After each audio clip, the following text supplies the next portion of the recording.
Chapter 589. The mobile phone dinged and a message came in. Wang Zijin sent him a message, "When will you come back?" Qin Zhe typed in a message, "Tomorrow or the day after tomorrow. How are things going? There are some obstacles, but it can be stabilized for the time being." Wang Zijin also knew that the acquisition of the company was not a business trip, and it would not be so fast. She said very considerately, "Okay, you pay attention to rest and go to bed early at night." Qin Zhe replied, "Okay." Wang Zijin sent a message, "Love you, moi." A few minutes later, Wang Zijin sent another message, "Aren't you going to reply, angry?" Qin Zhe, N.W. Wang Zijin. Qin Zhe, look at it upside down. A few seconds later, Wang Zijin sent a series of blushing pictures. "So good, wait for you to come back, sister will cook for you. In fact, I not only have a way to coax my sister, but I'm best at flirting with my sister." Qin Zhe was floating. Wang Zijin, like Qin Bao Bao, began to try to cook. "Oh, it's impossible to cook, only cooking can be done because it's simple." Suyu took a bath, washed her hair, washed her face and brushed her teeth, which took a total of 30 minutes. Women took a particularly long bath, whether it was Suyu, his sister, or Wang Zijin. It was as short as 10 minutes and as long as half an hour. Qin Zhe was bored and logged into the corporate chat software that he hadn't used for a long time. Most of the chat records were from the chat group, so he didn't need to look at them. But a friend sent him a message, "How is the company recently?" ID Human Filth Warehouse. This was a friend he met when he was trading stocks last year. This guy was twice as old as Qin Zhe. Now he was an uncle. It was said that he was also a god of stocks when he was young, so he chatted very well with Qin Zhe. They didn't have much contact, but Qin Zhe found that this guy was very rich and he was a hidden rich man. But this is nothing. After all, Hei's king, have the system, and sooner or later I will be richer than him. How could a person without cheats compare to a cheater? In addition, he was also a person who had a foot in several boats. Qin Zhe typed in a message to ask him for advice on how to make his beloved concubines live in harmony. The other party's answer was, "Rely on your face." Degree? Qin Zhe told him to stop fooling around. The other party then said, "Relying on a man's bastard aura." Qin Zhe didn't reply to him. He didn't want to expose the fact that he was a salted fish that didn't have the aura of a king. He silently exited the chat program. Heavens, what should I do?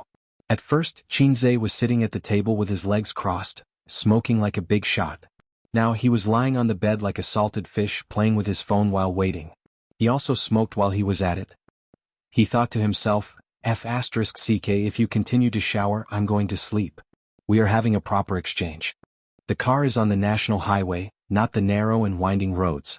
Why are you washing so seriously? At this moment he felt a little urinating. He pinched out the cigarette and went to the bathroom door. "Suyu, have you finished washing?" "Not yet."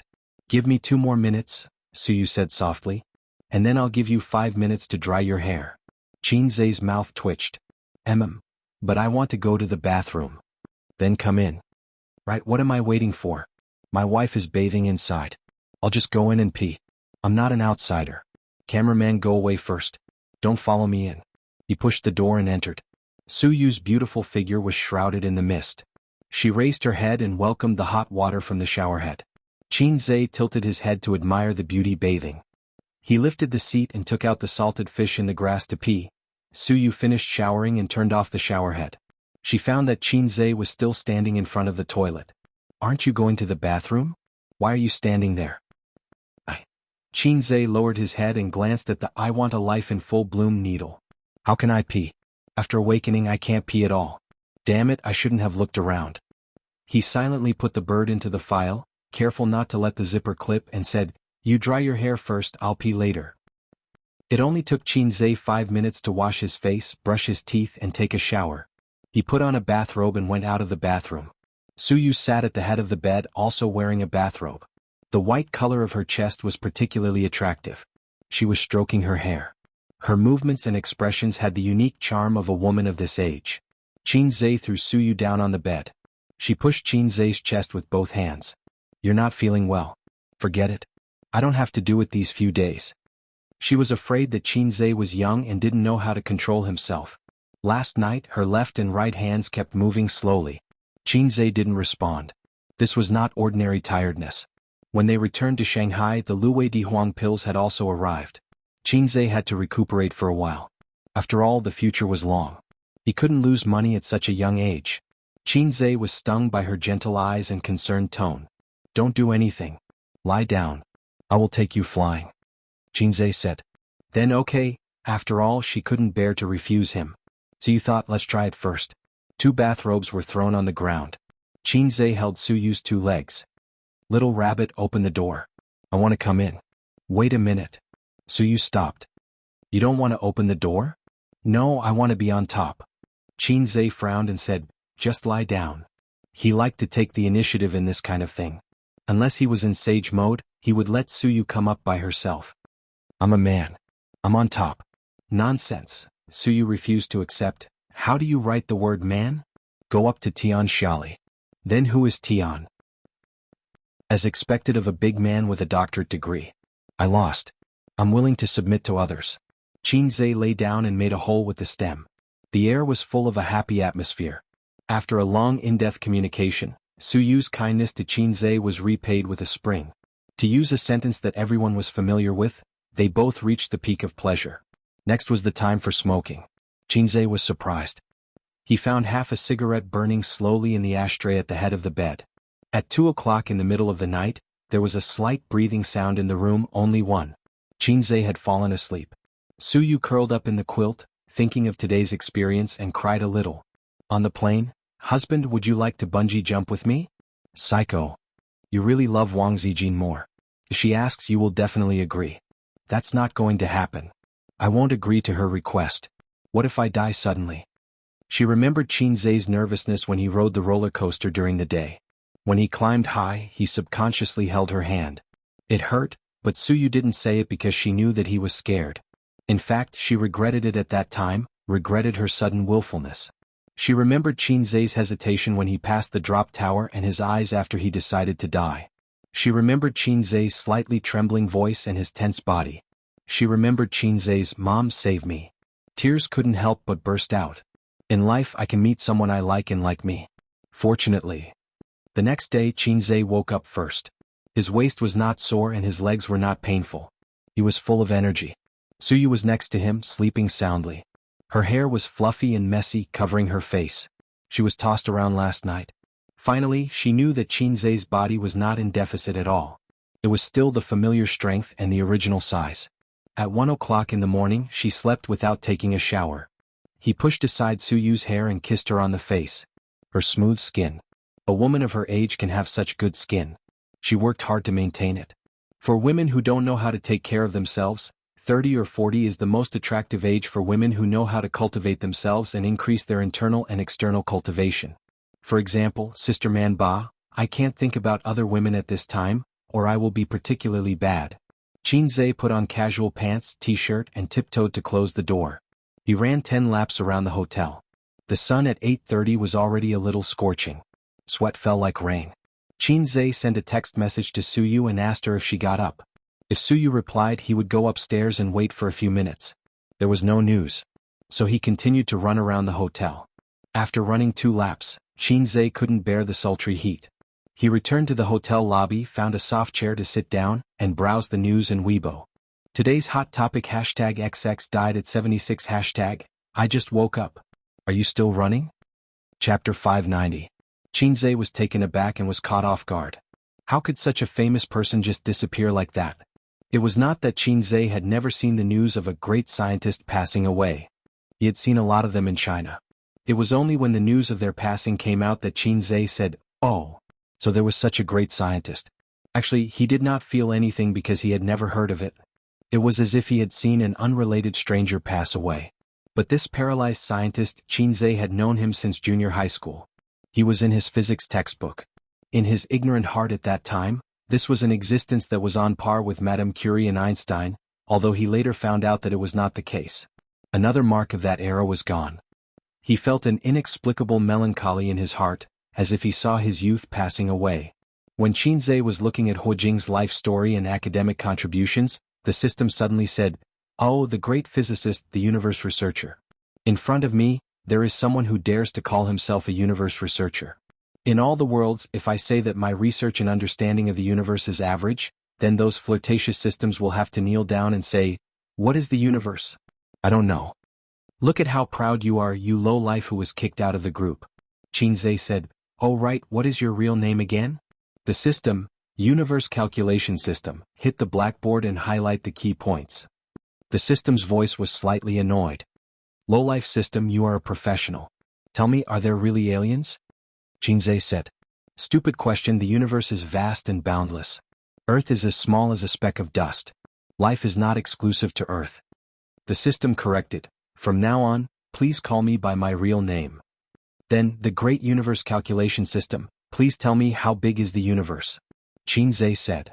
Another stupid question, it is time for you to see the real world. As the system's voice fell, a 3D projection interface automatically popped up in front of Qinzhe. This was the first time the system actively turned on a 3D projection. In the entire lobby, the guests coming and going, the lobby manager, and the staff at the front desk did not see a magnificent picture floating in midair. In front of Qinzhe was a whirlpool-like sea of stars. In this picture, Earth is here. The system's voice sounded at the same time. In the star map, a tiny star that was almost unrecognizable by the naked eye lit up. It was shrouded in a layer of light. It was too small. Compared to the sea of stars in front of him, Earth was as small as a speck of dust. This is the universe? Qinzhe exclaimed. Universe? The system sneered. Do you see that faint light? That's the range of the Earth's magnetic field. This meant that any aliens that might exist in the universe would not be able to discover Earth if they lived outside this range. Beyond the reach of human beings, everything is silent. The diameter of the Milky Way is about 100,000 light-years. In the Milky Way there were more than 100 billion celestial bodies and planets. What was Earth in the Milky Way? But even such a big galaxy can't be compared to other galaxies. After saying that, the 3D projection image changed. The lens zoomed out and the Milky Way disappeared, replaced by another galaxy that was even wider. This galaxy, I named it the Salted Fish Galaxy. Its diameter is about 10 million light-years, 100 times that of the Milky Way. Compared to the Salted Fish Galaxy group, what was the Milky Way? Let's zoom out again. The 3D projection image changed again. The lens zoomed out and the Salted Fish Galaxy disappeared, replaced by another galaxy that was even wider. This galaxy, I named it the Baobao Galaxy. In the Baobao Galaxy group, there are 100 salted fish galaxies. Its diameter is a terrifying 110 million light-years. Don't be shocked, keep watching. The lens zoomed out again and the Baobao Galaxy disappeared. Another galaxy appeared. This galaxy, I named it the Your Grandfather Galaxy. The Baobao Galaxy is just the tip of the iceberg of the Your Grandfather Galaxy. Its diameter is a terrifying 560 million light-years. Qinzhe said, I don't know what to say about the way you name things. The name is just a title to give you a deeper impression. So in your eyes, salted fish is inferior to Baobao? The system ignored him. The system said, even if it's Your Grandfather Galaxy, it's only an insignificant part of the entire universe. There are countless galaxies as big as his, and according to my calculations, there are at least 2 trillion Your Grandfather galaxies. There are more galaxies than there are grains of sand on Earth. The diameter between Earth and any observable edge of the universe is a shocking 65 billion light-years. Earth is not even a molecule in the universe. However, do you know what else is in the observable universe? Qinzhe's eyes were blank. What? The system said, unknown. Unknown? Even with my ability, I can't explore deeper unless I level up. What's interesting is that the observable universe is not the entire world. Don't overlook the existence of parallel space. I don't belong to this universe. Space and time are not singular. Theoretically speaking, space can be stacked infinitely, but time has countless parallel lines. You Earthlings once said, a grain of sand, a world. The person who said this was right by accident. From a scientific point of view, it is indeed so. Maybe every cell in your body is a universe and every universe has an Earth. Nonsense. It's not nonsense, it's just that the dimensions of existence are different.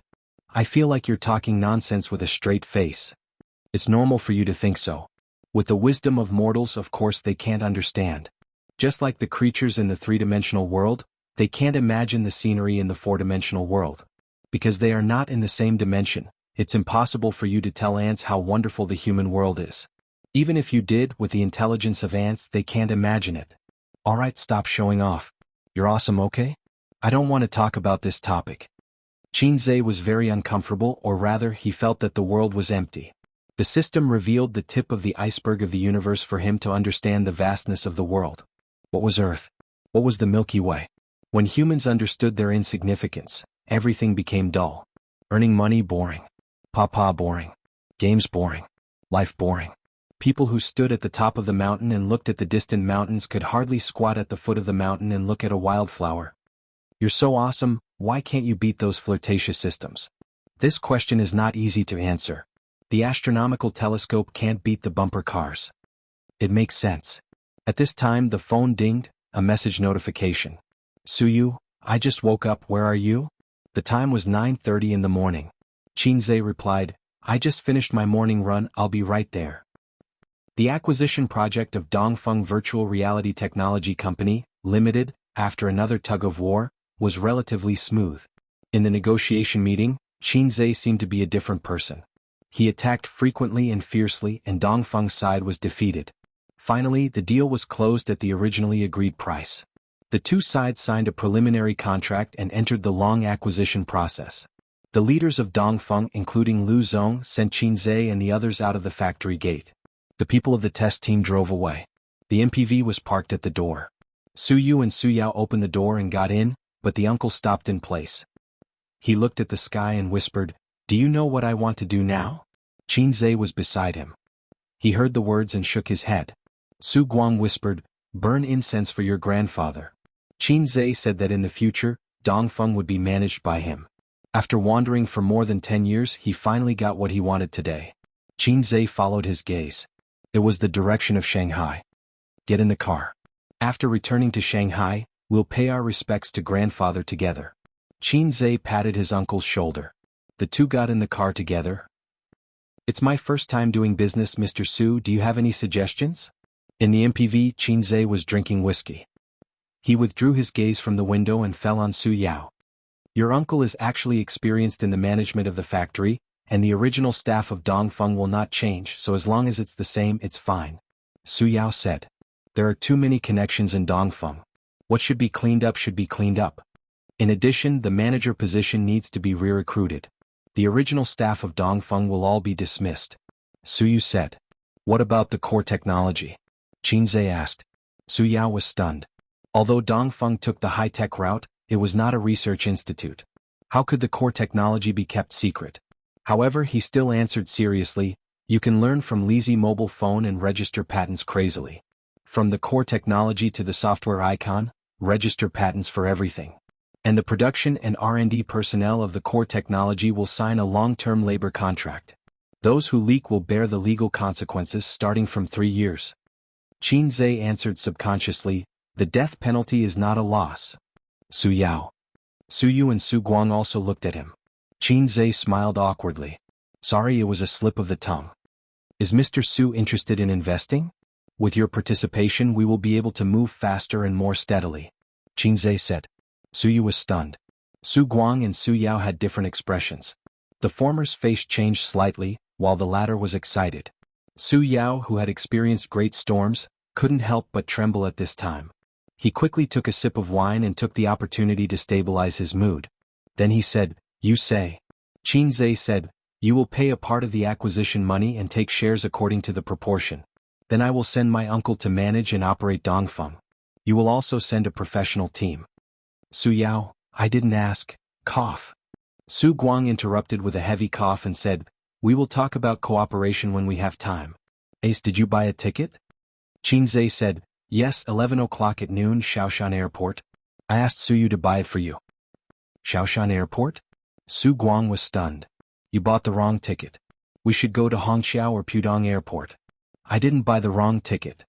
Qinze looked at the wine in the glass. Uncle, I want to go back to Su Town. Mr. Su, why don't you go together? Chapter 591. What scares me the most is the sudden silence. Qinze asked, and the lyrics of the song appeared in his mind. The two men sat there like clay statues, their expressions frozen. Their eyes were fixed on Qinze. Some of them were in a daze while others were in shock. Su Yao's hands were trembling slightly, while his uncle's mouth was slightly agape. The same lyrics could be used to describe their feelings at the moment. What scares me the most is the sudden tumbling of memories. Why do you suddenly want to go back to Shujia Town? Su Guang suppressed his emotions and laughed to cover up his loss of composure. It's not Qingming Festival or the New Year. It's too early to visit the grave, isn't it, Su Yao? Su Yao nodded slightly. His emotions were far more turbulent than Su Guang's, but he was more composed. Even if he wanted to say, "Go, let's go together." Every year when he visited the grave, he stood alone in front of it. No one knew how cold his heart was. I haven't visited Auntie Su in years. I don't have time for the New Year or Qingming Festival. I'll be busier in the future, so I want to visit her today. Qin Zai's tone was gentle and calm. Mr. Su, you're also from Shujia town. Do you know Auntie Su? After hesitating for a while, Su Yao finally nodded with difficulty and said, "All right. What's so good about that?" Su Guang touched Su Yao's ankle with the back of his foot and coughed. How about this? Go back to Shanghai first and ask your mom to come with you another day." Qin Zai shook his head. Su Guang gritted his teeth. "Then you go." "I won't go. I'll go back to Shanghai first." He couldn't go back to Shujia town. No matter what Qin Zai was up to, he couldn't go back, and he couldn't let Su Yao go with him. When they separated, he would text Su Yao and ask him to find an excuse. "I can't be the general manager," Qin Zai said lightly. Su Guang was speechless. "You win." At the airport, Qin Zai and the other three sat in the seats of Starbucks with a cup of coffee in front of each of them. This thing could only be considered a high-class drink. There was less coffee and more milk, and there was also a mess of flavors and other flavorings. There was a coffee machine at home. Qin Baobao asked a friend to bring some high-quality coffee beans from abroad for Qin Zai to drink when he stayed up late. His sister would usually drink it too.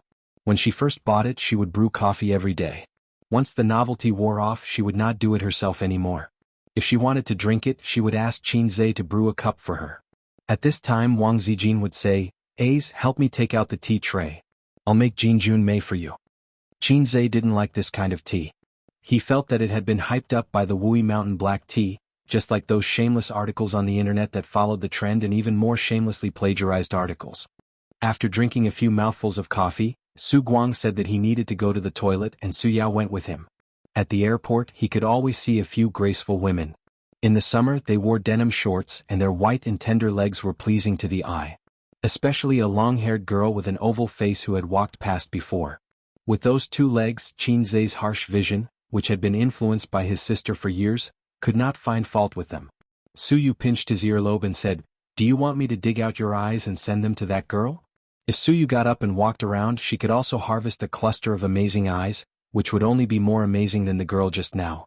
Sitting here at this time, there were several young people and uncles on the side who peeped at her intentionally or unintentionally. "Do you know why this society is dirty and ugly everywhere?" Qin Zai said helplessly. "I don't know. It's because there are too many narrow-minded women like you, blocking men's eyes to find beauty." Su Yu hit him and asked, "Who is Aunt Su?" It sounded like a relative of Qin Zai, and the relationship was very good. As his wife. So you thought so. She should also go to worship. And where did Aunt Su's family live? In the future, it would be easy to find the door to send gifts for the new year. At least she should meet them first and brush her face. Su Yu knew that Shujia town was Qin Ma's hometown, and the Su family came from there. A very important person. Qin Zai paused when he spoke, probably not knowing how to say it. Su Yu did not ask and obediently said, "Oh," then leaned sideways and hugged Qin Zai's arm, playing with her mobile phone, and leaned her head on his shoulder. Qin Zai keenly found that several young people who were peeping at Su Yu's eyes were dim. Their inner activities did not need to be deliberately guessed, and they could be categorized into 4 words. MMP. Qin Zai had seen this kind of eyes before. When his sister took him out to play, the eyes of the men around him were like this. At that time, the passers-by's inner activities were, "Oh, beautiful women love salted fish." In the toilet, Su Guang and Su Yao stood in front of the urinal, stepping on both sides of the Yellow River. The two of them were true sworn brothers who had grown up together since they were young. When the 2 spillers beside him shook their bodies comfortably and left, Su Guang whispered, "I'm very weak now. You said that Ace suddenly wanted to worship Sister Ru. What happened? Did he know something?" Su Yao said, "Little. Sister Lan confessed?" "Confess my ass." Su Guang looked at the direction of the door and lowered his voice again, "She will never confess." Su Yao nodded and calmly said, "That's all right. Let's not talk about what happened more than 20 years ago. Under the premise of no files and records, the government can't find out, let alone him. That's the truth, But why did he propose to go to the tomb now and drag you in? Su Guang was worried. 2 reasons. Su Yao left the urinal, went to the sink, washed his hands slowly and then took out a tissue to wipe. First, it was a coincidence. He himself had the idea of going to the tomb and I happened to be there. I'm also from Wuxia town, and he intended to take this opportunity to improve our relationship. Second, he found something and wanted to verify his conjecture. Su Yao threw the tissue into the trash can. Su Guang trembled. What did he find? Su Yao patted him on the shoulder. It's just my guess. Don't think too much. If you really have any guesses, the panic you show will only make people sure of their thoughts. He took the opportunity to wipe the remaining water stains. Su Guang murmured, if that's the case, I will be killed by my sister. Su Yao nodded seriously. I will plant you in the land of Wuxia town. It seems that a new Su Guang will not grow up in this year. Get out. The two returned to the Starbucks seat. It was 10 o'clock in the morning and the flight was at 11:30. It was a very awkward time. They definitely couldn't eat lunch here, but there would be free lunch on the plane, but it was a bit unpalatable. Uncle, what's the matter? Qinzhe asked. After Su Guang came back, the worry between his eyebrows was even stronger. He didn't drink coffee and just sat there in a daze. No one knew what he was thinking. Hearing this, Su Guang pretended to be relaxed. I didn't sleep well last night. I'm a bit tired today. Oh, Su Yu, who was leaning on Qinzhe's shoulder, suddenly retched. What's wrong? Qinzhe hugged her. Su Yu held her chest with her small hand and lowered her voice happily. I must be pregnant. Qinzhe took her pulse and nodded. Well, your child is in your stomach again. Su Yu didn't believe it. Nonsense, I haven't had gastric problems for a long time. Are you feeling a little nauseous now? So I'm pregnant. It's really not. It's probably because of the coffee. You were tired last night and didn't have a good rest. Qinzhe explained, gastric problems are difficult to pull out. It takes a long time to recuperate. It won't recover so quickly. Su Yu gently bit her lip with her pearly white teeth and was disappointed. I can't get pregnant. Don't worry, take your time. Qinzhe held her hand. Where were we just now? They were just discussing the acquisition of Dongfeng. How should we calculate Sister Man's shares? How much should we give? So you said. Nan Man Pei generously gave 100 million, but only 50 million was credited to Bao's investment account. The rest of the money was deducted from the dividends. For 100 million, 50% of the shares would be no problem.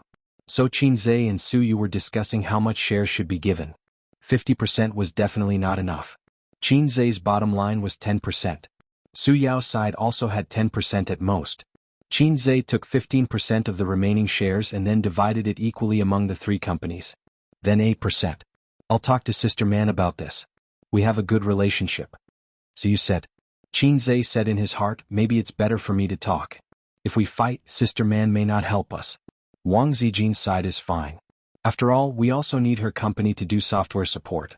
Why should Qin Baobao also invest? Su Yu pouted. Think about it. Even if we put Baoza aside, Tianfeng and Purple Crystal can also complete this acquisition. Qinzhe said, a bowl of water is equal. Equal your sister. Su Yu said angrily, I'm your wife, she's your sister. Which is more important? Qinzhe, sister. Su Yu was so angry that she looked up and bit his ear. Su Guang saw his nephew and the secretary, flirting and secretly exchanged a look with Su Yao. Yes. Do you still remember your Aunt Su's family? Su Guang asked casually. Of course I remember. Then do you know that Sister Ru has a younger brother? I know a little, but I've never seen him. Su Guang stared hard at Qinzhe as if trying to see something from his face. But there was nothing. However, he was relieved. Yes, how could he know what happened in the past?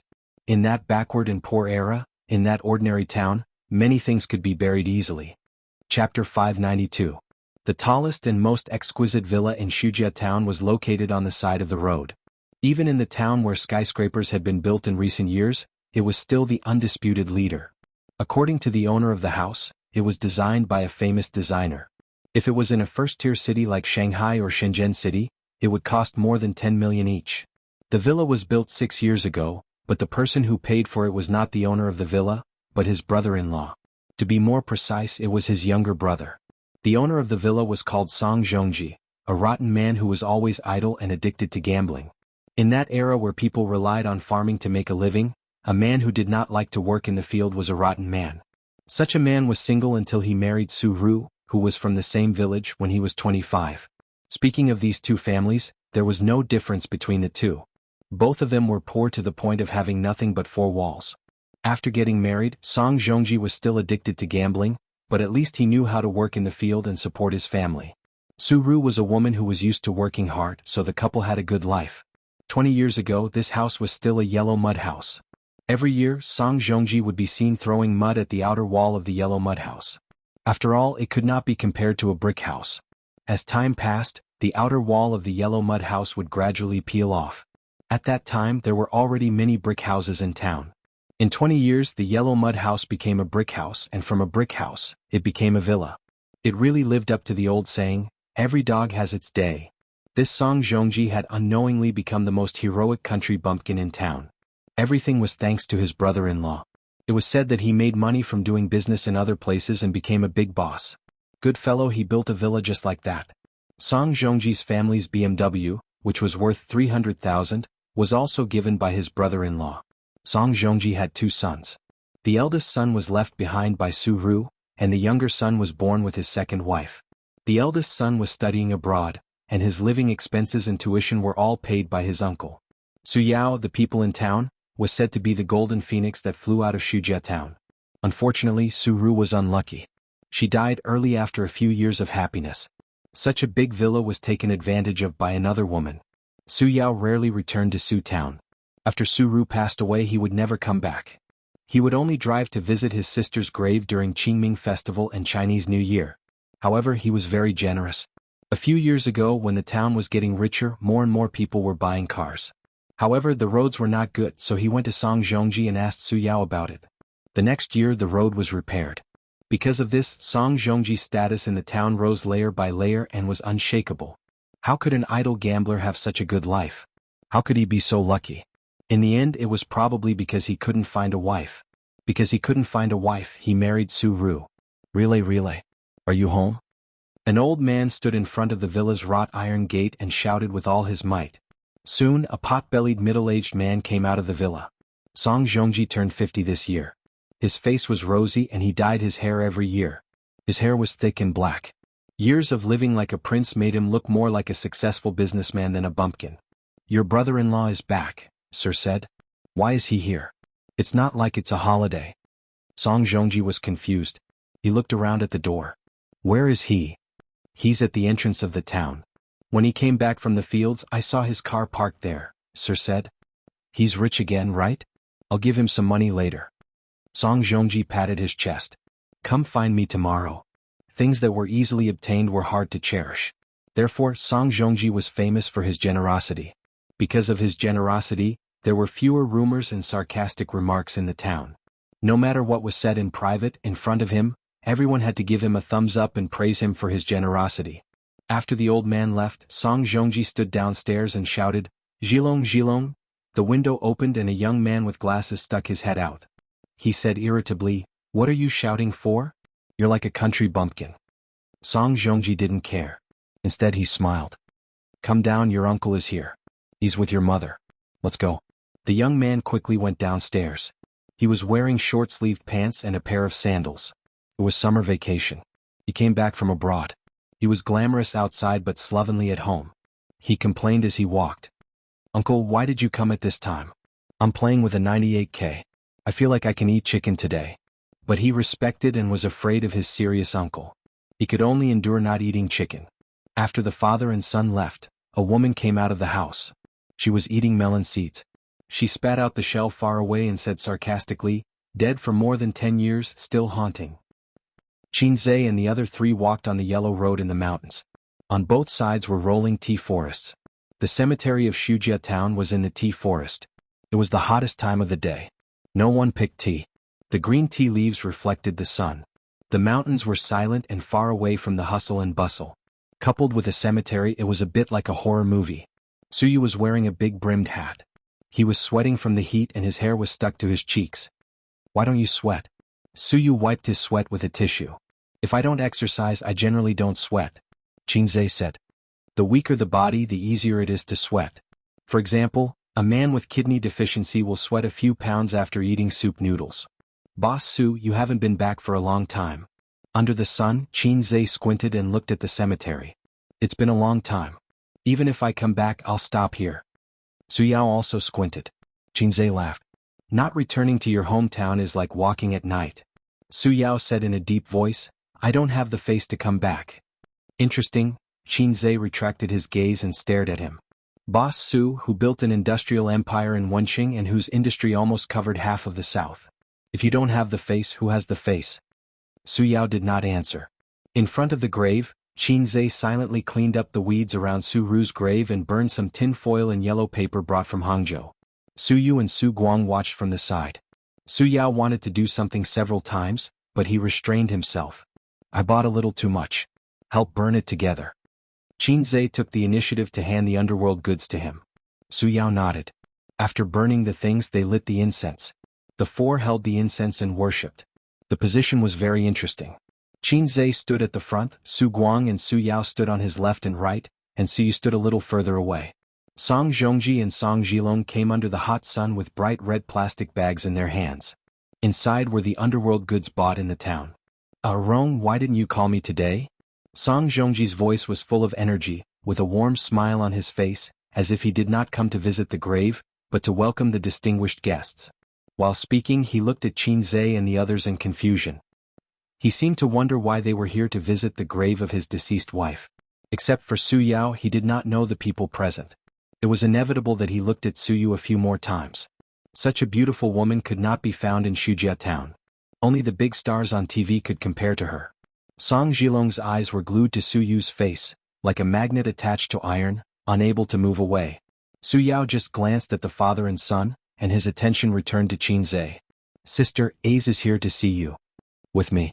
I've been dreaming of this day even if he doesn't know anything. Guang? Song Zhongji recognized Su Guang.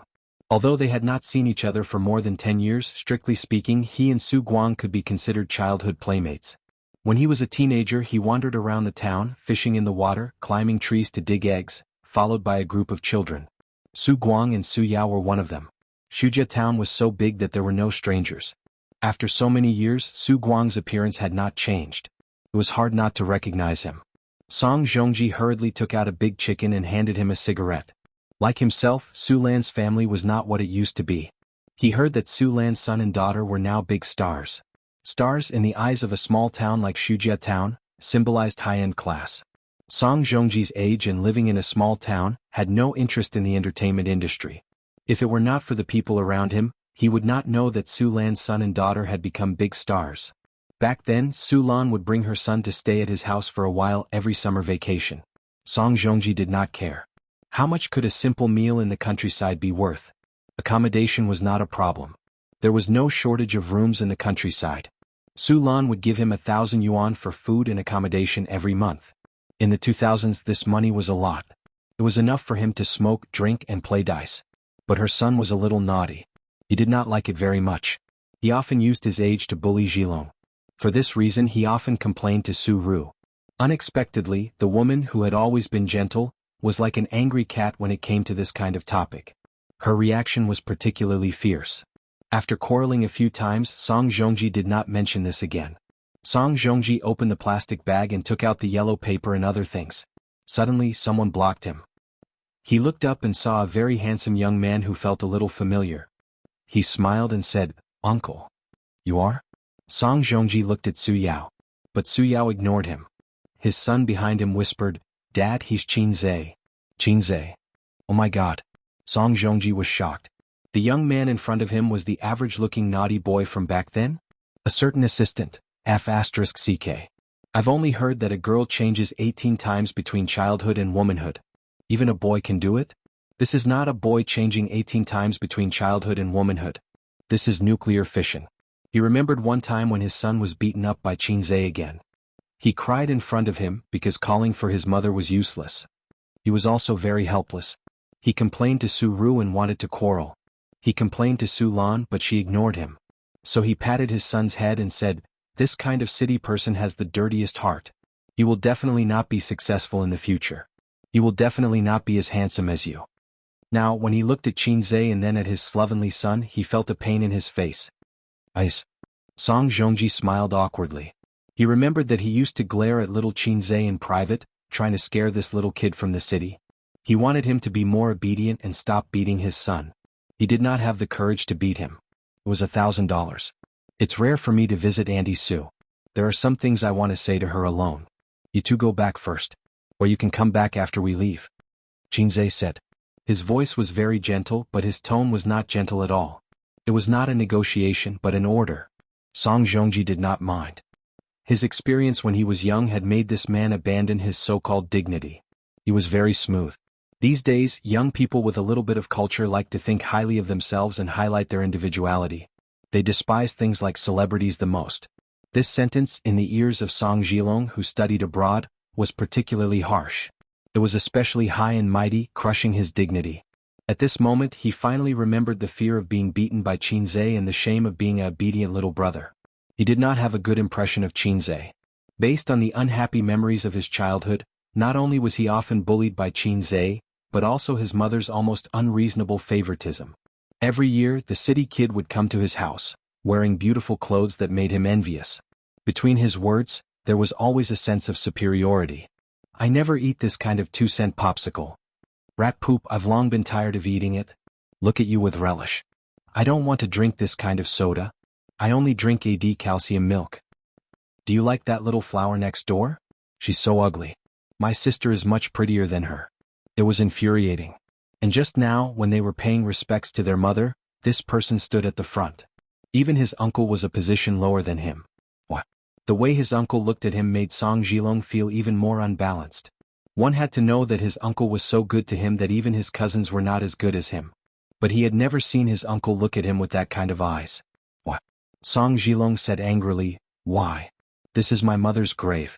Why should we leave? Who do you think you are? You're still as high and mighty as ever. What? I'm a top student studying abroad. My uncle is a big boss with a net worth of tens of billions. I'm not worse than you. Get out. Qinzhe seemed to have lost what little patience he had left and shouted.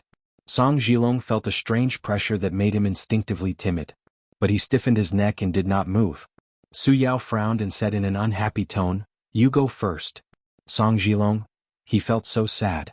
He was like a soldier charging at the front who suddenly turned around and found that his general had surrendered to the enemy. I'm your nephew. Am I not better than this guy? Uncle. Qinzhe called out as he watched the father and son walk further and further away from him. Su Guang nodded. Qinzhe ignored him. He turned to Su Yao and asked, should I call you uncle or should I call you something else? Su Yao felt as if he was struck by lightning. Su Guang sat on the ground. Chapter 593. A bolt from the blue. To the two brothers this was truly a bolt from the blue. The scorching sun shone on Su Guang's face, and his expression gradually twisted. His eyes and mouth widened as he stared blankly at Qinzhe. How did he know? How did he know? His heart felt like it was being squeezed by an invisible hand. It was the despair of a family on the brink of collapse after the mother found out that the father had a mistress. This analogy was not very appropriate, but it was very apparent. If Qinzhe really knew what happened back then, his sister Su Lan's family would fall apart. Su Guang panicked. He felt that he was to blame. No matter when Qinzhe found out, he had contributed greatly to this confession. If his sister knew, she would never forgive him. How much do you know? Su Yao asked in a trembling voice. This man who had always been stern and expressionless, known for his strictness in the business circle of Lin Hai, could not control his trembling body and trembling lips. His expression changed rapidly. Shock, agitation, guilt, sadness. A storm of emotions raged on his face. She is my birth mother. Qinzhe turned to look at the tombstone. But I don't know who my birth father is. As he said this he stared at Su Yao. Su Yao, Su Guang. Su Guang's face turned pale. The secret that he had kept for half his life was revealed by Qinzhe so easily. How did you know? Impossible, impossible. Su Guang murmured. Qinzhe looked at him and thought, although my IQ is not online sometimes, I know what I'm talking about. I brought you here today to confess. I hope you won't hide anything from me. Because there's no point in hiding it anymore, Qinzhe said. Yes, she's your birth mother. Su Yao nodded. Qinzhe's heart suddenly felt empty. Melancholy and sadness surged in his heart. I really am a freebie.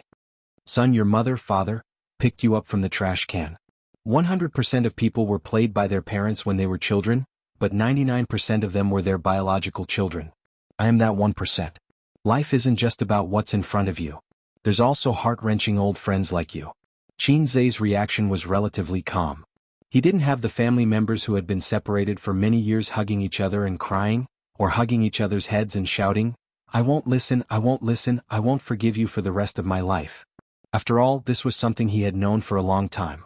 When he was young, he felt that he was the only male descendant of the Qin family. How could he not be his biological son?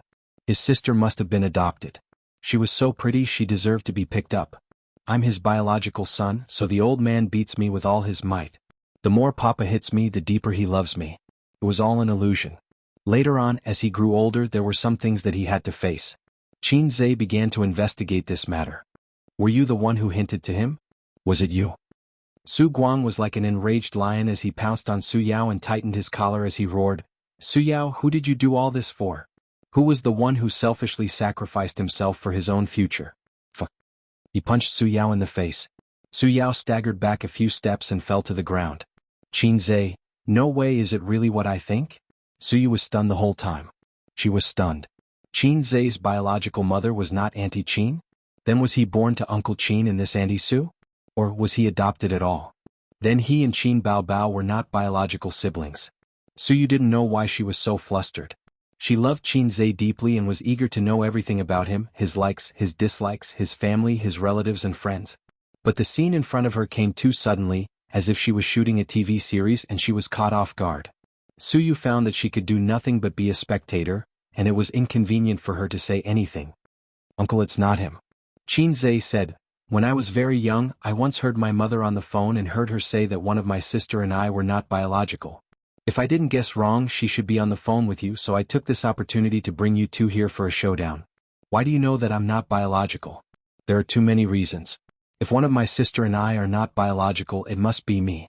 She's so beautiful and she looks more like you. But I'm not handsome at all." Although it was very heart-wrenching just looking at appearance, my sister obviously inherited some of the good genes of the old Su family. I also have the genes of the old Su family, but why am I not handsome at all? Su Yu listened on the side and had a big opinion in her heart. "You're lying, you're obviously very handsome. Auntie Su is too good to me, so good that it doesn't make sense. Even if she has a good relationship with my mother, how can she favor other people's children more? There's only one possibility: I was born to her and she feels guilty about me. And my mother comes back every year. Grandfather moved out of Shujia town for many years. Her hometown is here, but her family is in Shanghai. Why does she come back every year? In fact, she brought me back to see her." She was referring to Su Ru. "One last thing, last October I saw my mother and Su Yao together at Hongqiao Airport. I didn't know him at that time, so I sent someone to investigate. Only then did I know that there was such a person in his relationship with Auntie Su. Nan Man Pei helped him investigate. That day, Qin Zhe really confirmed his identity as a phone charger. His mentality collapsed for a long time and he almost had sex." Su Yao was stunned. "He did go to Shanghai last year, but he only contacted Xiaolan. It turned out that Qin Zhe was also there that day." Su Guang stood there, his face full of disappointment, like a defeated dog at a dead end. "Then who is my biological father?" Qin Zhe stared at Su Yao.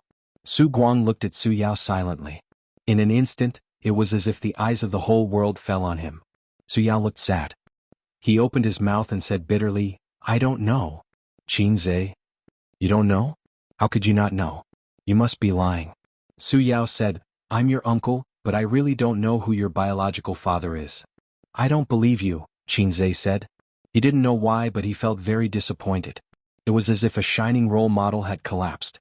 However, when he thought of his biological mother's ending and the current Su Yao, he heaved a sigh of relief. It was fine if he didn't want a failed role model. But it didn't make sense. If it was just his uncle, many of his actions didn't make sense. What's with your knot in your heart? What's with your obsession? Why did you come all the way to find my mother? You're just my uncle. You're not my father. Why are you in such a hurry to let me acknowledge my ancestors?" Qin Zhe saw the small actions of his uncle and Su Yao these few days, but he pretended not to know. Su Yao wanted to lay his cards on the table and let him know who his biological mother was. His uncle tried to stop him and threaten him with all kinds of eyes. When Qin Zhe exposed this layer of window paper, this man's expression was especially agitated. It was just that his uncle's words couldn't be justified. If Arong doesn't know who your biological father is, then no one does. Sister Ru never said that when she was pregnant. Arong threw a tantrum and forced her to ask who the man was, but she didn't say. Your mother also asked. The two of them talked for an entire night, but Sister Ru refused to say a word about the man's identity. Su Guang looked at the tombstone and said, even if it would destroy her, even if she didn't have the ability to support you at that time, even if her eyes were swollen from crying. Su Yao gritted his teeth. Qin Zhe fell silent when he heard this. He stood under the scorching sun and lit a cigarette. He stared at his biological mother's tombstone and didn't speak for a long time. Memories rolled through his mind with an irresistible force, like a tidal wave in a landslide. Her mother said that Shujia town was a very beautiful place with beautiful mountains and clear waters. Nature always produced endless delicacies and beautiful scenery.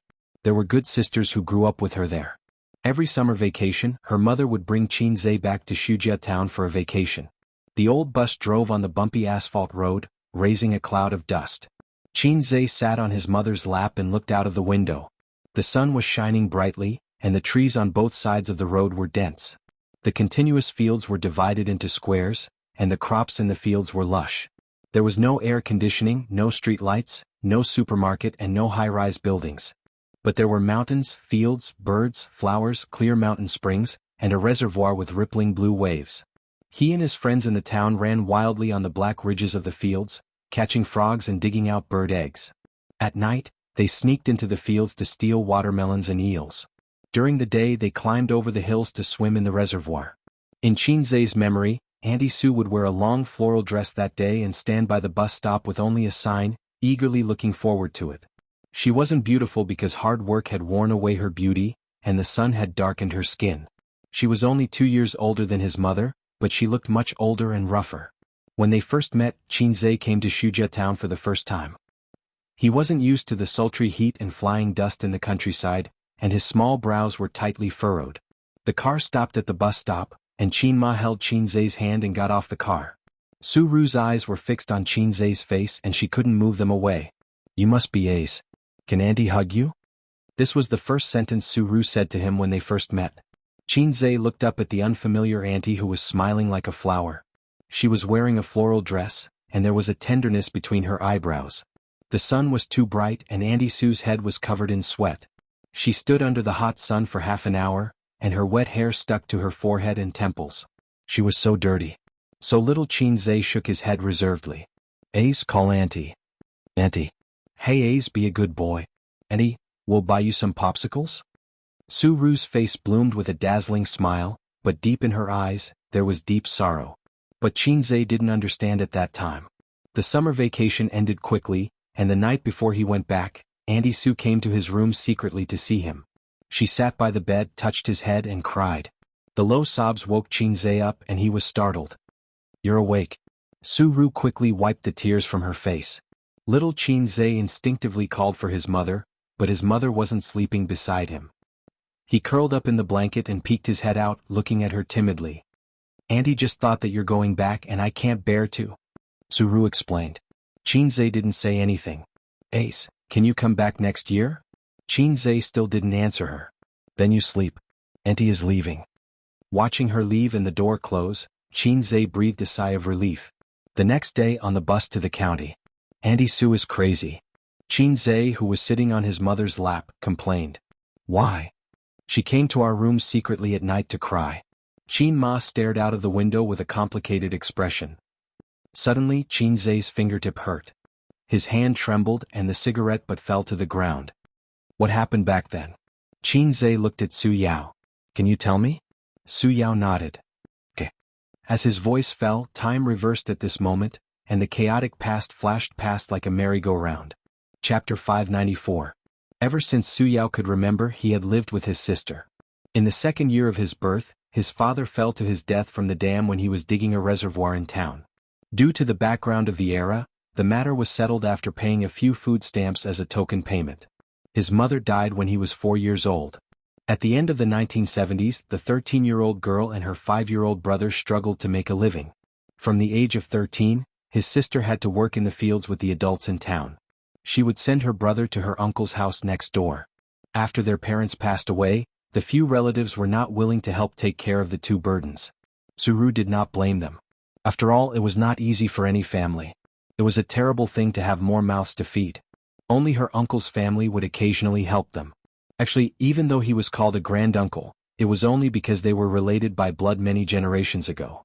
Going back a few generations, most of the people with the surname Su in the Su clan could be considered relatives. Her uncle had a son and a daughter. The daughter was called Su Lan and the son was called Su Guang. Su Lan and Su Ru were about the same age, only 2 years apart. The two were very good playmates. However, fate made the two girls walk on different paths. The 11-year-old Su Lan was still in primary school, while the 13-year-old Su Ru was already chopping firewood in the mountains and farming in the fields. In a poor and backward town, there were many girls like her who worked in the fields. However, there were no girls like her who lived a hard life. The next year, Su Ru's body was very weak and she fell seriously ill. She almost did not make it. Some relatives who were indifferent to the siblings couldn't stand it anymore and persuaded Su Ru to give her brother away. Boys were popular in any era. There would always be someone who wanted them. If they were alone, no matter how hard it was, they could live a peaceful life. However, Su Ru did not agree and scolded the relatives away. She said that she would not send her brother away even if she died. Otherwise, how could she face her parents in the underworld? It was said that the eldest sister was like a mother. It was not wrong at all. In this poor era, the siblings depended on each other. Knowledge could change fate and create wealth. Studying was the only way out. Su Ru dropped out of primary school after finishing primary school. It was normal in that era. His younger brother, Su Yao, was a good student and was very smart. In the 3-tile-roofed primary school in the town, no one could beat him. Therefore, she hoped that her younger brother would have a bright future and be able to change his fate. The greatest desire of a poor person was to change his fate. When Su Yao was 13 years old, he didn't have enough money to go to junior high school. It was Su Ru who borrowed money from the townspeople. That day it was drizzling. Su Ru was kneeling in front of her cousin's house. The door was tightly shut. No matter how hard she begged, she couldn't get the tuition fees. She kowtowed one after another. At that time, Su Yao stood beside her and saw that his sister's trousers were stained with rain and mud. He straightened his neck and said, "Sister, I don't want to study anymore. At most I'll just farm." Too tired, really too tired. He didn't want to be his sister's burden and didn't want to continue studying. At that time, the college entrance examination system had just been restored, and the theory that studying was useless was popular everywhere. The dreadful theory of the uselessness of studying had been circulating for half a century. Su Yao didn't want to waste time in class. He wanted to be like Su Guang, slacking off. However, Su Guang skipped class to go out and play while he wanted to help his sister farm. However, Su Ru slapped her brother and said sternly, "What future do you have if you don't study? How can you change your fate if you don't study? If you don't study, you'll be a peasant for the rest of your life." People with a bit of knowledge and culture had seen many peasants rise up and spread the word that studying was useless. It was ironic that an uneducated person would always remember that studying could change one's fate. That. "How much do you still owe our own school fees?" A gentle voice came from the rain. Su Lan was holding an umbrella and standing not far away. "I only have $1.50 here. The 50 cents is from my savings and the $1 is from Ah Guang." Su Lan said, "Any more and I really don't have it." Su Yao went to the best junior high school in the county. The tuition and miscellaneous fees added up to $8. Su Yao could imagine Su Guang's aggrieved and resentful face when his sister took away his savings. Su Yao did not take the money. Instead, he stared at Su Lan and said, "Little Lan, when are you leaving?" Su Lan walked closer. She held the umbrella with her right hand and knocked Su Yao's head with her left hand. She said angrily, "Call me Sister Lan, you little brat. I'm leaving tomorrow. My dad has been transferred to Shanghai. There's a house there. We'll go together," she said. Su Lan, who had just grown up, was delicate and beautiful. Her figure was slender and graceful, and her pair of black eyes were especially eye-catching. Su Yao said sadly, "He's not back yet?" "I don't know." Su Lan smiled. "Shanghai is too far away from Su Town. I don't know how many years it will take for him to come back." He was shorter than Su Lan by a head. When he looked away from her delicate face, he only felt empty in his heart. The young Su Yao had always liked Su Lan, who was much older than him. He liked to pretend to be deep in front of her and recite a few poems. His face was full of melancholy and vicissitudes of life like a poet. In fact, he was peeking at her reaction from the corner of his eyes, hoping to see admiration on her face. He pretended to be an adult and learned from his sister to call her Little Lan. He wanted to ignore the age gap between them. He wanted to tell himself that it was nothing. I long to meet a girl who is as beautiful as a lilac, full of sorrow and resentment. She holds an oil paper umbrella alone, wandering in the lonely alley in the rain. Dai Wangshu's poem appeared in Su Yao's mind. Su Lan was the girl he longed for, the girl who was as beautiful as a lilac. But just like the lilac in the poem, she walked further and further away until all that was left was her back. On the day Su Lan left, Su Yao stood outside Su Town and watched her family take a tricycle to the county. He suddenly felt like smoking. After many years, they didn't meet or contact each other. When they met again, the lilac was already married. Su Yao squatted in front of his sister's grave and smoked one cigarette after another. He talked about his past without any expression on his face. There was no emotion on his face. There was only regret, deep regret. Qin Zhe thought to himself, "Damn, I didn't know you loved my mother so much. If my mother is lilac, then what are my sister and I? If my sister is a rose and I'm a green foxtail?" Uncle heard that someone coveted his sister, but he was still calm. Obviously he already knew about it. Uncle sure has a big heart. If anyone dares to covet my sister, I'll teach them a lesson. What happened after that? Qin Zhe asked. After that, my sister knelt in front of my aunt's house for an entire night and managed to scrape together the rest of the money. Then she fell seriously ill. As for me, I went to school as I wished. As my grades got better and better, I got into high school.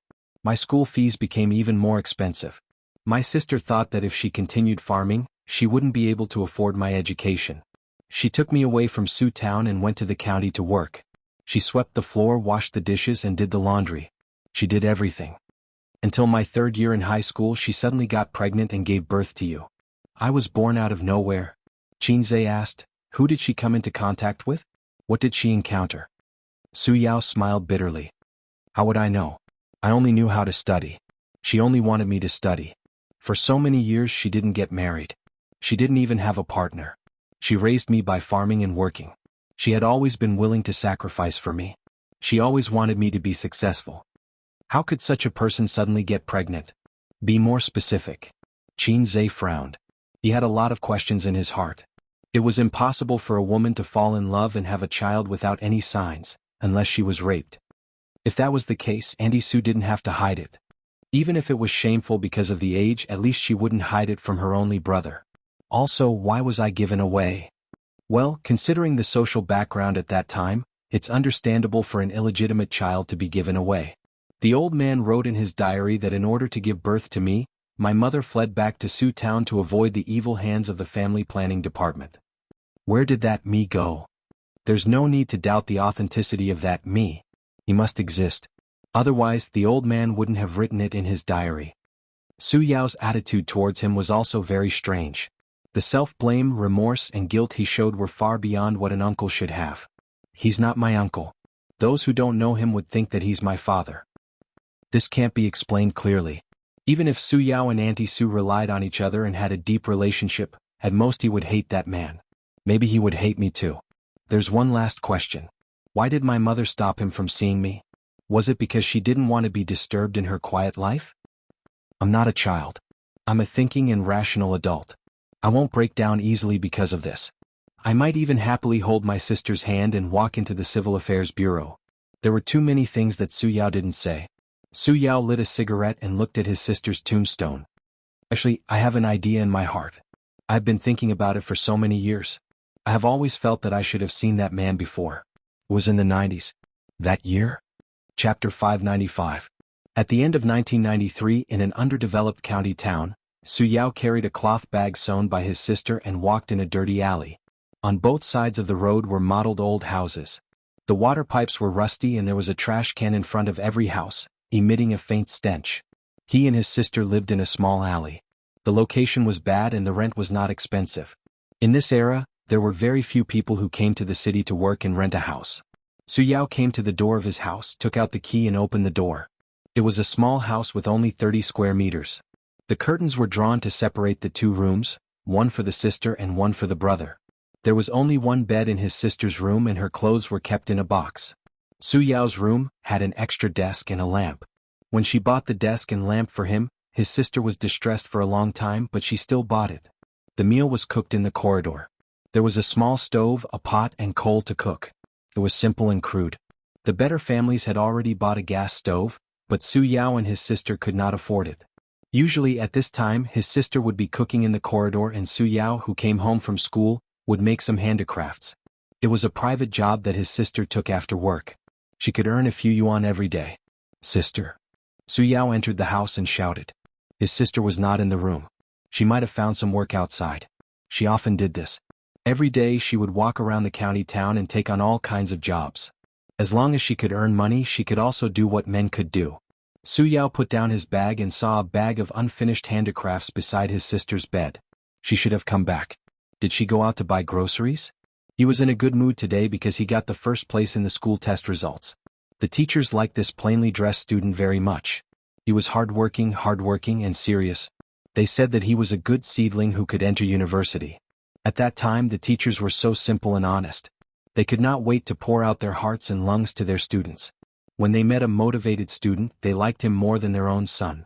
At that time the female students were also very pure. They liked straight-A students and boys who were motivated. Even if Su Yao looked very ordinary, there were many girls who sent him love letters in private. It was different from the later love letters. The current love letter was very reserved. First, he wrote a modern poem about a famous person. At the end he added, "What do you think of this poem?" Then she would pass it to the boy she liked. If the boy was also interested in the girl, he would write back and secretly put it in her drawer the next day. After a while the story came out. At the age of 18, love was inexperienced and immature, but it was also beautiful.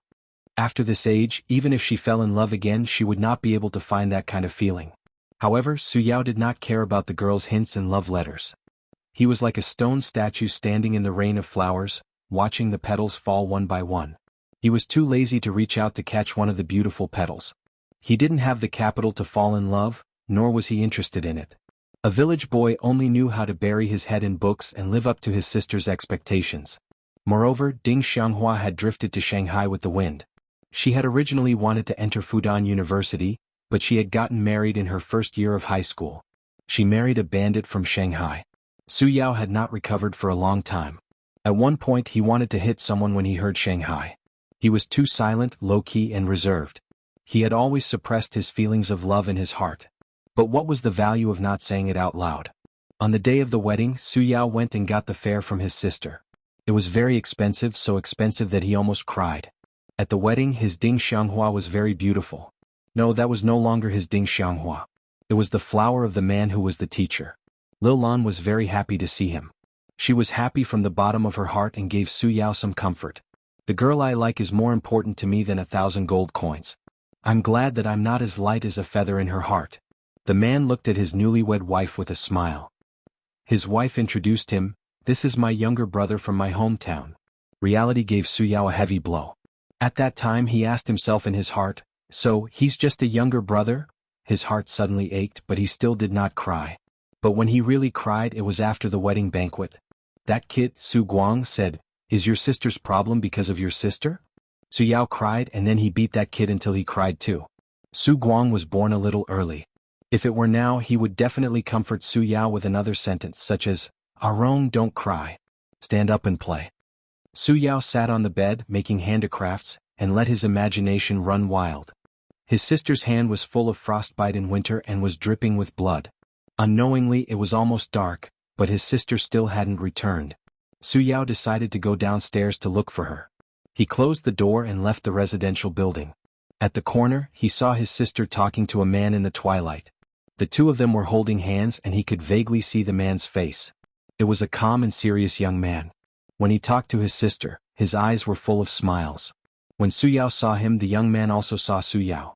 Perhaps he felt that the young man's gaze was too sharp and he was stunned. His elder sister noticed his momentary daze and turned to look at him, following his gaze. His sister's expression changed slightly. She whispered a few words to the young man and turned to face Su Yao. "Who is he?"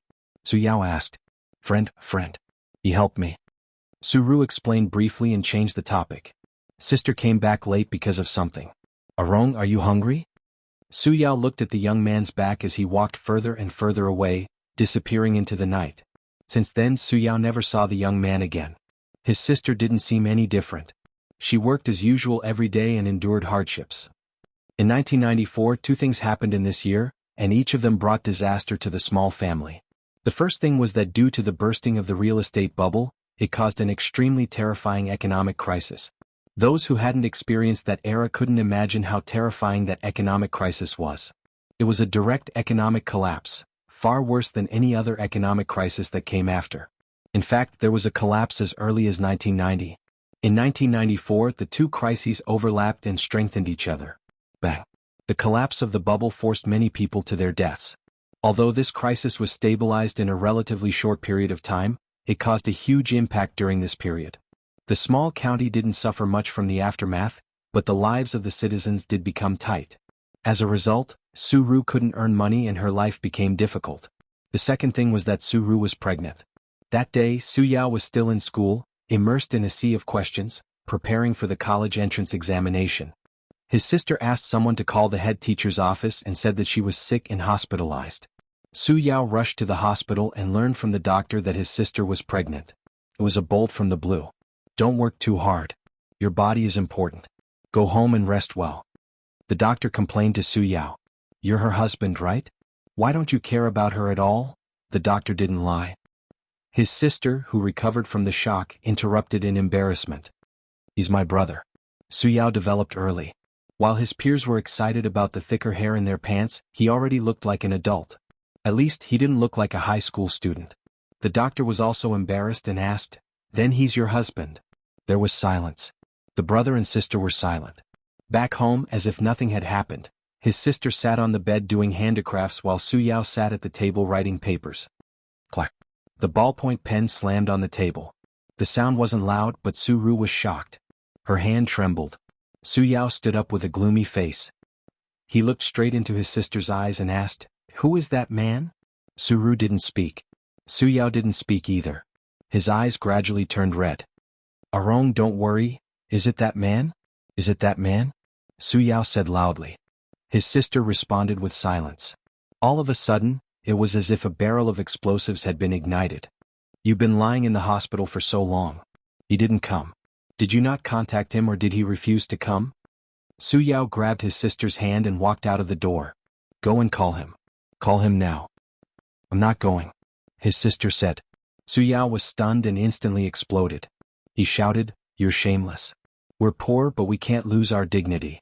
No matter how poor we are, we have to know how to love ourselves. If a woman doesn't even love herself, then she has nothing. What are you going to do now? Can you raise a child? When you were undoing your belt, did you think about what you're going to do in the future? Do you know that you're going to get married? Your life is ruined." In the dim room, the youth was hysterical. His face was red and his eyes were crazy. That day he said many things that went too far. Every word was like a knife that stabbed into his sister's heart. Suyao was mad. He hated that man and hated his sister for not loving herself. His sister sat by the bed with her head lowered and tears streaming down her face. She was a woman after all, a weak woman. Life made her strong. In some aspects she was even more hardworking than men. But in front of her brother, she cried helplessly with her head lowered. Many years later, whenever he thought of this scene, Suyao would tremble. His body and mind would ache from the inside out. "I remember every word clearly. Every word is imprinted in my heart. I hate myself back then. I was too selfish. I never thought about her feelings. I never thought about how wrong she was, how helpless she was, how she longed for someone to help her. She was like a person who had sunk into a swamp, longing for someone to lend a helping hand. But I, her little brother, ruthlessly trampled her down." Suyao cried bitterly. He lost his father when he was 2 and his mother when he was 4. His sister raised him painstakingly. She was a teenage girl, but the calluses on her hands made her look like a man who had worked hard for years. His sister worked hard to support him. His breakfast every day was porridge with 3 steamed buns. Why 3 steamed buns? That was for lunch. She had eaten steamed buns with salted vegetables for many years. When he was young, she refused to give him away. When he grew up, she was single and unmarried. She gave all her time and hope to her brother. But her brother did not understand her. Qinzhe looked at this man in silence. At this moment he stripped away all his outer layers. Success, seriousness, glory. He squatted in front of his sister's grave like a broken child, crying like a fool. Regret was regret because it was destined to be irreparable. You cried your heart out. You hated yourself back then and wished that time could turn back to make up for your mistakes. But life would never give you a second chance. So, you tried your best to acknowledge me as your nephew. You wanted to make up for your mistakes. You wanted to appease the pain that was hidden in your heart day after day. And then?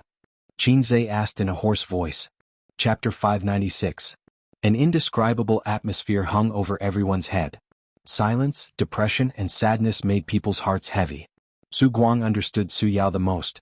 He was also one of the participants in the incident. Su Ru's experience made him sigh. Su Yu looked at Qinzhe with pity. She always felt that her life was miserable enough. Her grandmother didn't love her, her uncle didn't love her, her mother didn't love her, and her father didn't love her. They each gave birth to a child to take her place. Su Yu felt that she was wandering in the shadows where the lights of the two families couldn't shine. She didn't fit in with the harmonious atmosphere of their family. It was said that parents were the closest people in the world.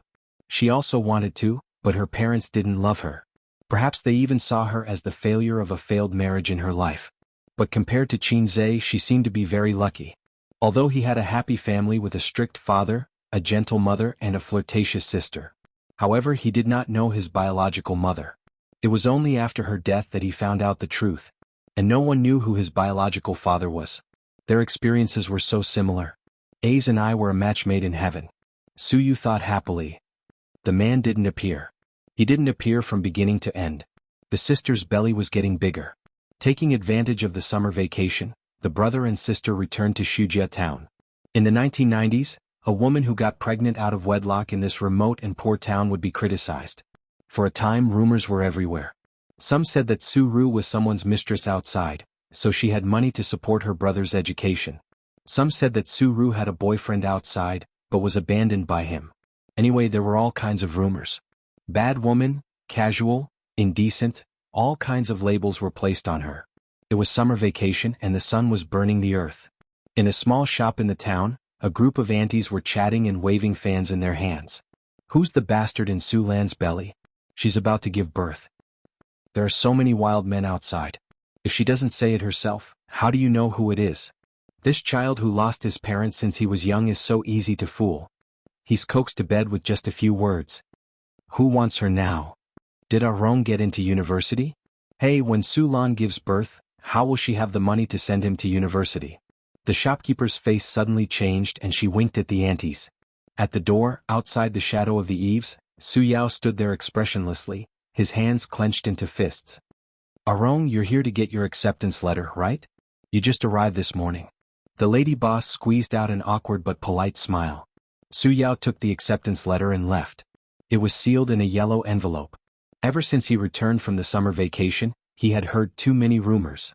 Some were said behind his back and some were said to his face. He, who had never fought before, frequently fought with others during the summer vacation. Su Yao hated his sister. He hated her for not loving herself. He hated her for ruining his future.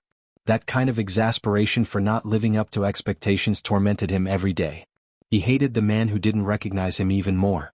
Even though he didn't know who he was, his sister still refused to tell him. No wonder there were so many rumors in town. The old bus slowly drove over. It drove steadily on the newly paved road 2 years ago and finally stopped at the bus stop. A young man and a young woman with a big belly got off the bus.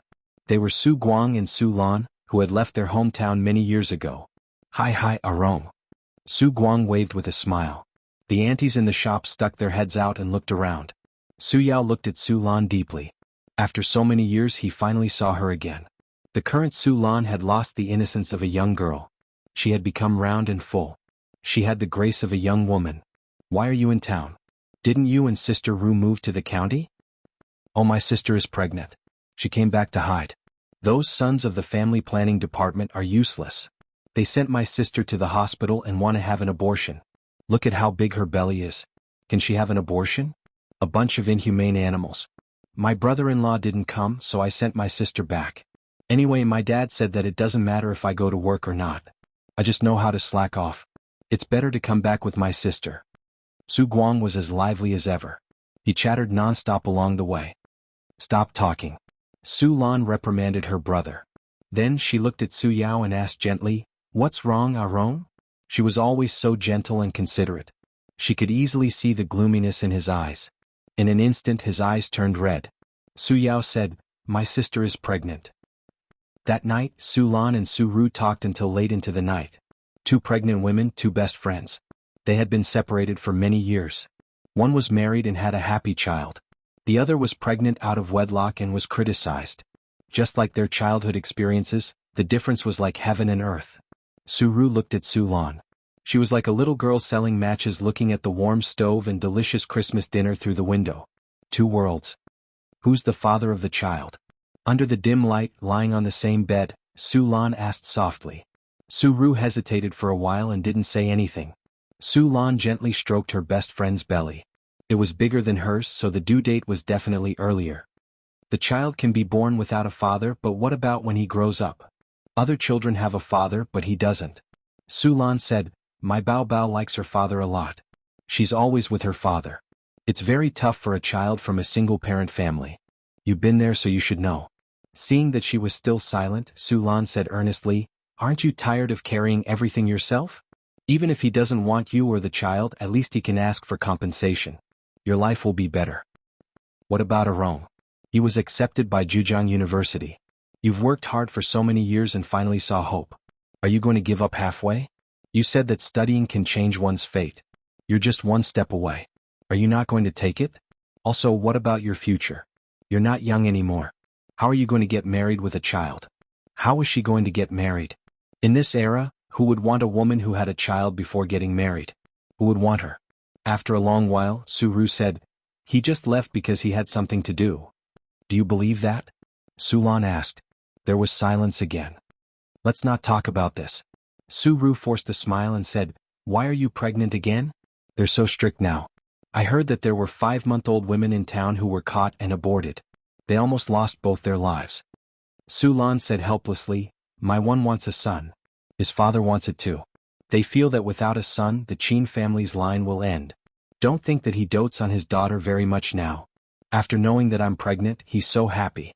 He's usually an old-fashioned person, jumping around like a child." Su Lan's tone was reproachful and helpless, but her face was full of happiness. It pierced Su Ru's heart deeply.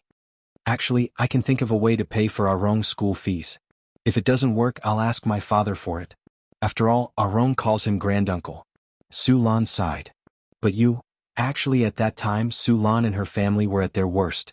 Old Master Su was a leader, but the leader's daughter had to give birth to an unwanted child. The reason why the Su family looked down on the Qin family was because the Qin family was shabby and poor. "Don't. How rich can your husband be? The poorest are teachers, right?" Su Ru said, "I'll think of a way to pay for Arong's school fees. As his elder sister, it's my duty to take care of my younger brother. Xiaolan, this is my last dignity." Yes, this was her last dignity. Yes, an elder sister was like a mother. It was her duty. Hearing this, Qin Zai's heart was filled with melancholy and sadness. Regardless of whether Auntie Su still had hope for that man, the outcome was still destined. That man did not come, and she had no choice but to separate from her biological son and marry someone else. Actually, her tragic life was destined from the beginning. In his mind, he could not help but think of the song he wrote for his sister. "I once loved such a man, he said that I was the most beautiful woman in the world. I kept that innocence for him, closed the door to love others. It was also this man that I loved so deeply, he turned me into the stupidest woman in the world. Did you also love a man like this? Did you have hope for him? Did you have a vision for him? But you were turned into the stupidest woman." "Any Su? Then who is the child my mother gave birth to?" Qin Zai asked. From the bottom of his heart, this matter had come to an end. He knew his background, and it was a burden that had been lifted. He had gotten what he wanted. He could not bear to look back on the past, so he let it go with the wind. But Qin Zai could not hold back his curiosity and asked another question. Su Guang shook his body exaggeratedly as if he had fallen over. "According to them, I should have been born earlier than me. October was my birthday, but it was not really my birthday. Where did I go? Was I eaten by the people of Guangdong?" Chapter 597. She didn't say. She seems to have expectations for that man, but she doesn't have confidence in herself. Don't blame your sister. She's been suffering. She hasn't had a good life since she was young. The next day, Su Yao came to find Su Lan. That was what she said. However, he couldn't completely understand his sister at that time. He hated her more, hated her for not living up to his expectations. His sister's life was ruined. At noon, Song Zhongji knocked on the courtyard door with 2 fish. He stood in the courtyard and said to the pregnant Su Ru, "Is Rong here? He asked me to catch the fish. He said it's for your health." "Thank you." He went out with Guang. Su Ru said, "What are you thanking me for?"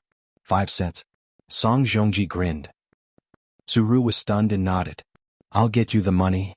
"No, it's not convenient for you. I'll ask Rong when he comes back."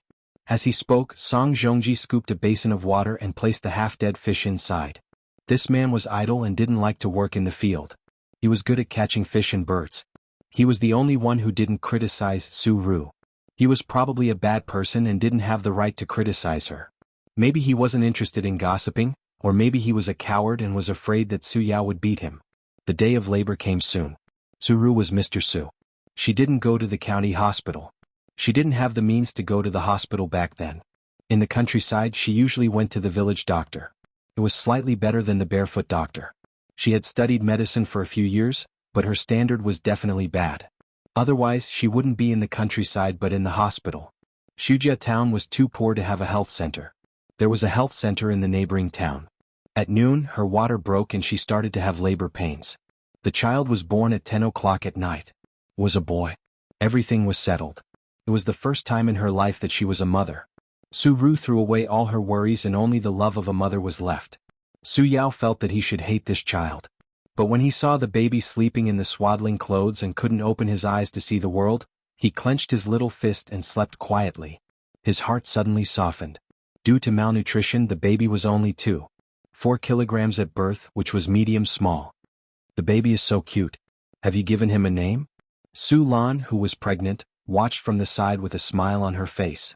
Su Ru shook her head and helplessly said, "Rong refused to help. He still has a thorn in his heart." Su Lan said angrily, "Ignore him. I've prepared a few names. Do you want to choose one?" "What name?" "Qin Hao Qin Xiaofan." "Just pick one and change it to Su," Su Lan said excitedly. "Su Xiaofan doesn't sound good. How about Su Hao?" Su Ru nodded and smiled, "All right. By the way, I brought milk powder over. You can use it first.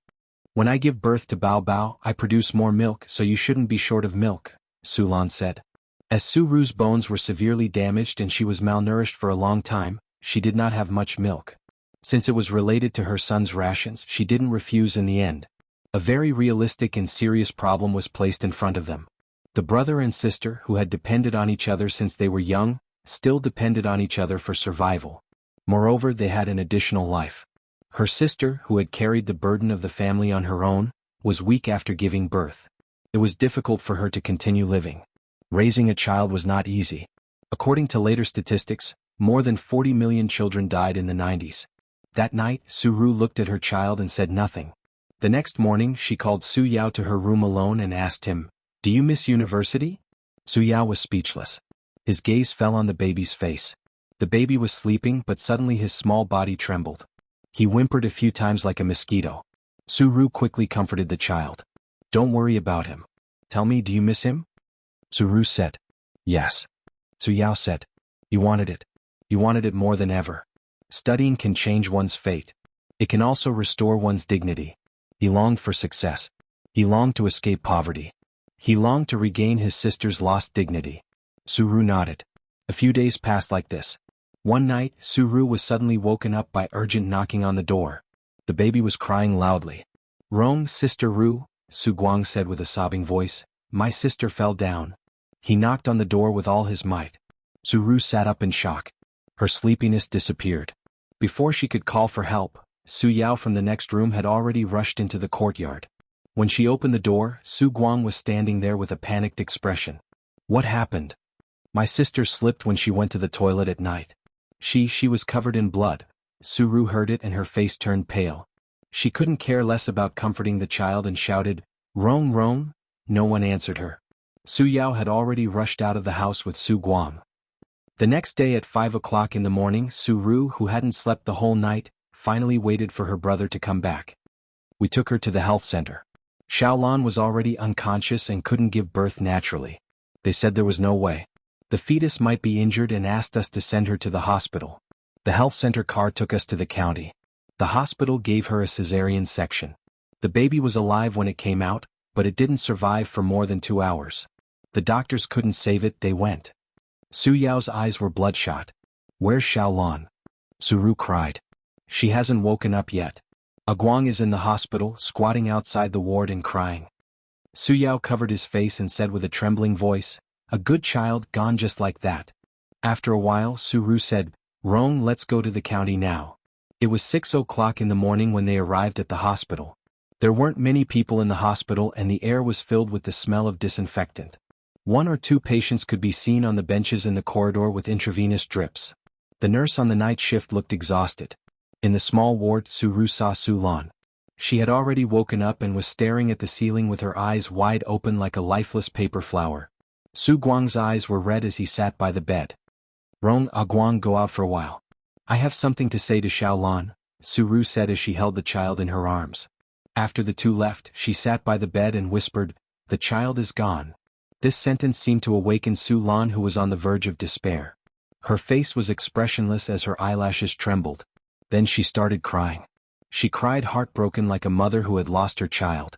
There's nothing that can't be overcome, Su Ru said. After so many years, it's all because of this sentence that I can survive until now. Every time I feel despair, I will think of Rong and there will be hope in my heart.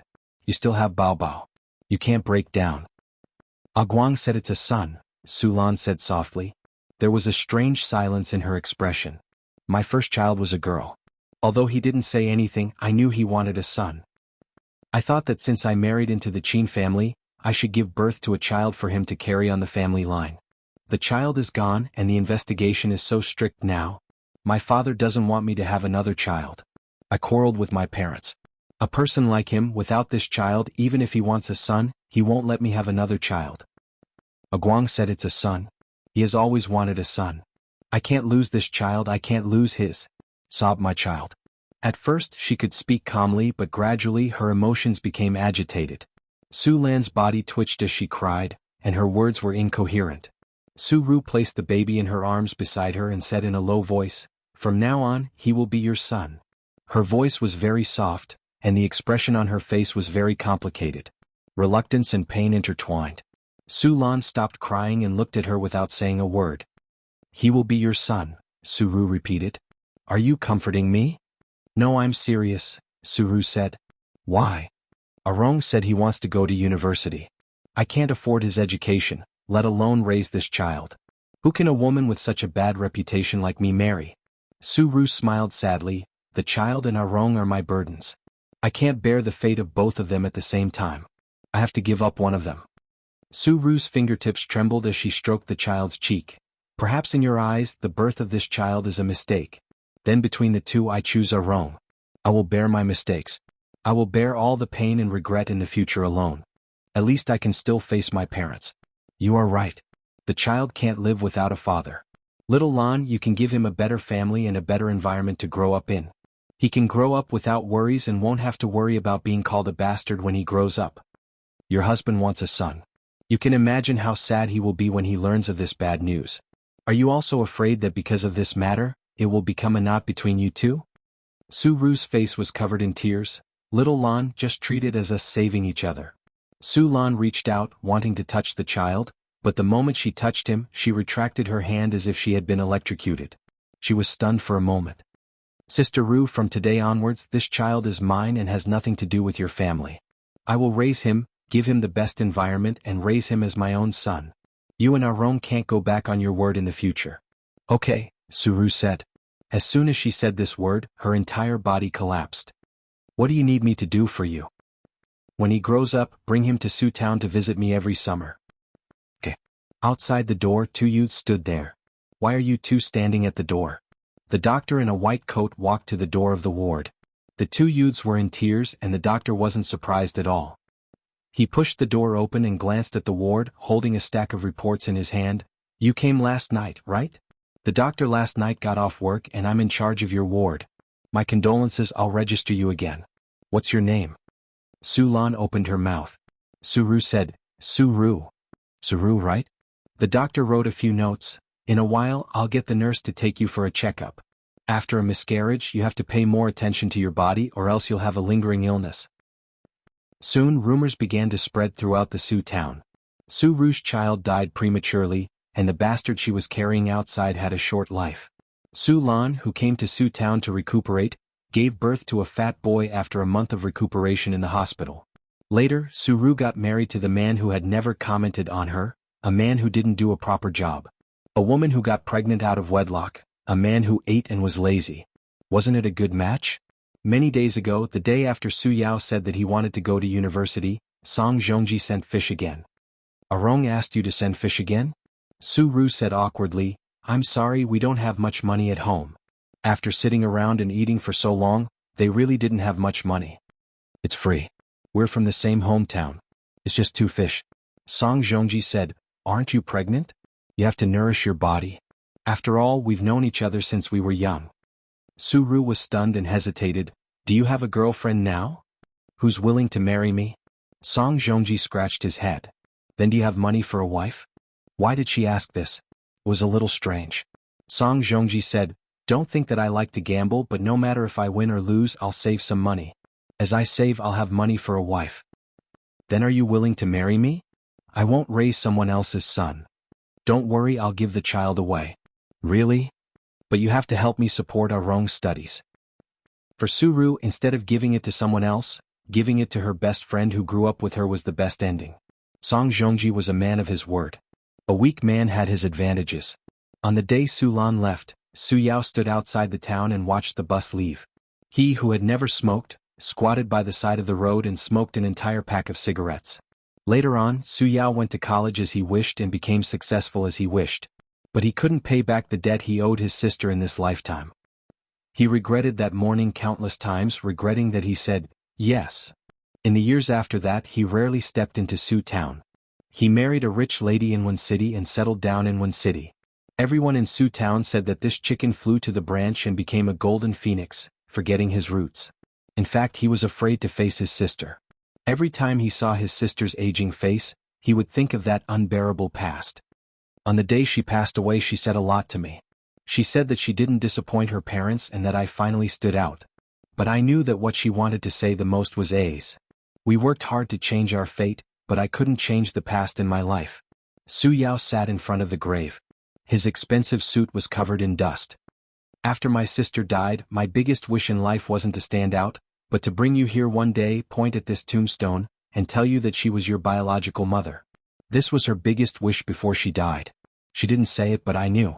It was because of me that you and your son were separated for more than 20 years. It was all my fault. It was my responsibility. This was the biggest pain in his life. Therefore, he went crazy and wanted Qinzhe to acknowledge his ancestors, in order to make up for his past mistakes.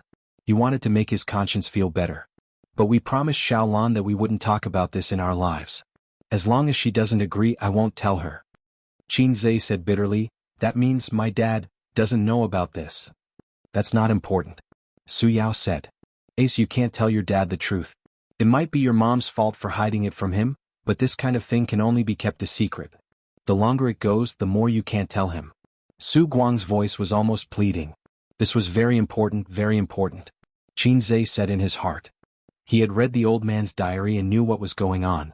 But he hoped that the old man knew about this but kept it to himself and pretended that he had a son. Think about it, any man would know that the son he raised for more than 20 years was not his. His mentality would explode. The situation would get out of control. What would happen to Mom? What would happen to me and my sister? I'm sorry, I don't know who your biological father is. Su Yao said dejectedly. It's okay. Just pretend that he's dead. Qinzhe's tone was calm. I only have one father. His name is Qin Jianzhang. And Zhilong. What does it have to do with me? Qinzhe interrupted him. I don't have any brothers, only my sister. I can accept what happened back then and face my biological mother calmly. I can also face you, my uncle, calmly, but that's all. I have my life, I have my family. There's no need to cut off contact, but I hope you won't take the initiative to disturb my life in the future, especially in front of my mom. Su Yao nodded. After crying and untying the knot in his heart for many years, he felt much more relaxed. Can you call her Mom? Su Yao looked forward to it. Qinzhe was stunned. He stared at the tombstone. He opened his mouth and spat out a very simple word, but he couldn't spit it out. The high-speed train to Shanghai. Su Yu snuggled in Qinzhe's arms. Women were always emotional.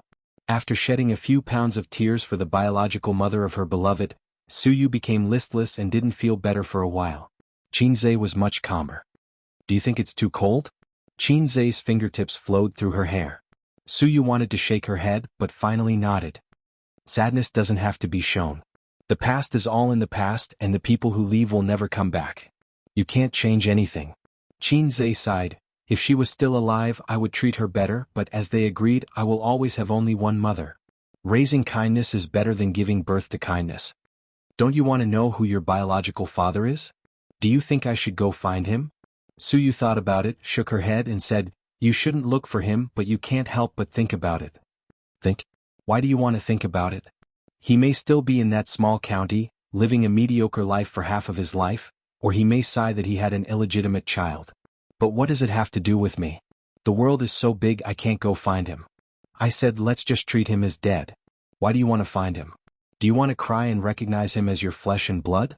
I'm afraid that he will stick to me like a dogskin plaster. Anyway, he's a big boss with a net worth of billions. What if he makes my family restless? 2018 Midsummer in September. Qinzhe, who finally learned about his life, could finally face his life more calmly. Chapter 598. On the journey from Shujia town to Shanghai, the Harmony train passed through the tunnel, crossed the fields, undulating mountains in the sun and rippling ponds. Suyu sometimes bowed her head to play with her mobile phone, and sometimes peeked at the silent Qinzhe. In silence, he was expressionless, just staring at the scenery outside the window, wearing a mask and no sunglasses. This was a first-class seat and there would be no people coming and going. At this moment, Qinzhe had an indescribable charm. Especially the melancholy hidden in his eyes. In fact, he was still very sad. After all, that was his biological mother, a person who had worked hard to change her fate all her life. She had no hope, so she pinned all her hopes and beauty on her brother, and bore all the pain and regret alone. If you want to fly, I'll carry the pain. And Su Yaoji showed far more emotion than an uncle because he could never care about the past. He felt that he caused the separation of his sister's mother and son, causing his sister to die of depression. The sister who raised him since he was a child, the sister who gave up half of her youth for him, he had been asking for it all his life, until he wanted to compensate, but it was too late. Life was like a play, it was not wrong at all. She leaned her head on Qinzhe's shoulder and closed her eyes. Tenderness and sadness surged in her heart, filling her chest. She hoped that this was a journey without an end. She hoped that in the future she could always lean on this shoulder. Husband, do you love me? Suyu murmured. Oh, don't say such sad things. Qinzhe unscrewed the mineral water. Come on, good brother, deep feelings, drink it. Suyu, she hit him angrily. Old husband and wife, still so pretentious. Qinzhe said in a bad mood. When Suyu heard it, she happily hugged his waist with shallow dimples. When Qinzhe noticed her, Suyu had already fallen asleep. Her face was serene, with a round nose, a ruddy mouth and long eyelashes that were like the wings of a flying bird. He didn't know if it was an illusion, but she seemed to have become much prettier. Qinzhe always feels that no matter how beautiful things are, after looking at them for a long time, there will be aesthetic fatigue. He tries to recall the scene when he first met Suyu. The deepest impression in his mind was not her beautiful face, but her tall figure. She was wearing a sexy OL suit, very cold and very goddess-like. Before he met her, she was like a cold daisy in the cold wind. She was beautiful, cold, and unapproachable. After getting to know her, she shed her disguise. She was a beautiful lily, blooming delicately in the rain and sunshine, nourished by the sun. Qinzhe carefully took out his mobile phone and tried not to wake her up. He opened the chat software and sent a message in the Salted Fish Harem group. Suyu and I are going back to Shanghai today. The things in Xingqing have been settled. Are the funds ready? At cross-dressing boss Qingqing Zijin Xiangxi Hongdo Wang Zijin, I'm ready to invest. Qin Bao Bao copied and pasted, I'm ready to invest. Nan Man Pei was a little late. He probably felt that it was not good to ignore Qinzhe, so he copied and pasted, I'm ready to invest. Qinzhe was overjoyed. Oh, there are suddenly 3 new shares. I'm caught off guard. Qin Bao Bao.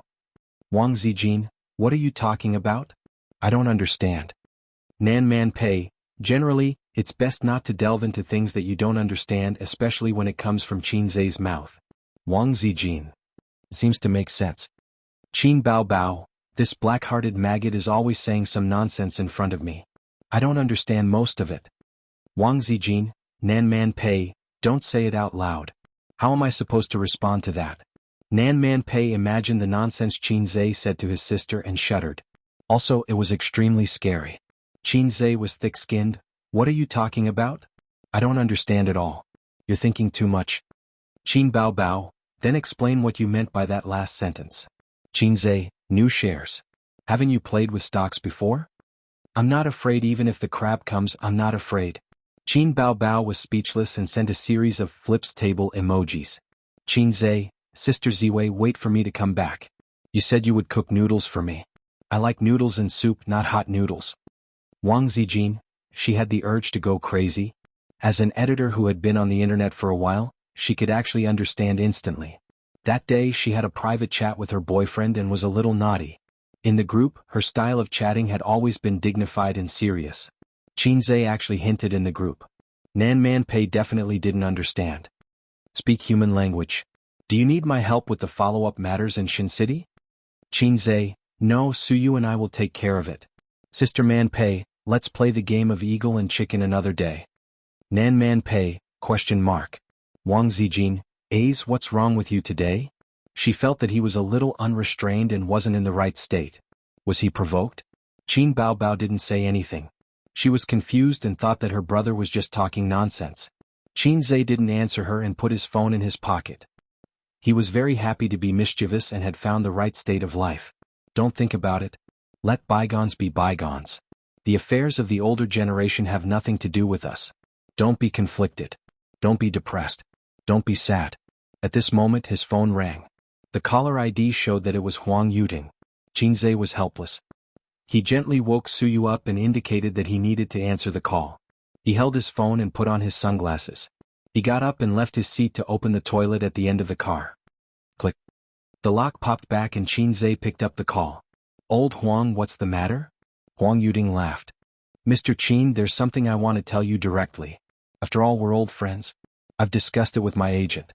I think we can release one song from the album in the second half of the year. I want to sing it now. I haven't had any works in the past few months, and the company's composer isn't very satisfied with the song. Huang Yuting chattered for a while. Among the artists that Qin Zhe had poached, Chen Shishir and Yi Lu had gone out to film. As for the singers, Huang Yuting and Su Jiao were busy with work and didn't have any new works for the time being. There were some rumors circulating on the internet that the two of them might have gone silent and jumped ship to Tianfang. In the end, they didn't have any works for half a year. If it weren't for the fact that they were directly advertised in variety shows, the audience would have forgotten about them. Huang Yuting had taught a newcomer in his previous company. That newcomer's catchphrase song became popular on the internet recently and his fame increased greatly. On the other hand, his master hadn't made any progress and was a bit agitated. No problem. What kind of song do you want? Qin Zhe asked. I'm still worried about your work. Huang Yuting said modestly, just a hit song will do. Get lost. I'm just kidding. Huang Yuting said, I just want to sing a song with feelings. A song with feelings? Qin Zhe thought for a moment. Then I have a lot of songs here. I just thought of one. It's said to be quite popular. It's said to be quite popular. What do you mean? Oh, I think it should be popular. Qin Zhe changed his words. It's said to be quite popular because the system told him so. It's the most popular online song of the year. Qin Zhe had a lot of songs here. This kind of song was most suitable for the artists under him to sing. For his sister, he wanted to write some good songs with a little bit of meaning that could be passed down for many years. Do you have a demo? Huang Yuting suddenly became excited. Qin Zhe's last song, Love Even If You Die, made him famous. Although it was a catchphrase song, it was more beneficial to increase his fame. In the past his fans were all young people. Now even those burly men could shout out his fame. Huang Yuting? I know him. Love Even If You Die was sung by him. He would sing it every time he went to KTV. There's no demo. I'll just sing it casually. Listen to it. If it's good, we'll settle on it. Qin Zhe said. Okay. Huang Yuting listened attentively. Qin Zhe sang, I've lost contact with prostitutes in Guangdong. Sometimes I miss the health care we did together. I hope this organ can connect us. I miss you. My Cantonese is not very good. What do you think? After singing, Qin Zhe asked. What a sentimental song. It would definitely touch the heartstrings of countless people. Okay, this one. It's good, very good. Huang Yuting laughed excitedly. Well, okay. I'll hang up first. I'll go back to the company and write the song and send it to you. Qin Zhe hung up the phone. He took a piss while he was at it. The clear water came out of the jade pillar. The rain sprinkled on the world. He was still a little sad. He couldn't completely let it go. Qin Zhe sighed faintly. He needed to find something else to divert his attention. Otherwise, his OCD would drive him crazy. He would think every day. Every day he would think about Auntie Sue who hugged him all those years ago. He would think about how she felt when she faced him. Another thing made his balls hurt. He had so many brothers and sisters. He and Suyu would have a lot to talk about. Alright, I still have a crazy film to shoot. Chapter 599. At Tianfeng Entertainment. Qin Bao Bao, who had just finished her workout, took a shower, dried her hair and played some games as usual. Then, she sat on the sofa in the office barefooted and practiced her vocal cords for a few minutes. She called her assistant from the office next door to make some tea while she picked up a book called How I Met You in My Most Beautiful Years, and started reading it. Women and men were different after all. Judging from the title of the book, romance novels were long and complicated, while hot-blooded novels were concise and clear. Qin Baobao's way of doing things could not be considered straightforward. She lacked Wang Zijin's opinions and was not as decisive as Nan Man Pei's, nor was she as wise and resilient as Suyu. Be it because of her family background or her outlook, she could not compare to them since she was a child. However, she was the only woman Qin Zhe could not forget about for more than 10 years. Everyone wanted to fight the sobbing monster, but Qin Zhe was the only one who loved it. Xiang Yi's assistant sat opposite Qin Bao Bao and drank tea. She still had something to do, but nothing was more important than drinking tea with her boss. She could even get some snacks from her boss. The necklace is beautiful. Did your boyfriend give it to you? Qin Bao Bao asked with a smile. Although her family wasn't as prestigious as her best friends, baby Qin had received a good education since she was a child. In her assistant's heart, she wasn't a boss who was difficult to get along with. Occasionally, she would even say a few witty words to tease her. Xiang Yi's assistant even made a barometer based on Qin Bao Bao's expression in the morning. For example, if Qin Bao Bao came to work sullenly, Qin Zhe would definitely not be in Tianfeng today. It meant that it was a sunny day. If she came to the office in high spirits, Qin Zhe would definitely be by her side, or he would come over later. It meant that it was a rainy day. Yes, she said. It's so good to have a boyfriend, Qin Bao Bao sighed. It's not convenient for you to have a boyfriend. Xiang Yi's assistant nodded and flattered her. But you have a younger brother. Many people are willing to exchange their boyfriends for your younger brother. Qin Bao Bao said in his heart, I don't want a pair of broken shoes that have been used by others. What about you? Are you willing to exchange your boyfriend for it? The assistant was stunned and shook his head. Boss Qin, you're joking. Is my younger brother not good enough? Good, very good. The assistant said against his will. Qin Zhe was handsome, rich, and talented, but he always put on a straight face and used emotional abuse on her. In the novel, this kind of man was a domineering CEO who deliberately treated the innocent and naive. In reality, she really wanted to hit him. The assistant often criticized Qin Zhe silently to her friends, saying that she was under pressure in the company that did not match her beauty. Then you can be my younger brother's assistant, Qin Bao said. He could quit his job at any moment. Qin Bao Bao wanted to laugh when she saw her assistant's disgusted expression. She knew that her brother didn't dislike the assistant, but he was using this method to vent his anger on her, silently resisting her. It was similar to the rebellious mentality of a teenager. What Qin Bao Bao wanted to do was to touch his head and say, Good boy, Mama loves you. Cross it out. Describe it again. Sob, sob, sob, can't you be satisfied with your sister's beauty? This was the right way for the siblings to open up. Finally remembering that she had something to deal with, Qin Bao Bao sent her assistant away and reluctantly put down the book. She rubbed her eyes, put on her high heels, and planned to work hard at her desk. She couldn't be too lazy. After all, she was the CEO of a big company. In recent years, her brother had been climbing up the ranks like a rocket, and she couldn't keep up. They had said that they would be salted fish together, but suddenly he became a big shot. He started a company and made movies. Qin Bao Bao's dream was to walk on the screen and become the national goddess. The reason was that every time she saw her beautiful face in the mirror, she felt a sense of loneliness. Good things couldn't be hidden, so she had to share them with the whole country. Qin Bao Bao was very reluctant to become the big sister of an entertainment company when she was caught off guard. It was too tiring to be a boss. But what could she do? The most important person in her life suddenly jumped on the high-speed train and sped away. The only thing she could do was to ride a donkey and chase after him. Even if she couldn't catch up, at least she could shorten the distance between them. Otherwise she would only be abandoned. I have a donkey but I never ride it. The phone on the other side of the sofa rang and the screen showed that the caller was Qin Zhe. Qin Bao Bao threw herself on the sofa and happily picked up the call, but her tone was fierce. You're finally back. You made Zijin and I eat noodles for 3 days. My mouth is so bland. It's my fault, my fault. Qin Zhe said, I'm downstairs in the company. Do you want to go out and play? Where to play? Qin Bao Bao's eyes lit up, and her long legs slapped the sofa happily. You'll know when you come down. Qin Zhe said. Qin Bao Bao immediately jumped up from the sofa and left the company happily. She didn't forget to put on a mask. At the parking lot downstairs, she saw her brother's car, which was worth 200,000 yuan. Because of the concealment, the car window didn't roll down. Qin Bao Bao stood beside the car and knocked on the window. The car window slowly rolled down. As a sister, she shamelessly winked at her brother. Qin Zhe got it and said, Get in. You're the right person after confirming with my eyes. It wasn't rush hour now and the road was still smooth. Qin Zhe followed the navigation and drove on the highway. His sister sat in the passenger seat, and the seat belt made a very naughty curve on her chest. A big-breasted brother was more pleasing to the eye than a small-breasted brother. Did you have fun in Shin City? His sister asked casually. What's there to be happy about?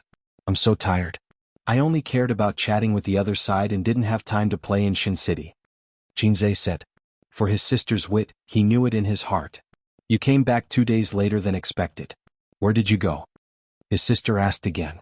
They took a plane to Hangzhou Shaoshan Airport, and then from Shaoshan Airport to Shujia town. They rested for a day. The next morning the car called by Su Yao arrived, and they went to Shujia town to visit the grave together. I went to see Aunt Su, Qin Zhe said. I originally said I would wait for her birthday, but then I was lazy and didn't go. His tone and expression were very calm and steady. Su, you also went? Well, I have nothing to do anyway. Oh. His sister looked at the highway outside and asked curiously, Where are we going to play? I'll take you to a place you've never been to before. Qin Zhe was enraptured.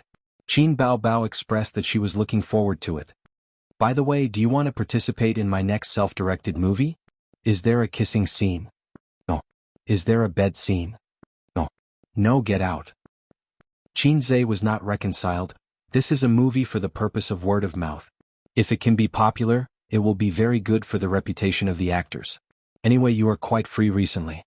He was afraid that his first self-directed movie would be a flop, so he wanted to pull his sister together so that he could attract a lot of attention.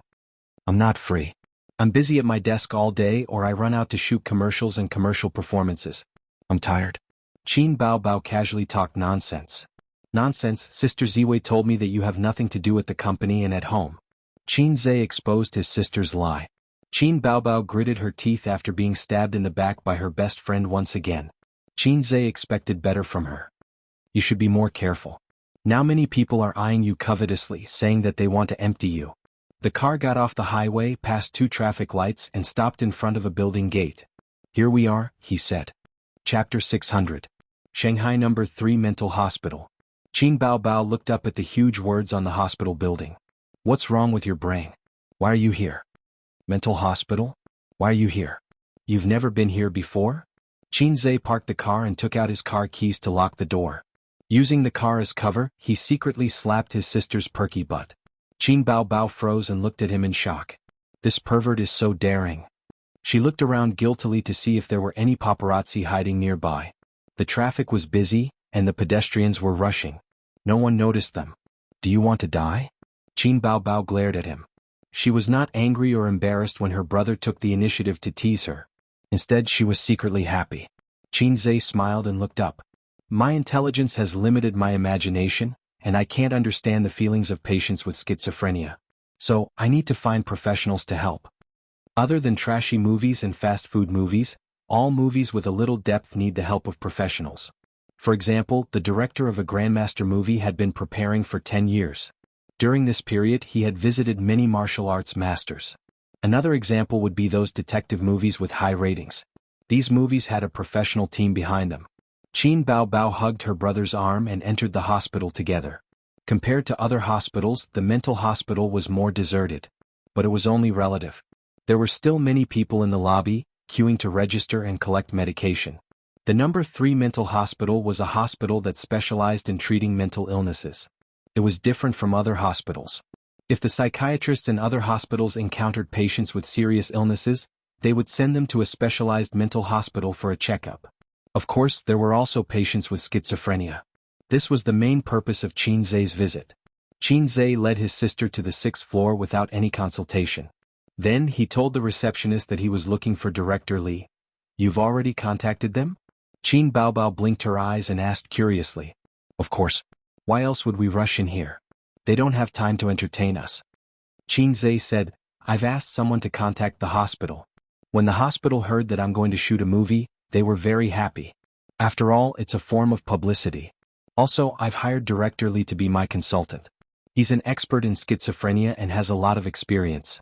This time, I'll pay him a visit and have a chat with him so that I can get some inspiration." "I thought you were really going to ask me out to play." The elder sister was disappointed. "What am I? A vase that serves as a foil?" "Don't speak so bluntly." Qin Baobao pinched his waist but did not manage to pinch his soft flesh. She snorted and said, "Your waist is getting harder and harder. It's not fun anymore. You haven't played it before. How do you know it's not fun?" They bickered all the way to Director Li's office. The nurse leading the way said apologetically, "Director Li is tutoring a patient and will be done soon. Please wait outside for a while." Qin Zhe and his elder sister sat down on a bench outside the office. There was a woman beside them. She was dressed very brightly, but her complexion was not very good. She had heavy dark circles under her eyes. "Do you have some kind of hobby?" the woman asked Qin Baobao. Qin Baobao, wearing sunglasses and a mask in a mental hospital was not normal. Everyone has some kind of mental illness. If we talk about it properly, it will improve. The doctor said that I have mild depression. I have to communicate more and travel more often. Otherwise it will worsen. The woman was the first to confess. She tried to break down Qin Baobao's psychological barrier. Qin Baobao thought to herself, "Crazy. I'm just an onlooker. I'm not sick." She wanted to ignore her, but her younger brother poked her waist. After many years of tacit understanding, Qin Baobao immediately understood her younger brother's intention. He wanted to collect material. Qin Baobao said in a low voice, "Yes, I'm too beautiful. If I don't wear a mask, those men will have bad intentions when they see me. I'll be on tenterhooks." Qin Zhe, the woman looked at her sympathetically. This should be a patient with extreme inferiority which led to delusions. "What about him? Your husband?" the woman asked. "Yes, he accompanied me to see the doctor. The doctor said that I'm under too much psychological pressure." Qin Baobao said, "What about you? What's the reason?" The woman looked at Qin Zhe. He was a normal person. He was not on her side. Hence, she whispered to Qin Baobao. There was a saying, mental patients all think that they are not wrong. It was complete nonsense. In fact, most mental patients knew that they were sick. Only those with severe mental illnesses would lose their minds. "Do you think men are disgusting?" the woman suddenly said in a very low voice. "This." Qin Baobao looked at her younger brother. He was not disgusting. He looked very attractive. "Oh, you have a husband." The woman continued, "My marriage with my husband is on the verge of collapse. But he loves me very much. I also think that it's good to live with him. I want to save this marriage, but I think men are disgusting. Why is it like this? Is he not good to you?" Qin Baobao said in a sympathetic tone. The woman said slowly, "Before I married my husband, I had 3 boyfriends. The second one was especially big." Qin Baobao was confused at first. He did not understand what she meant by, especially big. Just like Teddy, he wanted it every day. Later we broke up. I dated another boyfriend. He was very handsome. He was a very warm man. But his size was not very optimistic. Once, when we quarreled, I told him my ex-boyfriend's size in a moment of excitement. I even made a comparison. Qin Baobao understood and thought to herself, this is really heart-wrenching.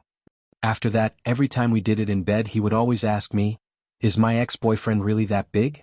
He's a little older than me. Compared to him, who makes you feel more comfortable? The woman's face was lactic. What do you think this is? Does he treat my AC as an arena? Qin Baobao did not know how to answer such a sad question. The woman sighed. The root of my illness was probably formed during that time. Not long after, I broke up with him. I felt that men were disgusting and did not fall in love for a long time. Qin Baobao asked, how long? The woman replied, about 3 months. Qin Baobao, you must cherish your time. It's mainly because of my current husband. After he met me, he started pursuing me crazily. He was so good to me that I did not know how to reject him. So, not long after we got married. But I realized that I had a psychological trauma about things in bed and was very resistant. On the night of our wedding, I lay on the bed and cooperated with him.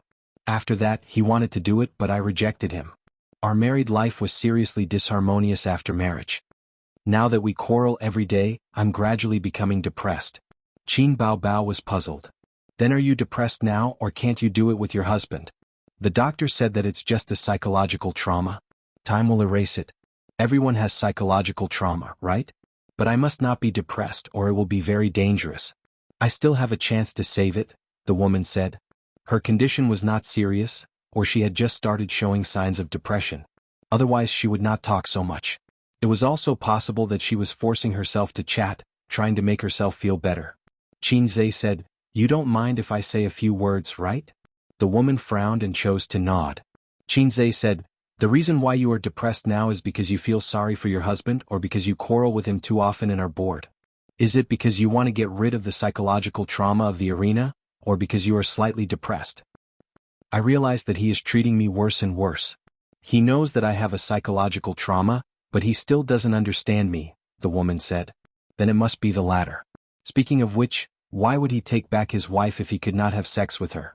Wouldn't it be better to buy a silicone doll? Qin Zhe thought for a moment and said, "I'm just saying. How about this? You treat your husband as a brother. If you can't stand it, go home and change the double bed to a bunk bed. He will sleep on the bottom and you will sleep on the top. He will be your brother sleeping on the top bunk bed. Since he is your brother, it's not unacceptable to have sex with him occasionally, right? After all, friends walk together for life." When the woman heard this, she felt that it made sense and fell into deep thought. The door to Director Li's office opened, and a man in a suit left. Qin Zhe immediately knocked on the door and entered with his sister. "Hello, Miss Qin." Director Li was about 60 years old. He had a head of white hair, wore glasses and wore a white coat. He had already received a call from outside, saying that the person who had made an appointment today had arrived. Qin Zhe and his sister shook hands with him. Director Li personally made tea for the two of them and said with a smile, "Miss Qin, remember to give me your autograph later. My granddaughter likes you very much. Oh, my grandson also likes Miss Qin very much. He wants one too." The Miss Qin at the end was said to Qin Bao. "No problem." Qin Zhe took a sip of tea and said seriously, "Director Li, I would like to know more about mental illness. My script business has hit a bottleneck. Because my knowledge of this field is limited, it is a bit difficult for me to write." "How much do you know about mental illness?" Director Li asked. "Schizophrenia." "Oh, schizophrenia," Qin Zhe said. "Schizophrenia is a mental illness. It is a continuous, usually chronic, major mental illness. It is the most serious type of mental illness." Director Li smiled and said, "When it comes to writing a script, only this type of person can write a good script. When it comes to mental patients, many people will subconsciously think of words like delirious, scary, and not illegal to kill. Actually, everyone more or less has a small mental illness such as mania, anxiety, and mental weakness. Internet addiction is also a type of mental illness. Right, there are also those who say the first floor makes sense, and those who like to raise dogs in the comment section." Qin Zhe asked curiously, "What type of mental illness do the last two people belong to?" "Congenital brain disability," Director Li said. Qin Zhe nodded slightly. "As expected of an expert. Your description hit the nail on the head. I have learned something new. People like them usually behave like normal people, but once they are online, they can't help but control their hands. Even if people often scold them, they know that this behavior will cause dissatisfaction. However, they never get tired of it because their brain sensory ability has changed.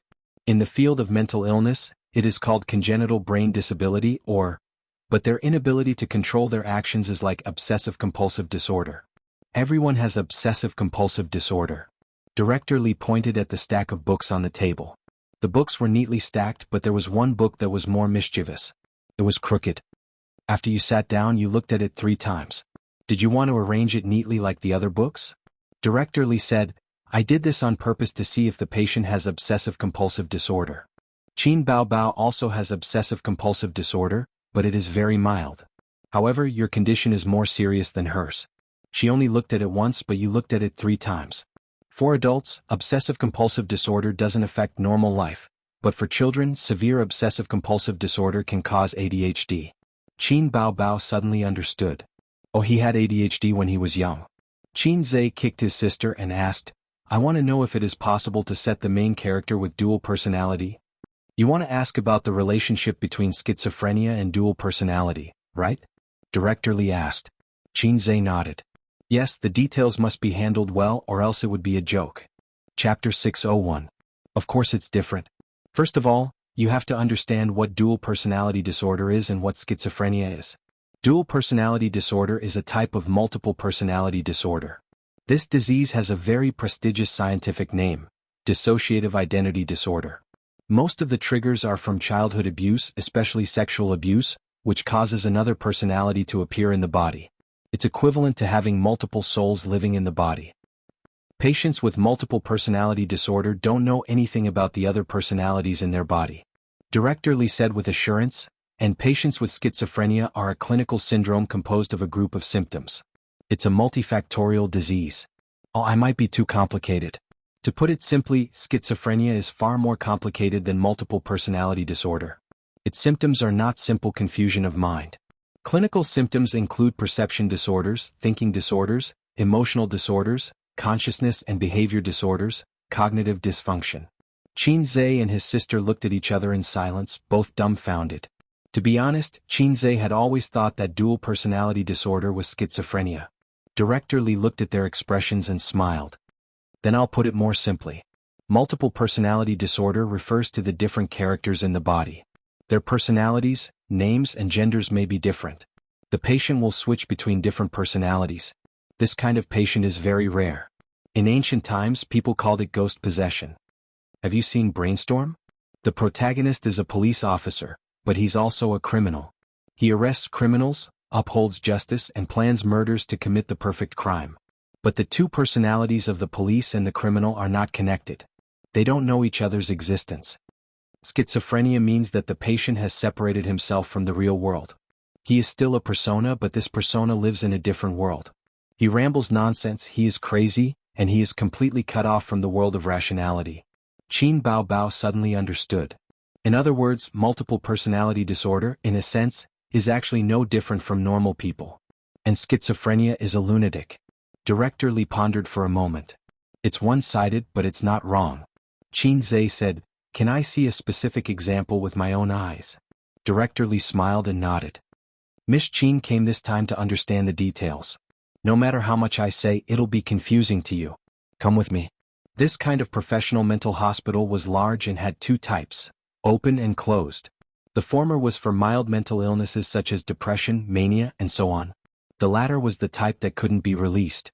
On the way, Qin Zhe held his sister's shoulder with one hand.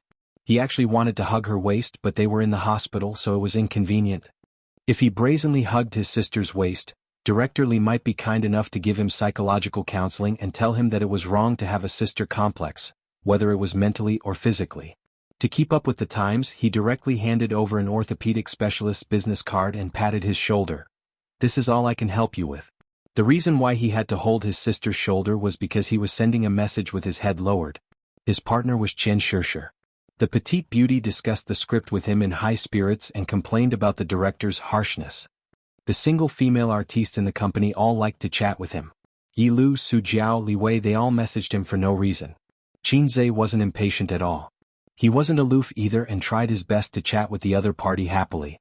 Qin Bao looked at the naughty pictures Chen Shishir sent and frowned unhappily. We're doing business. What are you chatting about? There are always flirtatious sluts trying to seduce the pig that I raised painstakingly. His sister's jealous expression could tug at one's heartstrings. Qin Zhe comforted her, Don't be a coward. Right, I can't afford a Qin Bao. Director Lee called over a doctor on duty and asked, Did you give any counseling to the patients in the ICU today? The doctor said, Teacher, not yet. According to the usual practice, it starts at 3 p.m. Director Lee said, Let's start earlier today. Then he said to Qin Zhe, Let's go to the treatment room. The so-called treatment room was a small room.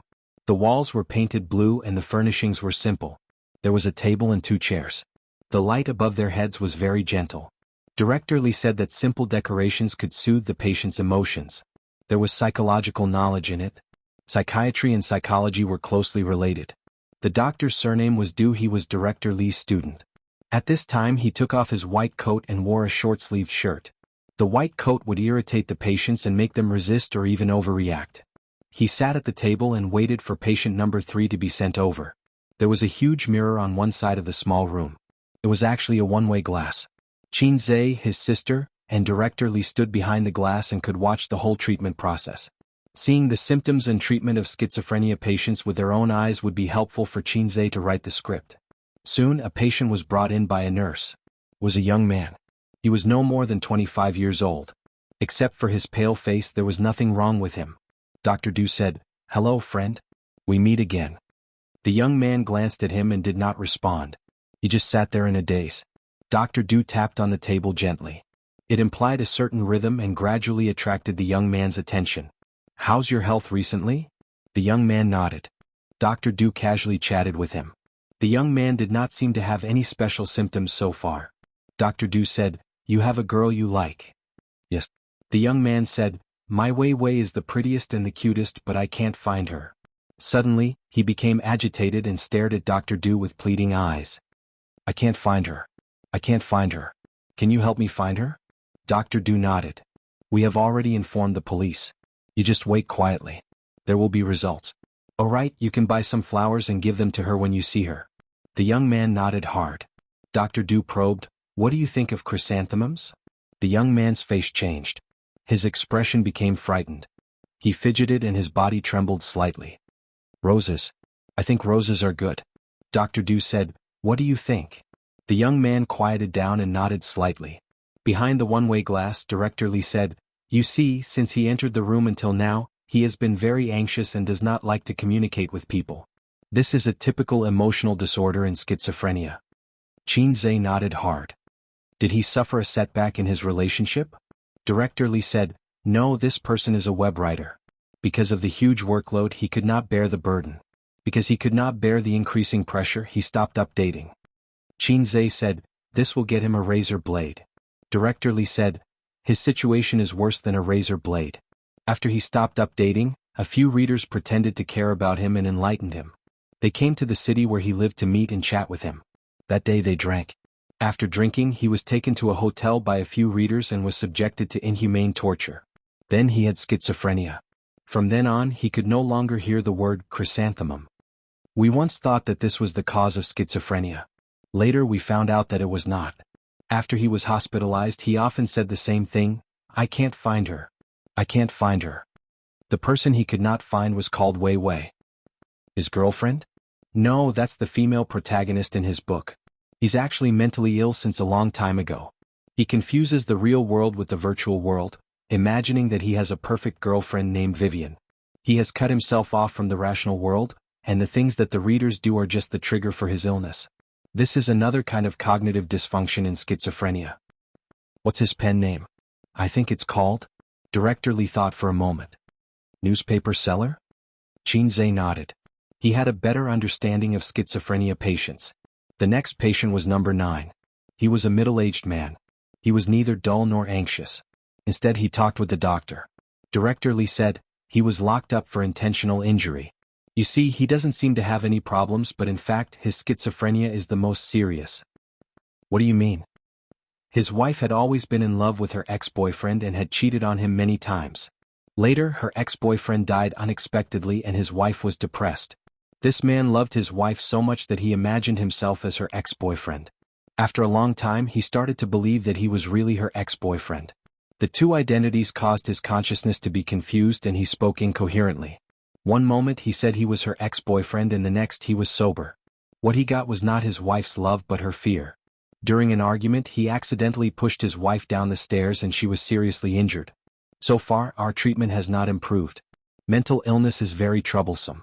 It requires long-term psychological counseling and medication. Even so, many people can't break free for the rest of their lives. The symptoms are very similar to the previous online author. Love is a ray of light so green that it makes you despair. This was probably the most realistic portrayal of a middle-aged man. Qin Zhe sighed. He moved on to the next patient. This time, the patient who came in was neither dull nor anxious. Instead, he was a little lively. He looked around with a smile on his face. When he sat down, Dr. Du said, "Hello." Looking at the high school-age patient, He immediately raised his eyebrows. How so? Dr. Lu obviously knew that he would say that.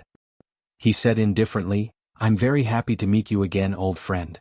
The high school-age patient asked, how happy? Dr. Lu was unmoved. Can we talk? The high school-age patient said, sure, WeChat is like QQ. Dr. Lu said, don't you want to recover? Don't you want to leave here? Don't you want to go to school and surf the internet like your peers? Don't you want to be reunited with your parents? The high school-age patient said, I want a baby, the warm kind. Behind the one-way glass, Qin Zhe was speechless for a long time. He's asking for a beating. Qin Baobao muttered. Yes, half of the reason why he came here was because he was beaten up by his classmates. Chiefly sighed. This child has serious delusions. He wants to earn points every day and become the king of the world with poisonous chicken soup.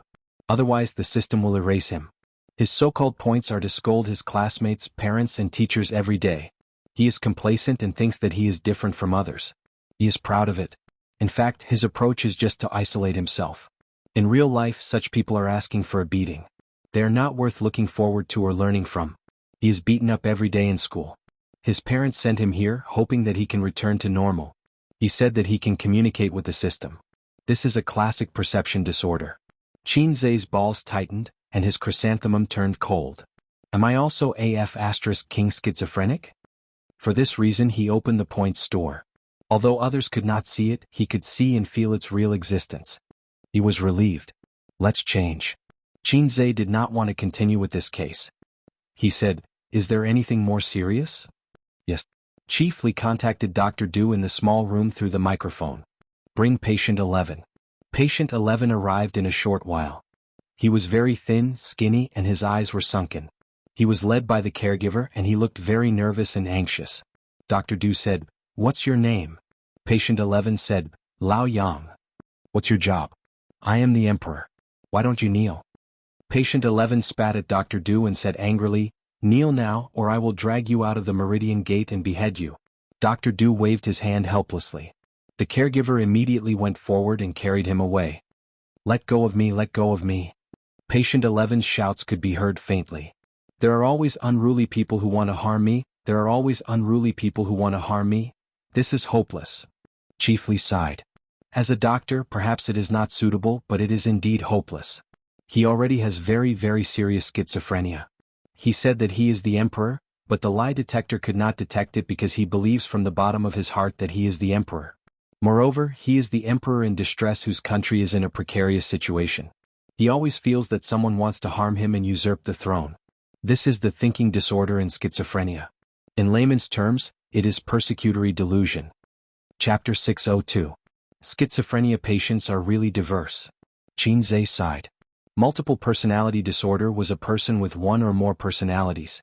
It was easy to define. Schizophrenia had a variety of clinical manifestations. Some patients showed completely different symptoms, but they were all schizophrenia. This was very helpful for Qin Zhe to write the script. It expanded his thinking and allowed him to understand schizophrenia patients better. He even felt a little inspired. Seeing so many schizophrenia patients, could he use them as a model? At least he could learn from them. Forget about the web author. If he was used as a model, he might accidentally make it into a dreamy movie and it would not pass the censorship. Love as a ray of light could be used as a model. After all, the theme was love. Love was the favorite theme of filmmakers, and this kind of heart-wrenching love would add more points. As for the high school student, forget it. It was too unreal. There were always unruly people who wanted to harm the king. Forget it, it was hopeless. There was no way to make it exciting or innovative. If you had come earlier, I have a more troublesome but more interesting case to show you. Director Li said. Director Li, what is it? Qin Zhe handed him a big chicken stick. Director Li took it and glanced at Qin Baobao. He probably felt that it was inconvenient with a lady beside him, but Qin Zhe had already brought the Zippo lighter over. The two sat in the small room. Through the one-way glass on the left, Dr. Du was counseling a patient with depression. Smoke rose slowly and was sucked into the exhaust fan. When there was no one else, Qin Baobao would not let her brother smoke. When there was an outsider, she would be very virtuous and generous. She quietly listened to the conversation between her brother and Director Li. He was sent here about 2 years ago. He was a middle-aged man wearing glasses. He looked gentle and spoke very gently, But this person was abnormal because he kept saying that he was a university student and believed it without a doubt. Is this also a thinking disorder? Director Lee took a deep breath and exhaled. He shook his head. This situation is more complicated. Schizophrenia patients may have thinking disorders or emotional disorders. They may also have both. I'm telling you this because I hope you can understand its inclusiveness. When creating a protagonist, don't cling to a single obstacle. Qin Zhe nodded. How complicated is he? Director Lee said, the situation is somewhat similar to that high school student. He imagined himself to be a university student and accidentally discovered the true appearance of the world. He is cultivating immortality in the city. Qin Beixian. I'm sorry to interrupt you. Please continue. Director Lee nodded. He's not crazy. His usual behavior is no different from an ordinary person, but he goes to the university every day after work. Stop classes there, go to school and pretend to be a university student. At first, his family thought that he wanted to learn something, so they didn't pay much attention to him. Until one day he began to bring along a green onion. Every day he was inseparable and claimed to be her demon pet. One night she was actually awakened by his voice. Seeing him sitting by the bed and talking to the air, his wife felt her hair stand on end. The man discovered that his wife had woken up and said, I'm talking to my light of virtue. Oh, you can't see him. His family had no choice but to send him to the local hospital for treatment. However, he managed to escape 3 times in a row, causing quite a commotion and appearing on the local news 3 times. He claimed that he was showing his divinity in front of the masses and that he was giving a profound sage speech. Not long after, he was sent to our hospital. I analyzed it with a few students and found that his illness was very troublesome. He had entered a deep state of self-hypnosis. No, half of his body was in the real world and the other half was in the cultivation world. In his brain, the two were perfectly combined into one. He said that he went on adventures every day, but in fact he was working. Because of his family, he didn't spend much time in the university. In his own words, because he was busy cultivating, he had very little time to go to the university. At first, we didn't know where to start because the patient was too stubborn. But as time went on, his symptoms became more and more serious. When he saw people, he would shout, "Feel the love of a mother," and then stare at you. If the caregiver forcibly restricted his freedom, he would shout, "Senior White, save me." And then? Qin Zhe couldn't help but ask. For a patient with schizophrenia like him, the most important thing is to find a breakthrough. He said that he accidentally joined a cultivation chat group and embarked on a different path. But when we communicated with him, we couldn't find the chat group on his mobile phone. This was a flaw. We were very happy and were about to take measures, but later he said that he didn't need the chat group on his mobile phone anymore. He had developed something called the virtuous network and he could chat with his golden core. This is the problem with this patient. He imagines a world like a game and he is a programmer so he can fix the loopholes regularly. Later we learned that he had been cultivating since, he said so himself. It had only been half a year since he started cultivating, but his achievements were something that others couldn't achieve in hundreds or even thousands of years. In fact, his schizophrenia appeared half a year ago. So, using this loophole, we did a deep hypnosis on him. Using his spear to attack his shield, together with medical treatment, we finally helped him return to normal. But he didn't seem to be happy. His whole person seemed to have collapsed. Now he is a little depressed, but overall he is normal. Qin Bao scratched her head. Listening to it, I feel like I'm going to have schizophrenia. Director Lee knocked on the table and agreed. That's true. Among us doctors, we also regularly counsel each other. Because human emotions are sometimes interconnected. Just like the man in the cultivation chat group, he was actually very happy. He was immersed in his own world and there were different adventures every day. It was very interesting. But we shattered his world and pulled him back to reality. The reality was that he was aging day by day, and he had achieved nothing. The reality was that he was just a greasy middle-aged man. We could feel the sadness of that moment. Qin Bao went to the toilet halfway. Qin Zhe took the opportunity to say, "Director Lee, I have a friend." Because of her family when she was young, she lacked love and a sense of security. So, she likes others to criticize her and whip her. If you talk to her nicely, she won't care. If you say sweet words to her, she will be happy. But after that, she will feel empty and insecure. But once you are fierce to her, you will be very strong and throw all kinds of things to her. She will be very satisfied and happy. Director Lee said, "Your friend is a masochist, right?" Qin Zhe. You are quite up to date. Director Lee, in that aspect? Qin Zhe, also, they were both adults. No, one was an adult and the other was an old man. Everyone understood. Director Lee, it's hopeless. Qin, it's just a joke. Director Lee smiled and said, in a narrow sense, SM refers to sexual abuse. In a broad sense, SM is actually a psychological need. As you said, because of the lack of love and the indifference of her parents, she is extremely insecure. In her eyes, the lashing and criticism of others is a kind of importance. Don't you young people have a very good saying? Compared to him hating you, you are more afraid of him ignoring you. Is there still hope? Will it worsen? Actually, worsen was not bad. Then the whip and candles would be useful. Why should we save her? You have obsessive-compulsive disorder. Have you thought of treating it? No one is really mentally healthy. More or less, they have some kind of mental illness. As long as it doesn't affect their normal lives, it's fine. In her situation, as long as you give her more care, she will naturally get better. I understand. Then is there any way to make it worsen? Director Lee looked at him from the corner of her eyes. The air was silent for a few seconds. Qin laughed dryly and said, I'm kidding. Ha ha ha ha ha. Awkward. Leaving the hospital at 4 o'clock in the afternoon, Qin had gained a lot. He had a rough idea of how to create a protagonist. He and Director Lee agreed to meet again in a week's time. They would also bring the script and ask Director Lee to help fix the gaps in the professional knowledge. For this, Qin had to pay a not cheap consulting fee. Chapter 603. Qin drove his sister back. The afternoon sun was still very hot. His sister, who didn't eat well at noon, curled up in the passenger seat and ate a bag of Mimi shrimp sticks. Qin's culinary skills were excellent, but with Qin Bao's current status, the food was very exquisite. The takeout was directly ordered from a 5-star hotel. The chef was good, but she always felt that the food was missing a familiar taste.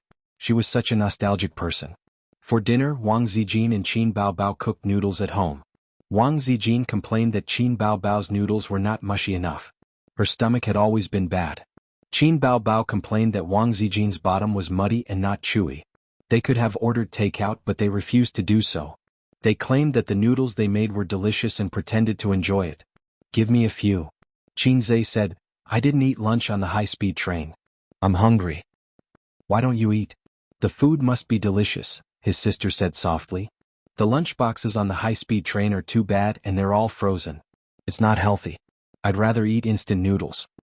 Then eat instant noodles. Do I dare? Qin said angrily, who dares to eat instant noodles on the high-speed train? I can't afford to offend them. That's true. His sister handed her favorite snacks to him. When he was young, she liked to bully him, snatch his things and watch him cry.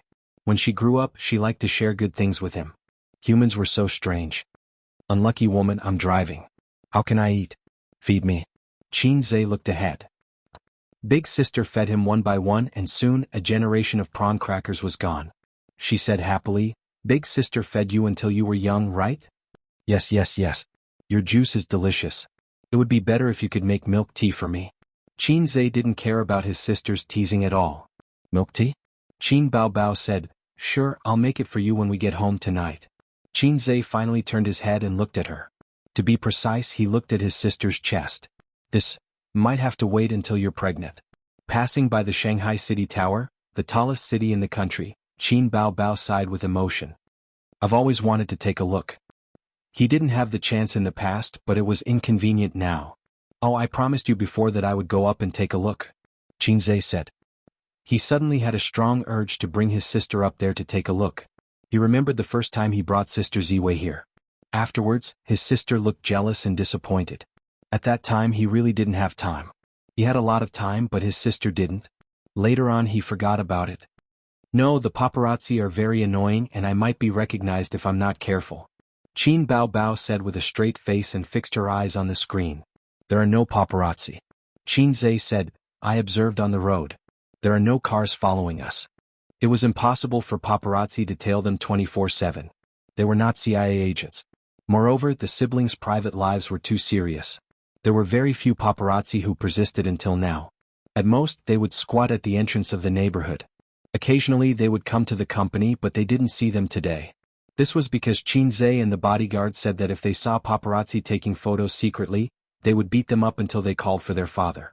Then, Qin would pretend to stop them and check on the paparazzi. If they didn't have any injuries, he would be very disappointed. If they were injured, he would be happy to pay for it. Many celebrities did the same.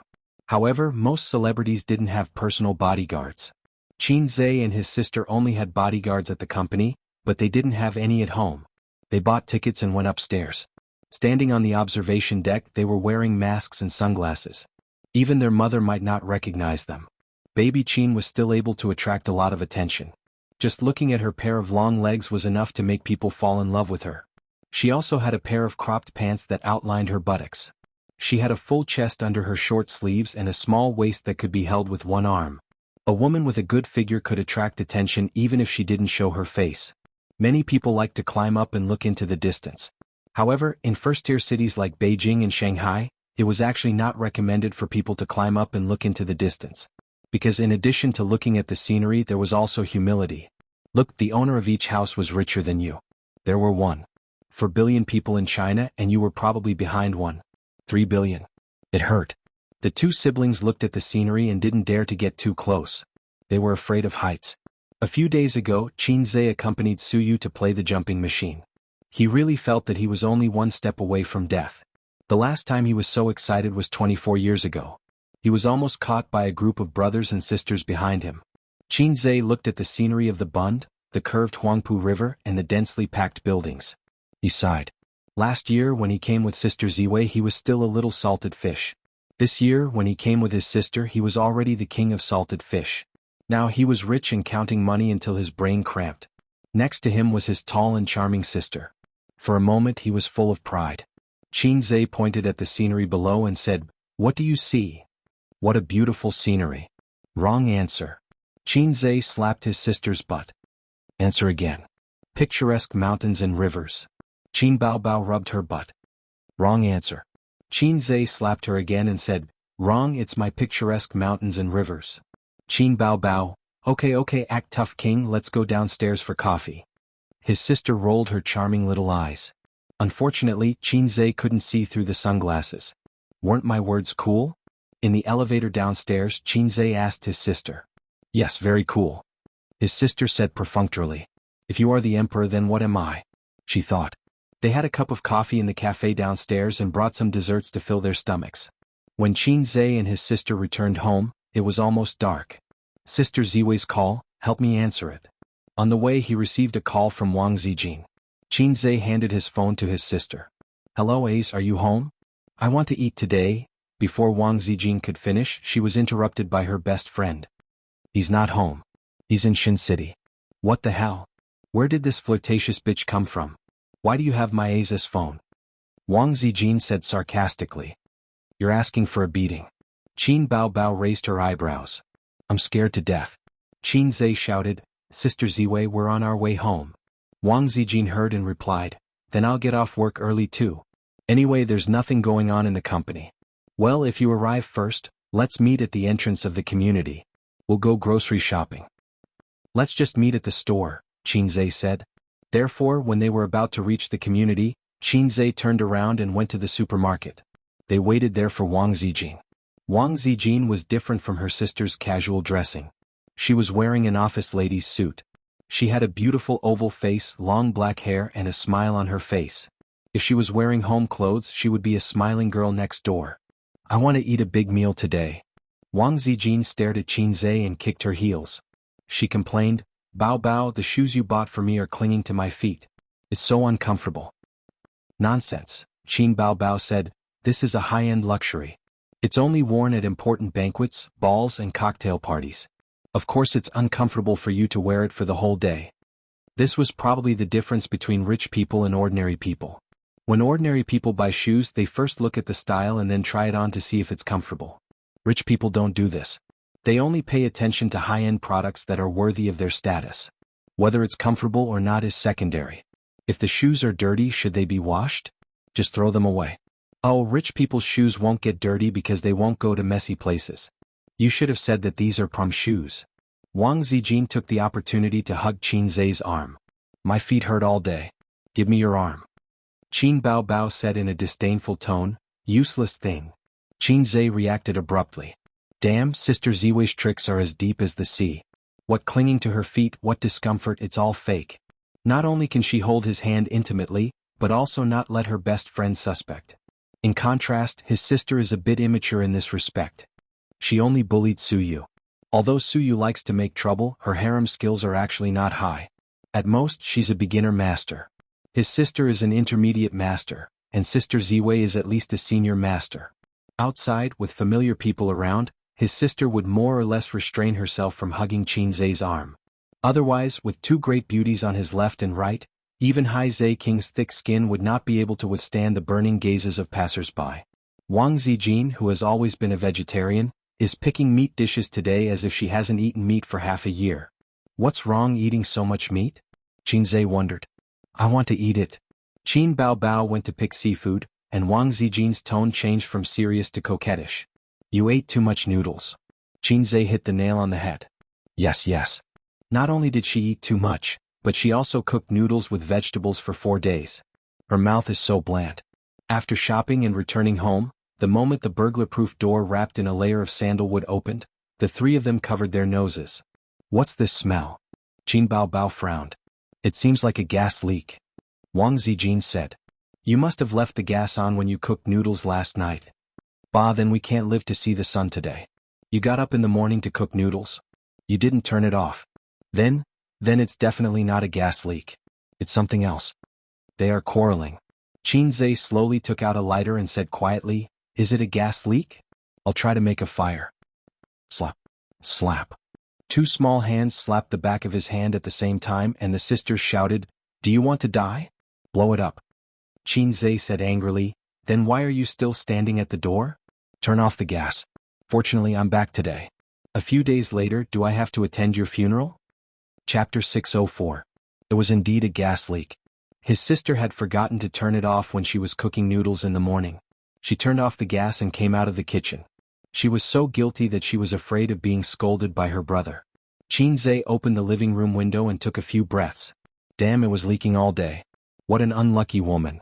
He took out a cigarette and put it in his mouth. Oh, I can't smoke now. So he put it in his ear and went back to the living room. He saw his sister standing beside the sofa like a child who had done something wrong. She was not wearing a skirt, or she might have twisted her skirt or something. Is the kitchen window open? Qin Zhe asked with narrowed eyes. His sister nodded immediately. Qin Zhe sighed. Fortunately, you didn't forget to turn it off at night. If you don't know how to cook, don't cook. Can't you order takeout? Why do you have to be so stubborn? Qin Bao Bao complained, It's all Wang Zijin's fault. She likes to compete with me. Sister is a little fairy. Of course I can't admit defeat. Qin Zhe raised his hand. His sister was smart enough to admit defeat. I'm wrong. I'm useless. I have to admit it. Qin Zhe put his hand on her head and rubbed it. It's okay. If you don't know how to cook, you still have me. Anyway, there are so many women in Shanghai who don't know how to cook. They don't need you. Qin Bao Bao smiled and leaned over. She stood on her tiptoes and kissed his face gently. A's is still the best. Sister's kiss is a reward. Wang Zijin happened to see this scene at the end of the corridor from the living room to the bedroom. She stopped and stared silently for a moment. Then she turned around silently. The toilet window didn't seem to be open. The toilet should have a window. I'll go check. There was a touch of sadness in her eyes that she didn't notice. At night, Qin Zhe cooked a big meal for his sisters. They didn't care much about their table manners and ate with flying chopsticks. Qin Bao Bao hadn't eaten chicken stewed with mushrooms for 4 days.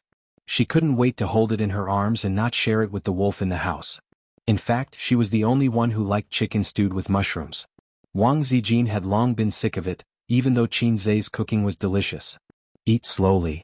Qin Zhe said sarcastically. That's right, sister, are you really not going to act with me? Qin Zhe said. No. Qin Bao Bao said, I'm preparing to hold a concert in a while. Why didn't I know? Qin Zhe was stunned. What do you know? I don't know what you're doing all day. Qin Bao Bao was full of resentment. Now that she was more and more familiar with the company's business, she didn't need her brother's help to hold a concert or something like that. Where's Sister Ziwei? Qin Zhe asked again. It's okay. The company plans to imitate PUBG and make a mobile game, Wang Zijin said gloomily. Aren't many similar copycat mobile games banned?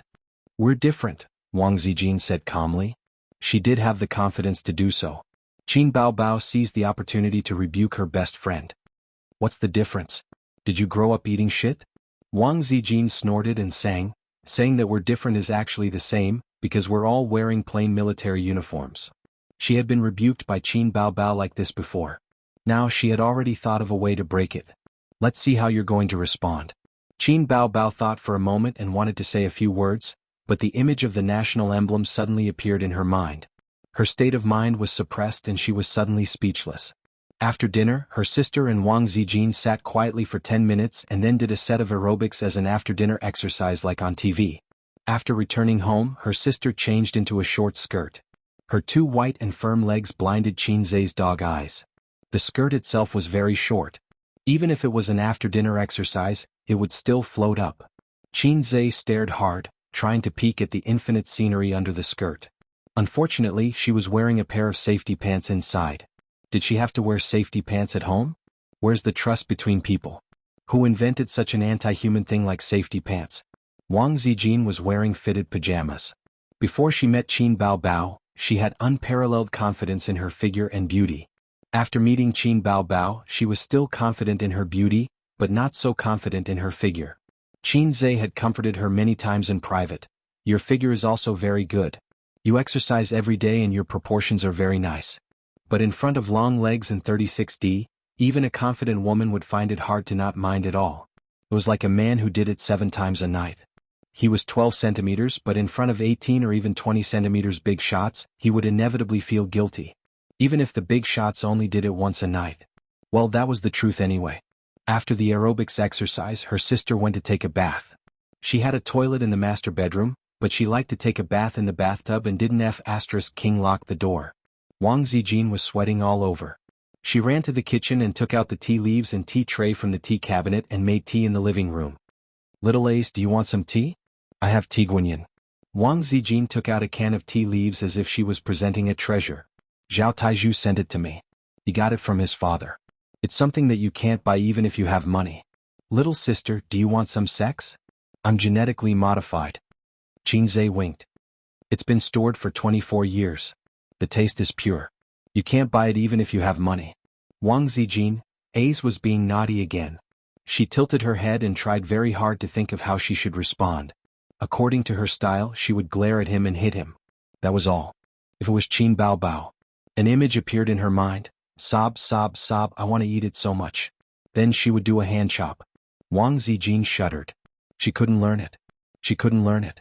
Wang Zijin had always been suppressed by Qin Baobao, whether it was in terms of fighting or fighting for favor. Although she was scheming and had many tricks up her sleeve for a woman with an impeccable appearance, she didn't need to be so scheming and scheming. As long as she learned how to act coquettishly and seductively, most men wouldn't be able to resist her. If Wang Zijin was an extraordinary master, then Qin Baobao would be the invincible Dongfang who didn't have any tricks up his sleeve. Ba Duguqiubai. Piercing the arrow, thousands of cries came to meet me. Scary. It took half an hour for her sister to take a bath and soak in it.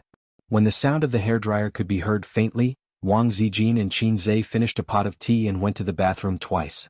Wang Zijin went into the bathroom to take a bath. Qin Zhe also went into the bathroom. He went into the bathroom in her master bedroom. The door of the bathroom was unlocked. My sister didn't lock the door and I didn't lock the door either. She had just taken off her clothes and was wearing cute bear pajamas. She never had any sexy pajamas. Maybe it was because she never had a boyfriend. It was a little difficult to accept such shameful pajamas. So women still need to develop. Look, Suyu is now starting to buy pajamas that meet the taste of adults. Ace, are you in my bathroom? Sister knocked on the door. Yeah. Qin Zhe answered and untied the diaochan around his waist. After 10 minutes, Qin Zhe went out wrapped in a bath towel. In the room, his sister was leaning against the bed, her hair was loose, a white and sharp face was playing with her mobile phone. I'll come over tonight, sister said in a sneaky tone. But I have to write a script.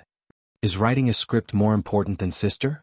Yes. A pillow flew over and his sister said angrily, go away. 11:30 at night, Qin Zhe sat in front of the desk, the sound of typing on the keyboard. After having rich cases of schizophrenia, he was full of inspiration, but his writing speed was not fast because he still needed to think. Occasionally, he would look up some information on schizophrenia on the internet. He put himself in the perspective of those schizophrenia patients. How did the web writers go crazy? Why did the high school students love poisonous chicken soup? How desperate was the man in the green hat? How magnificent and unpredictable the world of cultivation awakened by the middle-aged uncle. He had seen the symptoms of those people and heard about their deeds. When he activated advanced acting proficiency, he easily put himself in the role. I have a green onion. I like to pinch the green onion sprouts. I am a man who wants to become the king of the world with poisonous chicken soup. I have all kinds of dirty words. There was a green light in front of him, that was the vast grassland. Also, the chrysanthemum is full of wounds, your smile is yellow. His consciousness began to be confused, all kinds of thoughts floated and countless images flashed by. The whole world became illusory, and his consciousness began to be separated from the rational world. He was like a person who fell into the deep sea, watching the sunlight reflected by the waves gradually disappear, sinking into the deep sea and darkness. Ace. Ace. The call came from the darkness like a mother's gentle whisper. His confused consciousness slowly calmed down and he opened his eyes. Chapter 605. The bright light from the ceiling made him squint and close his eyes. A few seconds later he opened them again. He found himself lying on a hospital bed, covered with a blue and white striped quilt. He was also wearing a hospital gown. Was this a hospital? Ace, you're finally awake. How do you feel? Chinma sat beside the bed and asked nervously. His sister and mother sat side by side, crying tears of joy. Ace, you're finally awake. Sister was so worried. Chinze's brain went blank for a few seconds. Who am I? Why am I here? Damn, why am I hospitalized? He tried to get up, but found that his limbs were too weak to support him. Don't move, don't move. You just woke up. The doctor said you need to rest. Chinma wiped her tears. I'll call the doctor. Her sister cried as she ran out of the ward. While the mother and daughter were talking, Chinze looked around. Yes, it was a ward. It was not big, only a dozen square meters. There was a sofa and a TV. It should be a private ward. But why am I in a ward? They say that fortune favors fools. Rephrasing it, they say that ordinary people have a stable life. I don't have any disasters or illnesses in my life. He looked at his hand again and was shocked. How was this a hand? It was a chicken claw. He was bony and his skin was wrapped around the bones. His bones were clear. At this time, his sister returned with the doctor in a white coat. The doctor checked Chinze's eyelids and listened to his heartbeat. After a simple checkup, he said, It's okay. He's awake. I'll help you line up. Later, the nurse will take you for a full checkup. The mother and daughter cried tears of joy. Chinma took out her phone happily. Hello, old Chin. Your son is awake. He's finally awake. What happened to me? Chinze said in a terrified tone. Do you still remember? That day when you left the internet cafe, you were stabbed by someone. It was only an external injury, but that group of bastards not only stabbed you, they even kicked and punched you. When you were sent to the hospital, you almost couldn't be saved. You almost fell into a permanent vegetative state. As Mother Chin spoke, her tears flowed out again. Chinze's hair stood on end. He felt a chill rising from his tailbone and crackling to the top of his head. His scalp went numb. Last year, he had indeed been stabbed by someone and had been hospitalized for 7 days. That was the first time he had been hospitalized in his life. How long have I been lying there? What time is it now? Chinma said, You've been lying in bed for a whole year, Ace? Mom was so afraid that you wouldn't wake up. As she spoke, tears streamed down her mother's face. Her sister also cooperated with her sobbing. His sister was still as beautiful as ever. She had chestnut-colored curly hair, a fair and charming face, and a pair of seductive eyes that were filled with tears. However, Chinze wasn't in the mood to appreciate his sister's beauty. His scalp was about to explode. I became a vegetable and was hospitalized for a year? Then what about my experience in the past year? Was it a dream? He clearly remembered that he was writing a script.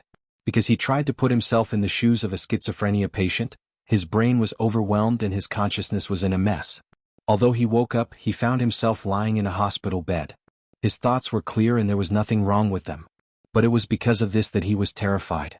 The clearer his thoughts were, the clearer his mind was. Putting himself in the shoes. Was everything now real? A great sense of fear enveloped him.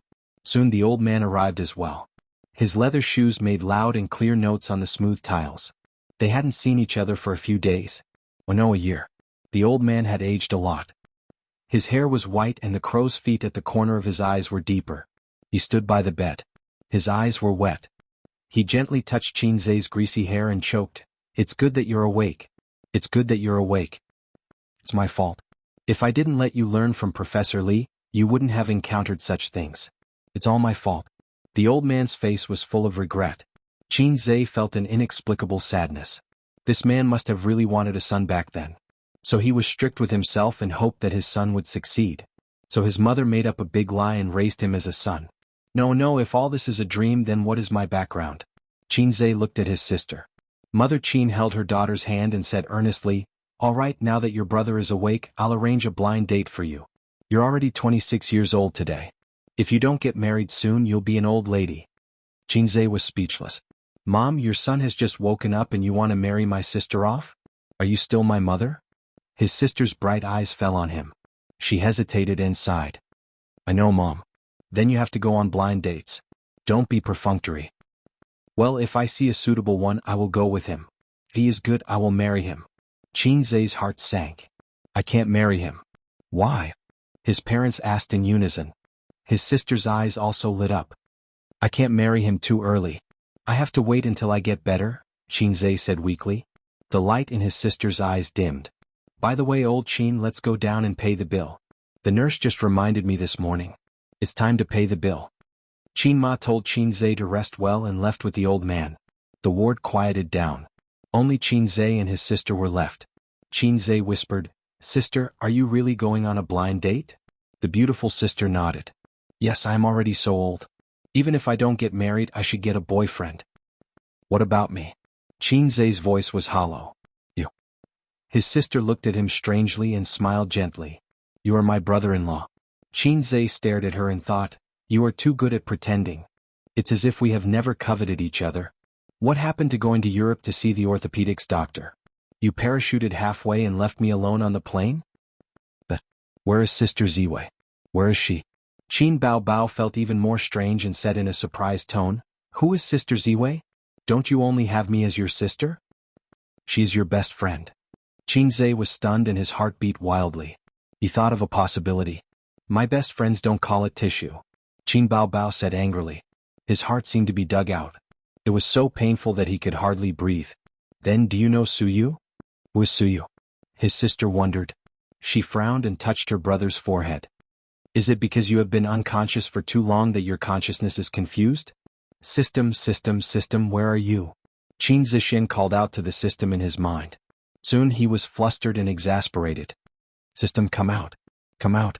Come out." His sister was shocked. "Ace, calm down, calm down." She held him tightly. Qin Zhe murmured, "Is it a dream? Is it my dream?" He smiled bitterly.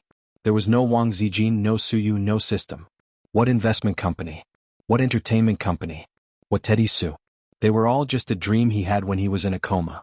A beautiful dream that he had fabricated. 2018 September, midsummer. He woke up from the dream. Chapter 606. The psychiatrist next door heard the news and came over.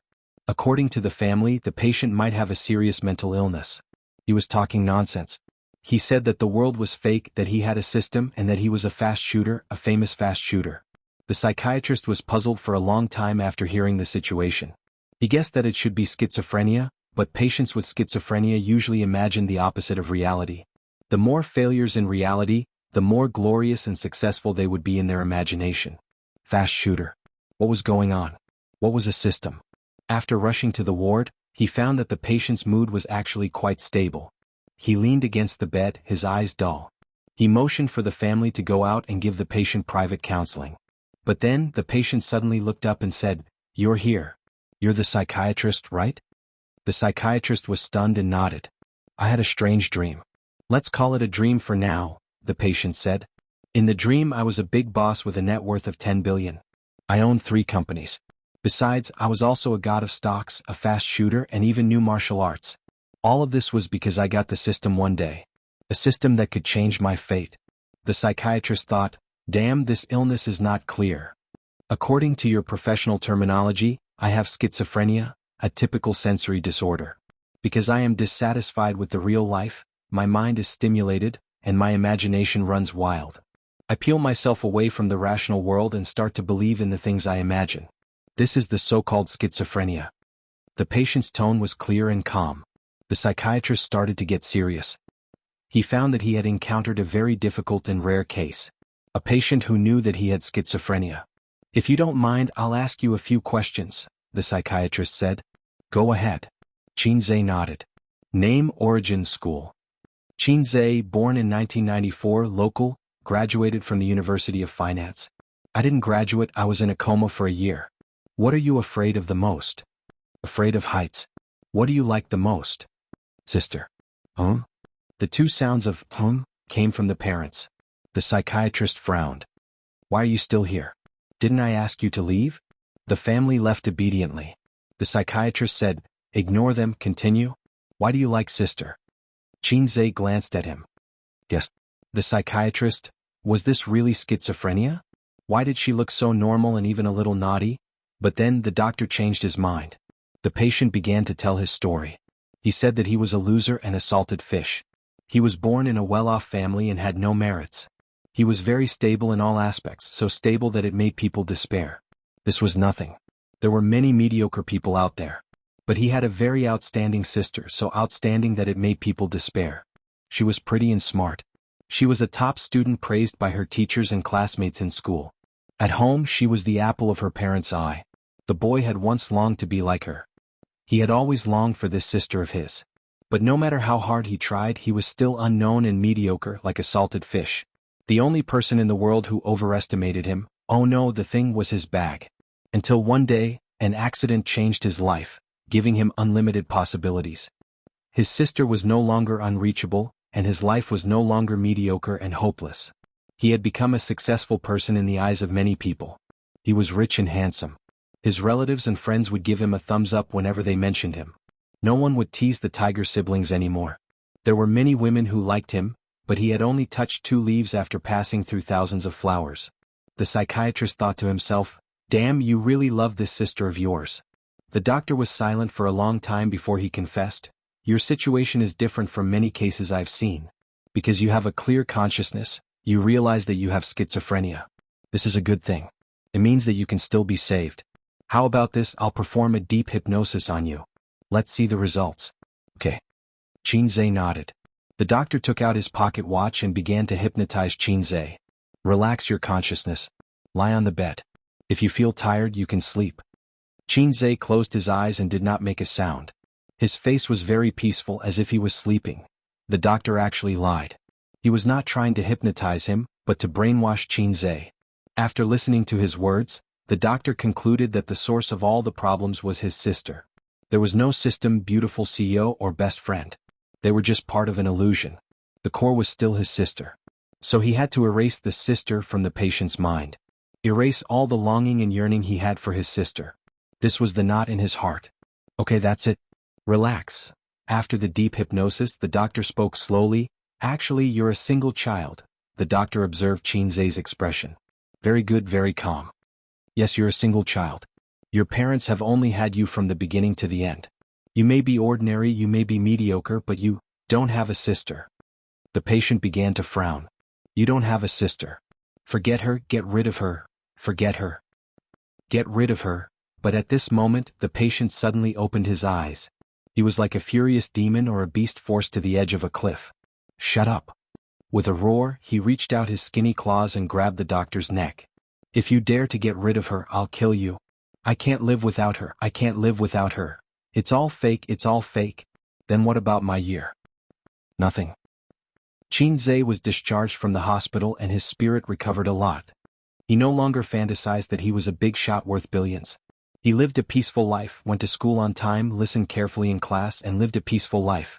In the days without Wang Zijin and Su Yu, his sister began to seriously go on blind dates, saying that she would marry herself before the age of 30. He felt that his life would not be too exciting, but it would not be too bad either. After all, his father was a professor and his family had a big house of more than 100 square meters. After graduation, he joined the workforce hoping to find a girlfriend before 25, then get married, quietly live through his youth and enter middle age, until one day on campus in the library a girl's phone rang. Through the window, I know what's on your mind? Qinzhe was struck by lightning and questioned the girl. Why is your ringtone a song I wrote? The girl was confused. Deep Well Ice, this is Jay Chou's song. Qinzhe was furious. Fuck Jay Chou, how dare he steal my song, I'll kill him. As he spoke, he broke down. He turned around and ran out of the library. His back stumbled like a panicked dog. On the rooftop of the teaching building. Almost all the rooftops of the school were locked. He searched for a long time and only this one was open. Maybe he forgot to close it by accident. Qinzhe stood on the edge of the rooftop, the sun was shining, looking down. At this moment he remembered the fear of being dominated by acrophobia. He was a little hesitant about whether to die in a more handsome way. It would be better to jump. If he jumped, he would bid farewell to his mediocre life. He was still Hei's king, a fast shooter, a god of stocks, Suyu Zijin and his sister. He didn't know when a group of people gathered below watching there. Some people held up their phones to take photos and videos. Soon, Qinzhe's class teacher ran up. "Qinzhe, take it easy, don't jump," the class teacher said anxiously. Qinzhe turned his head and looked at him silently. "Qinzhe, don't jump, although you are a little stupid and your exam results are a little bad, don't give up treatment." Qinzhe silently retracted his gaze and suddenly found that his acrophobia was cured. This boring life, it was better to end it early. So he jumped. "Class teacher, thank you for your assistance." Chapter 607. Dong. The loud sound of his head hitting the ground and the pain woke Qinzhe up. He first covered his head and grimaced, then realized that he was lying on the ground with the window open. The wind blew in from the outside and lifted the curtains. There was a laptop on the desk and a half-written script. Outside the window, vehicles passed by, the wheels and the ground rubbed against each other. It was 2:30 in the morning. Qinzhe was lying on the ground with his arms and legs spread out, sweating profusely. He breathed out a sigh of relief. It was just a dream. Fortunately, it was just a dream. "I'm still Hei's king, sister's little cutie, Suyu's pillar, and sister Ziwei's boyfriend." This was definitely the most terrible nightmare in his life. It was 10,000 times more terrible than the dream of a cute little sister waving at him when he was a teenager. Suddenly he felt that life was so beautiful. The reason why he had such a terrible dream, was it because of the script? What he thought about during the day, he almost had schizophrenia. "Host, you're awake?" The system's voice sounded. In Qinzhe's ears, it was simply the sound of nature. The sound of nature was just like that, it was countless times more pleasant than Suyu's sound. "System, say a few more words for me." "Okay, host, you're awake." The system was very cooperative. Qinzhe burst into tears. "This is the first time I found your voice so pleasant, like a girl's first love. This metaphor doesn't make me happy. Besides, you don't have a first love." The system said. "Let me tell you, I had a dream, a terrible dream." Qinzhe sighed. "In the dream I had nothing, just a salted fish, not even qualified to be my sister's flute boy." "I know." The system said. "You know? I'm bound to your brain, of course I can receive your brain waves." The system said, "Congratulations, you finally experienced the true feelings of a schizophrenia patient." "What do you mean? You almost had schizophrenia just now." "To some extent, acting can be linked to hypnosis." The system said. "T. If I act as a dog, will I really be a dog?" Qinzhe retorted. "Some people pretend to be good people. After acting for more than 10 years, they really become good people. I once read a short story. In the past, there was a righteous and kind police officer. He sneaked into a gang as an undercover agent and tried his best to act as a heinous bastard. Many years later, he successfully completed his mission, but left the police force and became another gang leader. Because he doesn't know how to be a good cop or a good person anymore. He's rotten inside and out." The system said, "Acting is actually a form of self-hypnosis and suggestion. Hypnotizing yourself into the role of the character in the script and immersing yourself into the situation. The more profound the acting skills were, the more hypnotic it was. Activating acting proficiency, crazily hinting that you have schizophrenia, and then putting yourself in the shoes of those patients with schizophrenia. It's a crazy idea." Qinzhe was speechless and could only complain, "This is the mission with the lowest sexual value I've ever received. Now that I think about it, I still have lingering fears. I almost had a grand finale." "The fear comes from the bottom of your heart." The system said, "The reason why you had that dream. It's actually not a dream. You were awake from the beginning to the end, and you didn't lie on the table to sleep. It's just that your consciousness was messed up." "I didn't sleep?" "Yes, you sat on the table like a fool, talking to yourself and occasionally doing body movements. Finally, you climbed onto the bed, stood by the bed and jumped. It was wonderful, but I couldn't have a bucket of popcorn." "Alright, the reason why you had that dream is actually the fear in your heart. You're afraid that my existence is just a dream of yours. After all, it's too unbelievable. You're afraid that when you wake up, you'll have nothing. This fear has been suppressed in your heart until today. Through this opportunity, it's infinitely expanded, expanded and expanded. If one day you really do have schizophrenia, don't doubt, the ending just now will be your ending in the future. Qinzhe was silent. Don't be sad. It's normal for you to have such fear. The system said, remember the high school student who said he had a system and wanted to rely on poisoned chicken soup to become the king of the world? And the middle-aged man who fantasized about his urban cultivation. They accepted it and believed it without a doubt. In fact, they are the real schizophrenia. I just want to know, will I really have schizophrenia? Qinzhe asked. This question is worth 500 points. Scram. It doesn't matter if I scram or not. You continue to write the script. You don't have much time left. The system reminded. I won't write this script again. Qinzhe smiled. I have a deeper understanding of schizophrenia. It can even be said that I've had schizophrenia once. The scene in the dream scared me. Why would I make up a fictitious protagonist, a story? I can adapt it based on a true story. In order to write a script, his body and mind were greatly damaged. Qinzhe closed the laptop, closed the windows, turned on the air conditioner and fell asleep. For the next 3 days, he did not accompany his sisters to the company, nor did he go to the company to find Suyu. He began to write the script in isolation. His inspiration was bursting and he wrote very smoothly. On the morning of the 4th day he finished writing the script and came out of isolation. Of course, it was to accompany his sisters to Tianfang Entertainment. Starting today he would start preparing for the shooting of the new movie. Before that, he promised to write a new song for Huang Yuding, Guangdong Brothel until lost contact. But before he could write the lyrics and music score, Su Jiao walked in with her pair of tight legs and high heels and knocked on the CEO's office. As soon as she saw him, she put on a bitter face and pretended to be pitiful, saying, "Boss, you can't favor one and discriminate against the other." He didn't need to guess to know what she meant. Although it was just a casual mention over the phone, Huang Yuding's manager was very happy. This person was famous in the company for being a chatterbox and a big mouth. If it wasn't confidential, he wouldn't hide it. While he was chatting with Su Jiao's manager, Xiao Qin is going to write a song for Yuding. I heard from Yuding that the quality of the song is very good. Alright, does your Su Jiao have a new song? As a result, Su Jiao's manager felt it was unfair and ran over to Su Jiao to chat. Xiao Qin has already written a song for Huang Yuding. I heard it's a hit song.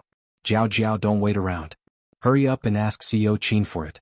A crying child gets milk. I want a hit song too. Xiao Qin, write one for me too. Su Jiao sat across from him on the sofa and shamelessly insisted. A woman's greatest weapon was to act coquettishly and shamelessly. Smart women should learn this trick. It didn't necessarily have to be used on their husbands or boyfriends. Occasionally they could act coquettishly and shamelessly towards their close superiors and elders in the family. As long as it wasn't too much, it was very easy to get promises. Qinzhe had always been known for his friendliness. Other than his assistants, all the employees in the company said that he was very easy to get along with and was easier to get along with than Qin Baobao. Therefore, the A-list and B-list artists in the company rarely respected him as their boss. To put it simply, it was 30% respect and 70% intimacy. For old acquaintances like Huang Yuding and Chen Shishir, it was 20% respect and 80% intimacy. This kind of interpersonal relationship in the company had both advantages and disadvantages. The advantage was that it wasn't easy for artists to change jobs, and the relationship between friends was always more reliable than the relationship between superiors and subordinates. The disadvantage was that you had to be impartial. You had to be more tactful and intelligent when dealing with matters and allocating resources. The business-like approach wasn't very effective. Where's the hit song from? Do you think it's a street vendor's product? Qinzhe said grumpily and casually through a lollipop of his sister's. Then I want a song anyway. Su Jiao peeled off the lollipop and took a bite. He took it from his year-end album. I didn't give it to him for free. I know. Qinzhe couldn't think of a suitable song at the moment. He hadn't listened to a song in a long time, and he rarely listened to the female version. How about this, I'll give you two a song for free. But it's not one song for each of you, it's one song for both of you. Su Jiao's eyes lit up. Then I want to hear the quality of the song first. Look at what you're saying. Which of my songs isn't quality? Chapter 608. Yes. Su Jiao kept pecking his head. Boss Qin's songs are all top-notch and can all be popular. It's my fault, I admit my mistake. Qinzhe closed his eyes in pleasure, enjoying the pleasure of being flattered. This gave him a sense of fulfillment and satisfaction. I'm still that fast shooter. Happiness. Humans were like this. In the past, when they carried the title of fast shooter, they couldn't wait to throw it away and kick it away. But when they lost it once, even a sniper would gladly endure it and be filled with happiness. Schizophrenia was really scary. The system was right. He was infinitely close to schizophrenia last night and had a clear mind, but it automatically blocked out a lot of key information such as his knowledge, his vision, and so on. These things had already become his own. But he didn't remember it all last night and was terrified. That wasn't a dream, it was the feeling of a schizophrenia patient after their consciousness was disrupted. If it was in a Xinxiao world, I would probably die from an inner demon tribulation. Su Jiao blinked and didn't know how she got CEO Qin's G-spot. Look at his satisfied face, he even squinted his eyes. Is Huang Yuding in the company? After reminiscing, Qin Zhe suppressed the satisfaction and happiness in his heart and recovered his composure. Yeah, he pushed away all the unimportant jobs in order to wait for you to come to the company. He's anxiously waiting. Now that you're here, he's probably looking forward to it in the office, Su Jiao said. Qin Zhe asked his sister's assistant to call Huang Yuding over. Huang Yuding was dressed in high-end casual clothes. Even if he didn't go on stage or perform, his hairstyle was still very handsome. The man was 30 years old and didn't have any wrinkles, but he had a more mature temperament. His figure was also very well maintained. He was the top handsome guy in his age group. Yo, why are you here? Huang Yuding sat beside Su Jiao and crossed his legs comfortably. He tossed a cigarette to Qin Zhe. When Qin Zhe put the cigarette in his mouth, he took out his lighter and leaned over to light the cigarette for the boss. Don't smoke in my office. Not far away, Qin Baobao, who was flipping through documents at her desk, frowned. Huang Yuding's hand paused in the middle of lighting the cigarette. He couldn't help but look at Qin Zhe. When men talk about things, smoking is to improve their relationship. What are women blabbering about? Unexpectedly, Qin Zhe quickly put the cigarette on the coffee table and was very obedient. He even coughed to cover it up. I don't smoke. My throat is uncomfortable. Huang Yuding. All right. Yuding Jiao asked me for a song, but I've been busy with the script recently, so I don't have the energy to compose a song. So I'll compromise and let you guys sing a duet. Qin Zhe asked, what do you think? Actually, that was not the case. One song only cost 30 points and 2 songs cost 60 points. If they sang together, Qin Zhe could save 30 points. Wait. Su Jiao had a flash of inspiration. Boss Qin, you said you want to shoot a new movie? Yes. Then can I sing the theme song? Huang Yuding beat him to it. I asked first. Su Jiao glared at him. Are you sure you asked first? Huang Yuding glanced at her from the corner of his eyes. Su Jiao puffed up her cheeks and glared hard.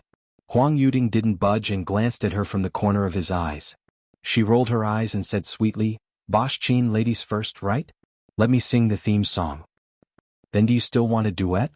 Su Jiao pursed her bright red lips and said weakly, yes. Huang Yuding gave her a thumbs up. I'll spit on you with a mouthful of salt soda. Qin Zhe rolled his eyes. I plan to use the song I sang before for the script's theme song. You must give me the rights to the cover song, Huang Yuding said. We'll talk about it later. I'll write the duet song first. You guys try to record a demo, Qin Zhe said. They prepared the staff and 2B pencils. Huang Yuding and Su Jiao watched in high spirits. The former had once watched Qin Zhe compose a song on the spot. His pen flew without any pause as he finished writing the lyrics. Huang Yuding liked to watch Qin Zhe's rough, composing process. As a composer who often had trouble with lyrics, watching Qin Zhe compose on the spot was undoubtedly a blessing. It was Su Jiao's first time and she was dumbfounded the whole time. She wasn't a singer-songwriter and had tried before, but she realized that she wasn't cut out for it. She had seen many excellent composers composing songs. They were like shitting, squeezing out a little bit and squeezing out a little bit. Very few people could pull out a whole string. Once they were disturbed, they would tighten their buttholes and break the sh*t. Then they would fly into a rage. Su Jiao had never seen someone pull out a whole string so smoothly like Qin Zhe. Moreover, his composing process was different from others. Normally he would compose the song first, then fill in the lyrics. But Qin Zhe started from filling in the lyrics. If he had already written the song beforehand, how was that possible? A fast shooter always composes the lyrics and music on the spot. Otherwise, how could he be worthy of such a dazzling title? Su Jiao was shocked beyond words. While composing the song, Qin Zhe paused and raised his head to look at the sky at a 45-degree angle. Su Jiao and Huang Yuding looked at each other, thinking that he finally got stuck. In fact, Qin Zhe was looking at the interface of the point store. He remembered that there were several versions of this song. The song he clicked on now was another version, a failed version that was shackled by the dynamic soundtrack of online songs. It was clearly a song with a sad tone, but it had to be paired with a very dynamic tune. It didn't match at all. The other version's soundtrack was very good. It was mellow, melodious, and had a hint of sadness. Just like the song Perfume is Poisonous, that he once copied for his sister, there were also two versions of the soundtrack. One was the typical ping ping ping ping, and the other was very good. It matched the song's theme very well, and the tune was soft and sad. His fingers moved and he switched songs. After finding the correct tune, he lowered his head again and started writing rapidly. I'm done. Take a look. Qinzhe pushed the song over. Huang Yuding and Su Jiao sat next to each other.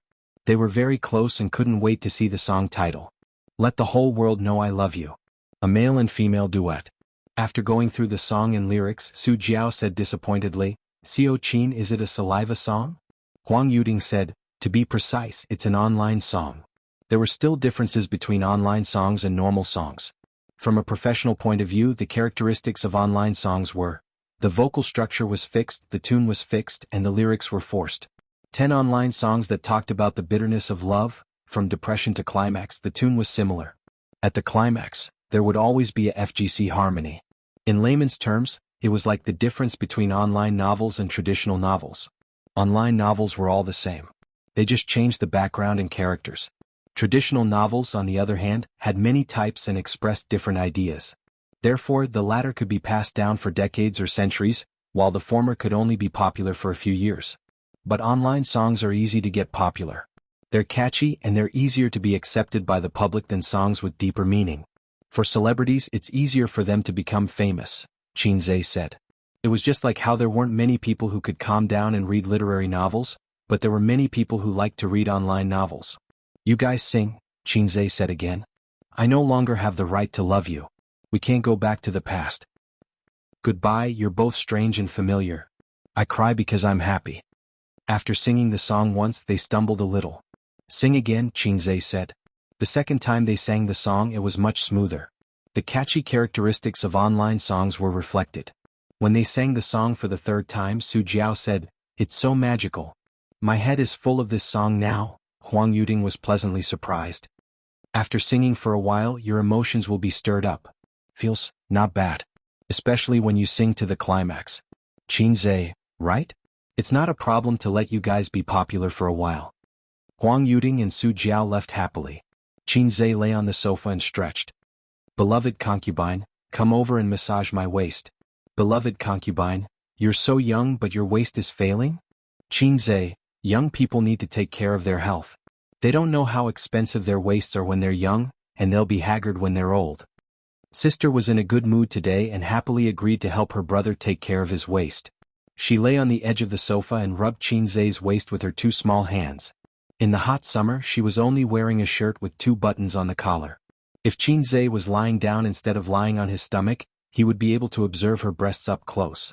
The 2 white and round hemispheres were exposed. Sister, make a movie with me. Qinzhe repeated the same old tune.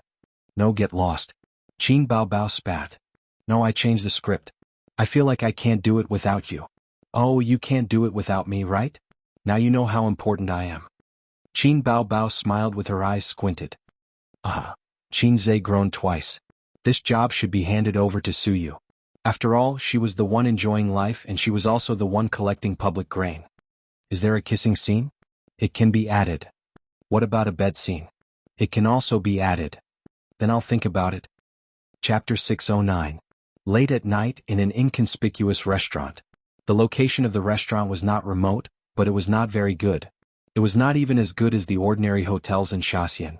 However, there were a lot of customers here. The store had countless loyal diners. Could you imagine that an inconspicuous store would have people lining up from morning to night?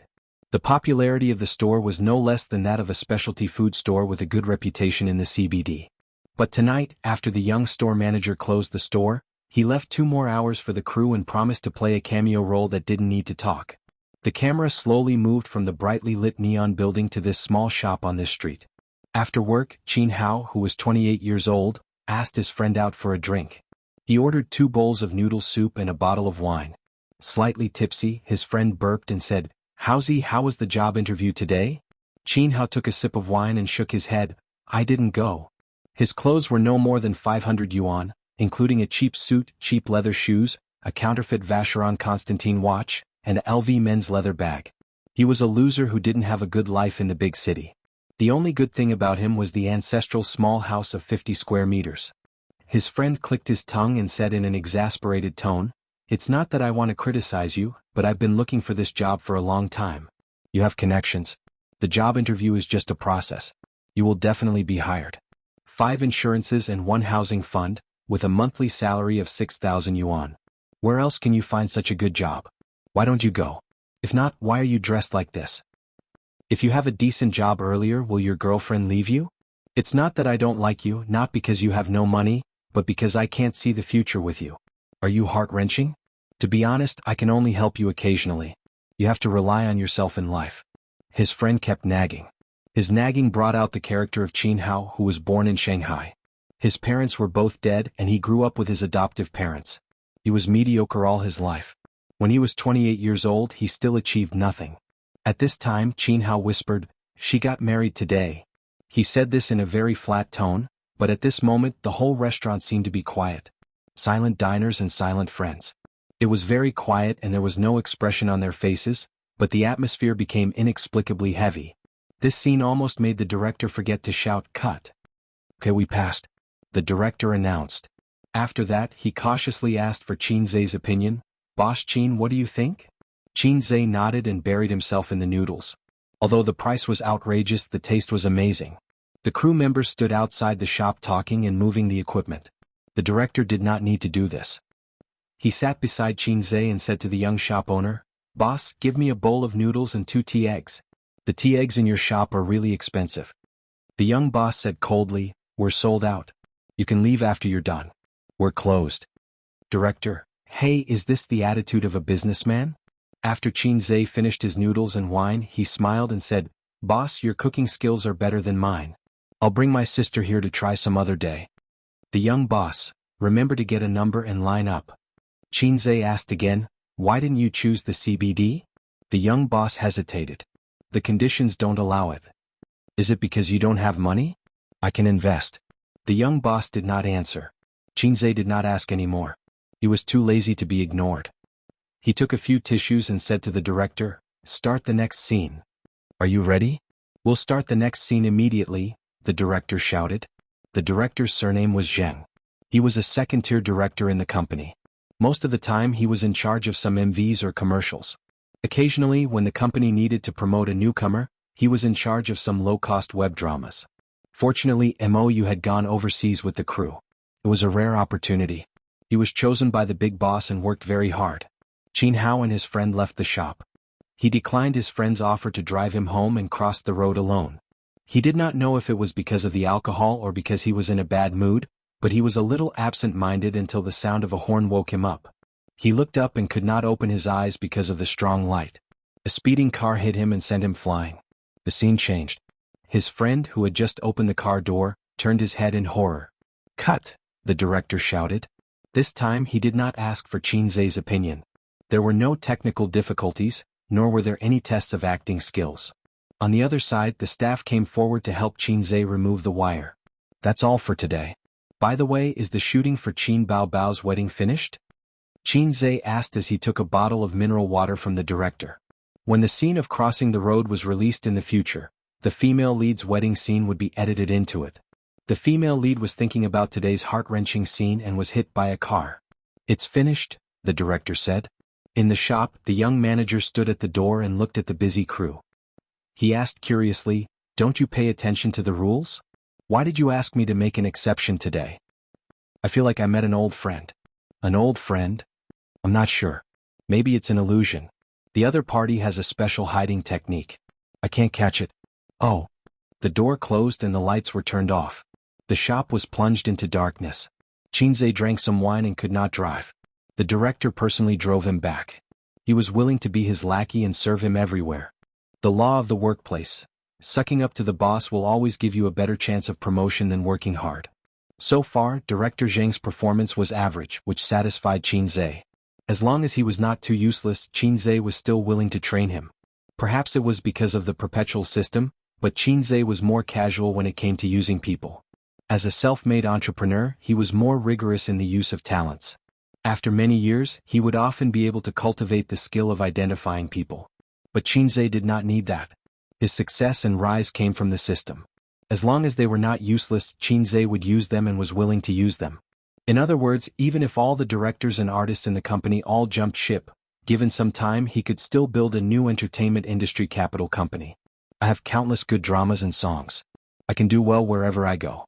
I don't produce works. I'm just a porter between the two worlds. Chairman Qin, why don't you act in a TV drama? On the way, Director Zheng tried to change the topic. I don't have time, Qinze said. A TV drama would take a few months to half a year. He did not have the energy to do that. There were also those that could be done in a month, such as low-cost and fast-food dramas. Director Zheng laughed dryly. Oh right, you've seen the script. What do you think? Good, very good. Tell me the truth. It's very average. Suddenly he felt a stab in his heart. Director Zheng said, it's actually very high quality. But compared to Chairman Qin's previous scripts, it's a little worse. Qinze thought to himself, because this was my original work. You didn't read the script carefully. Qinze said, go back and read it carefully. Once you understand the feelings and the tears at the end, you won't say that. Oh. Director Zheng felt that Chairman Qin was a little angry. But he really did not study the script carefully. The time he had the script was too short. He was busy working. You've been in the company for 3 years, Qinze said. Yes, it's all thanks to Chairman Qin. I was actually planning to quit at the end of last year and try my luck in Dongguan. Director Zheng said flatteringly, but Chairman Qin, when you came, you immediately changed the company's fortunes. Qinze said, why don't you drift to the north? There are more opportunities there. Compared to that, Guangdong has been going downhill these few years. Prosperous and prostitutes are everywhere. That's why they can't prosper. Director Zheng nodded. He naturally did not understand the meaning of the latter half of the sentence. They did not speak for the rest of the journey. Qinze opened the chat app. He wanted to ask his sisters if they had dinner. The university group was bustling. He opened it silently, scrolled through the chat history and then exited. Nowadays it was very difficult to joke with his old friends. In the past they could still chat, talk about beautiful women and talk dirty. But now he couldn't do that. If he continued to be the same as before, posting some gifs that made people unable to keep up with his nutrition, or discussing girls with big buttocks and giggling a few times, his chat history might be posted online the next day. Shocking, Qinze is actually such a person. Shocking, Qinze actually likes hee. Wait. His circle of friends was getting bigger and bigger. But the friends he made when he was down and out, those pure friendships were getting fewer and fewer. Only his sister was still the same. So he could only kiss her often to reminisce about the past. He was so lucky to have a capable sister. A message came over. It was from his cousin Jiang Qing. Cousin, it's my birthday today. Give me a red packet. Qinze replied, ask your sister for one. I already asked, blind crying. His cousin sent a screenshot. It was a conversation between him and Qin Baobao. Jiang Qing, cousin, it's my birthday. Red packet. Qin Baobao, wrong name. I'll give you another chance. Jiang Qing, beautiful, invincible and adorable cousin, please give younger brother a red packet. Qin Baobao, say it again. Also it's cousin, not younger brother. Jiang Qing, beautiful, invincible and adorable cousin, please give younger brother a red packet. Qin Baobao, say it 3 more times. Jiang Qing sent it 3 more times. Qin Baobao, good boy. Touching head, Jiang Qing, cousin, where's the red packet? Shy, Qin Baobao, no, get lost. Jiang Qing, Qinze couldn't help but laugh. So it was his cousin's birthday today. In the past, Qinze didn't care about his birthday. At that time he didn't have money. But it was different now. He was a big shot with a net worth of 10 billion yuan. Qinze sent a 5 yuan red packet generously. Chapter 610. Jiang Qing, you're really my brother, you're so stingy? Qinze, nonsense, I'm not your real brother, so 5 yuan is already your greatest love. Jiang Qing, 8,000 mountains and 10,000 rivers are always love. Can't you give me more? Qinze, no, your sister is in charge of all my money. Jiang Qing, funny, why is she in charge of your money? Cousin, can't you make up an excuse earlier? I'll believe you if you say it's in charge of your girlfriend. Qinze, you don't understand. Your sister's money is used for marriage first, It'll be useful in the future. Jiangqing, what's the use? Qin Zhe, that's why you don't have a sister. You won't understand even if I tell you. In the end, Qin Zhe transferred him 500 yuan. Jiangqing had just started high school not long ago, so it wasn't appropriate to give him too much money. Raising a poor boy and raising a rich girl was to raise a poor girl's temperament and mentality. You wouldn't be cheated with a lollipop. After all, in a morally bankrupt society, there were too many uncles who liked young children. Boys had to be raised poor because their material life was too rich. It was easy for them to become useless, not knowing how to improve and work hard.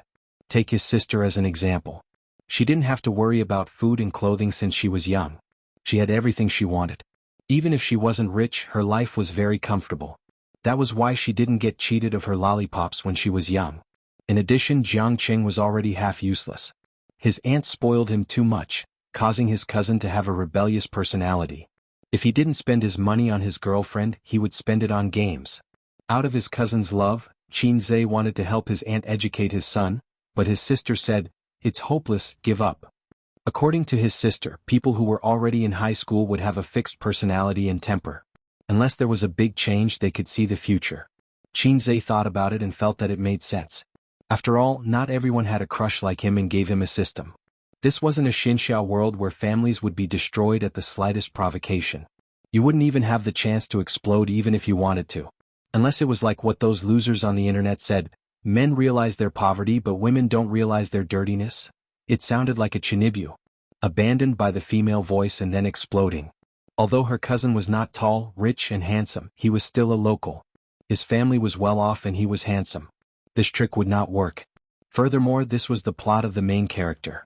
His cousin's fate wasn't good enough. If he forced the plot, it would shorten his lifespan.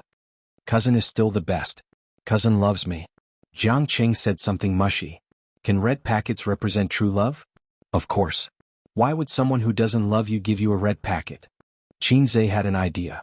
He opened the album and found a set of pictures that he would download in the future. He had downloaded the picture of fancy red envelopes last year. He had wanted to use it, but after the new year, other than the red envelopes from his parents, he had not received a single cent. His sister asked him for it, Suyu asked him for it, Wang Zijin asked him for it, and the children of his relatives and friends asked him for it. Everyone tacitly asked for red packets from him. Qin Zhe sent a message to his sister first. "Sister Bao, are you there?" "Yes." Qin Zhe sent a picture over. It was a picture of a simple and honest koala bear with the caption, "Give me 10 yuan." His sister happily sent a red packet of 10 yuan. She didn't talk nonsense and didn't scram. Sure enough, he was her biological brother. Qin Zhe sent another picture. It was still a simple and honest koala bear with the caption, "Give me 20 yuan." His sister still didn't talk nonsense and sent a red packet of 20 yuan. Qin Zhe, another 30 yuan. "Sister, what's wrong with you?" "Send another red packet of 30 yuan. Qin Zhe, "I'm poor. I don't have any money. I have to rely on my sister to help me. Give me another 40 yuan. A red packet of 40 yuan was received. Qin Zhe, "Sister is the best. I want another 50 yuan. A red packet of 50 yuan was received. Qin Zhe smiled in relief. His sister had always fulfilled his every request. Even if she was whining and complaining, his sister would always fulfill his every request, including kissing him. "Qin Bao Bao, do you want more?" Qin Zhe, "No." Happy emoji. Qin Bao Bao replied with an "oh." A few seconds later she said, "It's time to top up your wife's money. 500,000 yuan. It's up to you whether you want to give it or not." Qin Zhe, this was very Qin Bao Bao. 50 yuan for 500,000 yuan. It was a good deal. Qin Zhe helplessly and reluctantly agreed to top up his sister's wife's money. When it came to wife's money, it had to be topped up. If it stopped working, his wife's card would be bought by someone else. Qin Zhe sent the same message to Wang Zijin, "Sister Ziwei, are you there?" Wang Zijin replied instantly, "Yes." She must be watching a movie or drama at this time, and she liked to watch it on her phone. Qin Zhe sent a picture of a simple and honest koala bear. "Give me 10 yuan. Wang Zijin sent it. Until he sent a set of pictures, Wang Zijin didn't say anything, didn't ask anything, and sent him 5 red packets. Qin Zhe, "Thank you, Sister Ziwei." Mwah.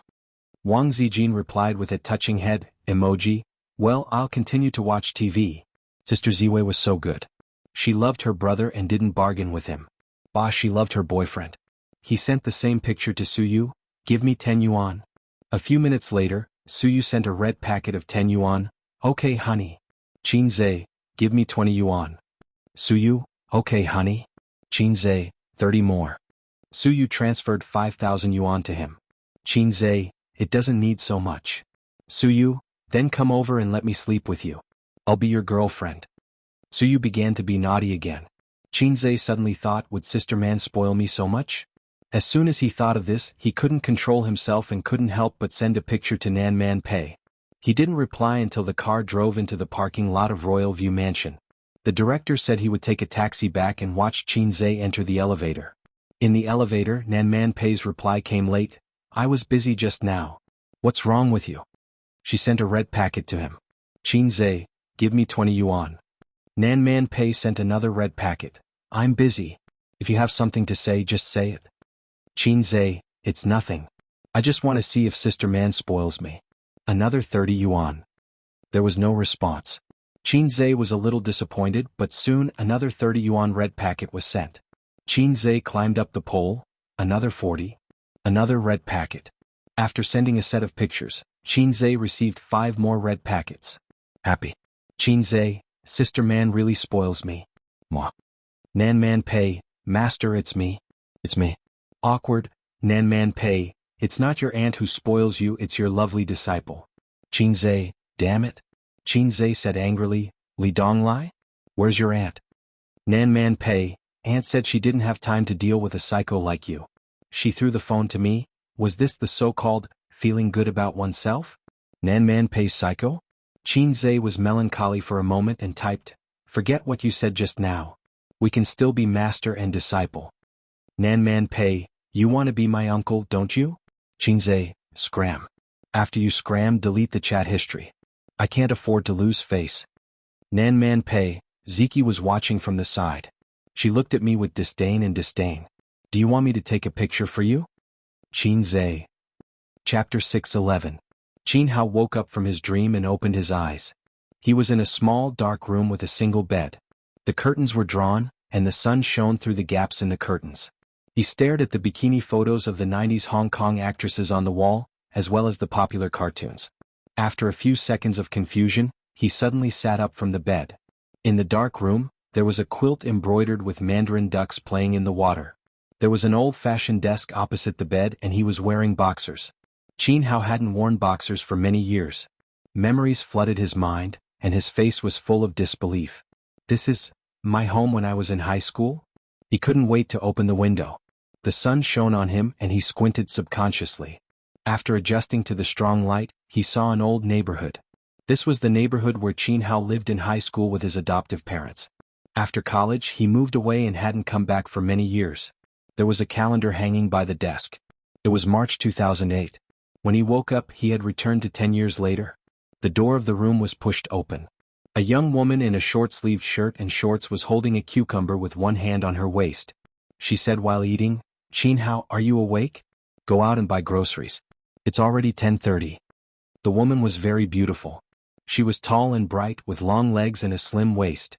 She had the signature foxy face and black phoenix eyes. Qin Hao ignored her and strode out of the room, bumping into her. The woman held the door frame and looked at his back. She said angrily, what are you doing? The camera kept following Qin Hao's figure. He left the residential building, left the neighborhood and ran to the street. There was a mobile phone store opposite the neighborhood, and it was broadcasting a Weibo. China, leading the life of 3 prostitutes. He opened his arms, took a deep breath, and enjoyed the air of 2008. It couldn't be wrong. 3G started in 2008. During that time, Qin Hao heard this advertisement every day when he went home. He had been longing for a smartphone for a long time. Unfortunately, his family wasn't rich enough to fulfill his dream when he was a student. In March 2008, the Beijing Olympic Games hadn't started yet. In March 2008, the fast shooter Qinze had just entered junior high school. In March 2008, the World Financial Center hadn't been built yet. 2008, my world. Qin Hao raised his arms and shouted. The camera froze on his ecstatic face. After a few seconds, it slowly pulled up, and the whole old street was reflected in the camera. Ka. Director Zheng shouted as he sat on the elevator that was more than 10 meters high. The lift slowly landed on the ground. Director Zhang's face was full of smiles. CEO Qin, that was great. That scene just now was perfect. The director wasn't trying to flatter Qin Zhe. He was truly shocked by the scene. In the camera, Qin Zhe's expression changed little by little. His blank and shocked expression gradually faded away and was replaced by excitement, and sadness. As a professional director, that scene was worth reminiscing about for a long time. His sister walked over from the side. She had a cucumber in her mouth and another in her hand. She passed it to him. Do you want some? Qin Zhe took the cucumber and sized it up. He thought, it's even longer than mine. The director asked the crew to move the equipment back to the neighborhood to prepare for the next scene. On the way back, Qin Baobao held her brother's arm and looked down at her phone. Only in this way could she ensure that she did not go astray. What are you looking at? Qin Zhe asked. Li Yanhong sent a few good seedlings. They're all young and handsome. Qin Baobao showed the photos to Qin Zhe. They were indeed handsome. The masculine type, the feminine type, and the sissy type. Qin Zhe was jealous. Handsome? Sister, what are you blind about? Qin Baobao smiled. Yes. They're not as handsome as my A's. Qin Zhe was satisfied. Sister, you really know how to talk. We're both tall and handsome. A perfect match. Qin Baobao blushed. She was shy and happy. A perfect match. Qin Zhe shook his head. No, just tall and handsome. I have big boobs and you're handsome. This story was about a loser in life. In a car accident, he accidentally returned to 10 years ago. The male protagonist was abandoned in an orphanage by his biological parents. When he was 3 years old, he was adopted by his adoptive parents. He had a childhood sweetheart called Qin Si. She was the girl he had a crush on since puberty. His sister was very outstanding, but the male protagonist was very mediocre. The story was presented to the audience through 2 scenes. Scene 1. In university, he was invisible. He sat quietly in the library and watched the couple sitting next to him snuggle up to each other. He smiled sweetly and quietly packed his bag and left. He walked past the basketball court and watched the boys running as if they were flying. The girls screamed as they sweated profusely. He walked past them silently. Scene 2. In the father's scolding and grumbling, he was very disappointed in his adopted son. He was grumbling because of the loss of his business. In the 2008 economic crisis, the crisis did not erupt suddenly. Instead, it snowballed. In a year, his adoptive parents changed houses twice. From a high-end apartment to a normal neighborhood, life became more and more difficult. Dad, this year's business will not be good. You probably can't increase your income, but you should be able to reduce your expenditure. Don't be in a hurry to change your fortune. We'll talk about it after this year. If you have the money, buy back the house. While you're at it, save up a few more houses. At the dinner table, Qin Hao suggested to his adoptive father. Go to university well. I'll be thankful if you can find a good job after graduation. His adoptive father did not appreciate the suggestion. Instead, he reprimanded him. Sitting opposite him, his sister secretly stuck her tongue out at him.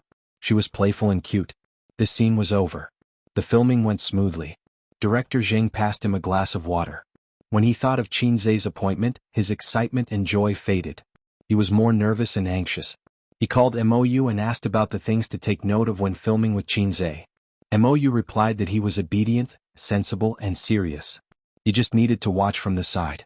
At that time he was confused. Now he understood. Taking advantage of his free time, Director Zhang discussed the script with Qin Zhe. He felt that with his name on this movie, even if it was not as popular as Journey to the West, it should be able to achieve good results. President Qin, I think I've failed. There's finally hope for me to succeed. He really wanted to go to Guangdong to develop his career. He had learned a lot of Guangdong dialect and would occasionally say a few sentences. Qin Zhe said, life is always full of ups and downs. Director Zheng was stunned and said against his will, that makes sense, that makes sense. Look, once this person became rich, the words that came out of his mouth became wise words. When he said these words when he had no money, he would probably be told to scram in return. Qin Zhe had been learning how to persuade horses recently. As a capitalist, it was better to have a fluent tongue than not to have one. He had studied a lot of persuasive speech videos. In conclusion, it sounded very reasonable, but when he thought about it later, it was all King nonsense. In the end, his adoptive father did not listen to Qin Hao's advice and put all his eggs in one basket. In the end, he lost everything and even borrowed money from loan sharks. Not long after, the loan sharks came knocking on his door. His adoptive parents were terrified. They hugged each other and trembled like quails. They tried to sound tough but they were timid inside, telling him not to mess around. If you don't pay back the money, I'll send you to the rooftop today. The loan sharks showed their ugly faces. Smack. A cucumber fell from the sky and smashed on the head of the small gang leader. His sister stood at the door of the boudoir with her hands on her waist like a majestic little tiger. Yo, Mr. Chin, you have such a beautiful daughter? The small gang leader's eyes shone. You should have said so earlier. We can avoid the interest, as long as you accompany me and talk about my dreams. As he spoke, he forced himself on Chin Si. 100 years ago, loan sharks were rampant in Shanghai. In the famous financial center of the country, there were many people who relied on finance to make a living. Even in today's Shanghai, loan sharks were everywhere. They just changed their name to finance companies. As the protagonist of a rebirth, Chin Hao finally found a chance to show his power. He stood in front of his childhood sweetheart sister and said, "I'll pay back the money my father owes you. 2 million, can you afford it?" The small gang leader looked at him disdainfully. Chin Hao was terrified. He thought about how he was reborn and should act high and mighty. He said, "After a month I'll pay you back with interest." The loan sharks agreed to give him a month. They threatened that if he didn't pay in half a month, not only would they take his sister's money, but they would also chop off Chin Hao's hand. The month after that was the starting point for the male protagonist, Chin Hao, to become rich. He borrowed all the savings from his sister and invested them in the stock market. He wandered around the entertainment company and promoted his songs. He wrote novels and submitted manuscripts. He began his journey of working hard. As someone who had been there before, he had a lot of ideas to make money. A month later, the loan sharks came again. They saw stacks of banknotes in the living room. The sitting posture of the whole family was very interesting. Chin Hao sat in the middle with a cigar in his mouth. His sister sat on his left while his mother sat on his right. His father lit the cigar for his son. This place would be accompanied by lively music in the future. The family crisis was resolved. Chin Hao's status in the family jumped. This film wasn't just about the struggles of a reborn person. It was mixed with a lot of funny material. Chin Zhe specially invited a famous crosstalk actor from Beijing to give him advice. It was relaxed, funny, humorous, and had a strong sense of the times. The above elements were the core of this film. Many people had fantasized about how they would change if they could go back to middle school or high school. At night, the sister brought chicken soup into the brother's room. "Little Hao, drink the soup." Chin Hao was drawing. "Wait for me to finish." "What are you drawing?" The sister picked up a pencil and poked him. Annoying. Chin Hao held the pencil. "My idiot." The sister said, "No, it's my idiot." In the scene, the childhood sweethearts hugged and kissed. Chin Bao Bao sat on Chin Zhe's lap. Chin Zhe's hand was on his sister's waist. "Cut." Director Jing shouted.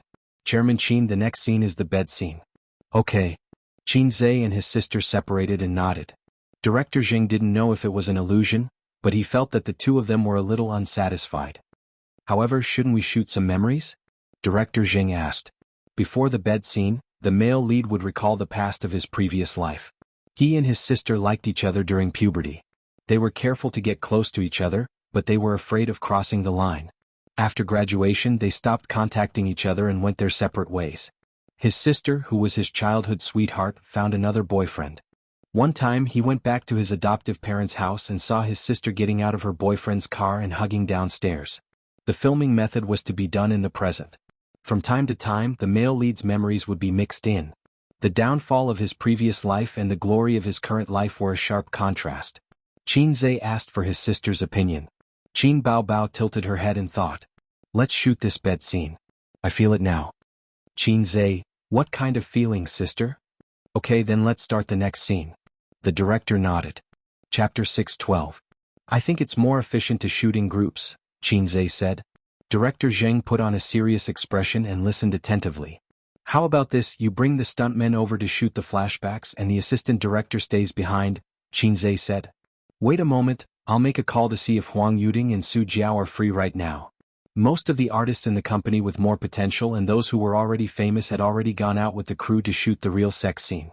Therefore, Chin Zhe pulled in Huang Yuding and Su Jiao, who were singers, to play extras and expand the cast. No matter how famous he and his sister were, it still seemed a little weak. His adoptive parents were also well-known veteran actors in the entertainment industry. They belonged to the older generation of actors that everyone knew but no one knew their names. Thus they split into two groups. The director brought a group of people outside to shoot the flashbacks. The location wasn't far, at a high-end apartment 5 kilometers away. In the room, the lighting technician adjusted the lights. Qin Zhe and his sister returned to their positions. His sister sat on his lap while the cameraman filmed from the side. The assistant director nervously said, "Ready, action." In the camera, the two kissed passionately. The soft and romantic lighting deliberately included that sketch in the camera, making this ambiguous scene more hilarious. Two lips parted, two flushed faces. The man's face was as red as Red Bull, excited and excited, while the woman's face was as red as shy. Qin Zhe carried his sister to his single bed. The cameraman ran to the head of the bed first and fixed the camera. In the camera, Qin Baobao's exquisite face entered the frame, and her long black hair spread out on the pillow. The camera slowly moved down, showing her sharp chin, slender neck and well-proportioned collarbone. When it reached below the collarbone, the camera stopped. Then the back of Qin Zhe's head entered the frame.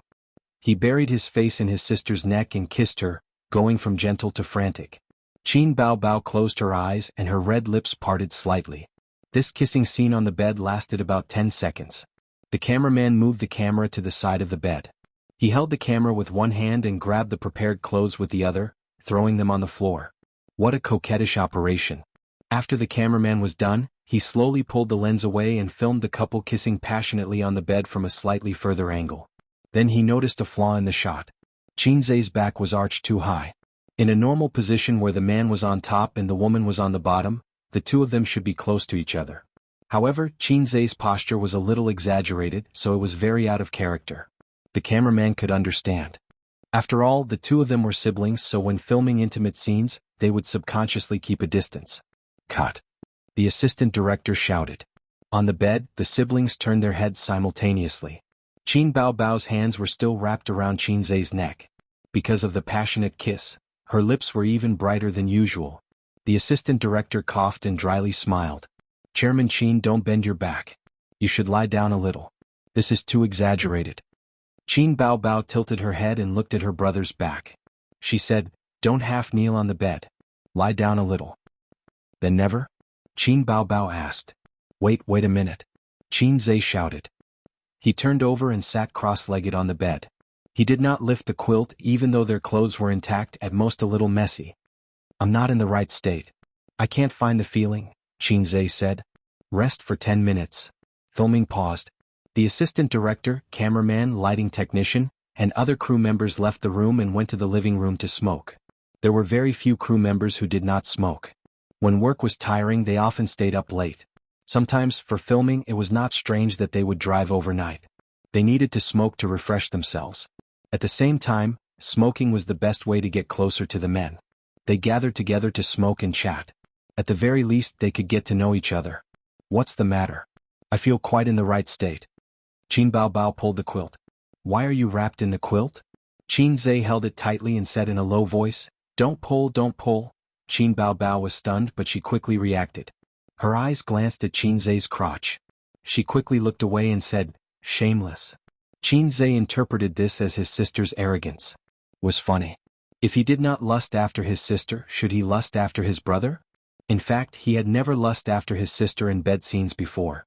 At that time, he still had some scruples in his heart and could still control his dick. After returning from Su Town, there were more heavy things in his heart, but at the same time, a knot in his heart was untied. "No wonder you were bending over just now." She bit her lip and turned her face to the side. Her fair face slowly turned red. A knife hand came over and it hurt. Qin Baobao glared at him fiercely. "Who's as full of dirty thoughts as you?" Qin Zhe pressed his hands on his sister's legs. "I don't believe it. Let me touch it." Qin Baobao raised her hand and punched Qin Zhe's head like a cat in a fight. "Get lost." I'm kidding. Qin Zhe begged for mercy. His sister could not accept this kind of joke for the time being. After all, in her mind, she was still his sister. Whether she was really angry or not, she had to be angry. Otherwise she would feel guilty. It was indeed a joke. It was just a short kiss. Qin Zhe estimated that she was at most getting into a good mood. It was still far from the flood. Therefore, most of the time, it was the man who took the initiative between husband and wife. "It's about time." "Then shall we continue?" Qin Baobao said softly, "I'm not ready yet." "What?" "Then I'll go to the toilet now." "You look for tape," Qin Zhe said. Why do you need tape? Qin Baobao did not understand. You're too inexperienced in bed scenes. Many male actors will tie themselves up with tape when they shoot bed scenes. Tape there? Qin Baobao could not believe it. Doesn't it hurt when you take it off? It's tied up in a plump t-shirt, sister, Qin Zhe corrected. Well, you can ask the crew. Lazy sister. Are you crazy? Qin Zhe was going crazy. He lowered his voice and said, what should I say? Hey, you guys roll tape for me. Qin Baobao did not think about this at the moment. When she heard Qin Zhe's explanation, she felt guilty.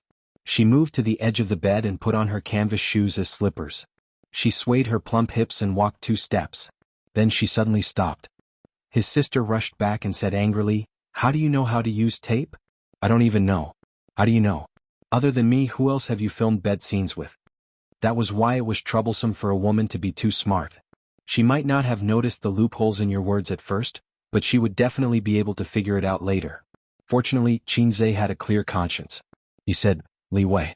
When I was filming Shanghai Beach, I had a kissing scene with her. Then there was a bed scene for a few seconds. At that time, the director asked me if I should use tape. That's how I got the idea. His sister turned to leave. Her body stiffened. She silently turned back and looked at him condescendingly. So, you were lying to me when you said you used a body double? Qin Zhe, damn, he spilled the beans. I'll deal with you tonight. His sister stretched out a slender finger and poked him on the forehead. She walked to the wall and tore off a corner of the poster. What are you doing? Stupid. His sister looked back and glared at him. I just went out and asked for tape. We're all professionals. We know it very well. She walked to the living room. She was a little annoyed by the strong smell of smoke and frowned. The assistant director observed her expression and immediately ran to open the window. He laughed dryly. I forgot to open the window. Qin Baobao nodded. You have tape? I accidentally tore off a corner of the poster. I'll paste it back. The assistant director said, let me do it, let me do it. Qin Baobao said, President Qin is adjusting himself inside. Don't go in and disturb him. She took the tape back and closed the door. Then she threw it to Qin Zhe. Qin Zhe reached out and took off his pants. The summer pants were very thin. This was also the reason why he didn't want to go against his sister. If he accidentally let his sister know his size, both sides would be embarrassed. It's okay to go against her in private. But in front of so many people, Qin Zhe has a psychological barrier. Under the pants was a pair of black boxers. His sister bought it for him. Qin Zhe's Fat CI facial cleanser, serious facial cleanser, socks, ties, shirts, and suits were all handled by his sister. Wang Zijin would also buy it for him and Suyu would also buy it for him.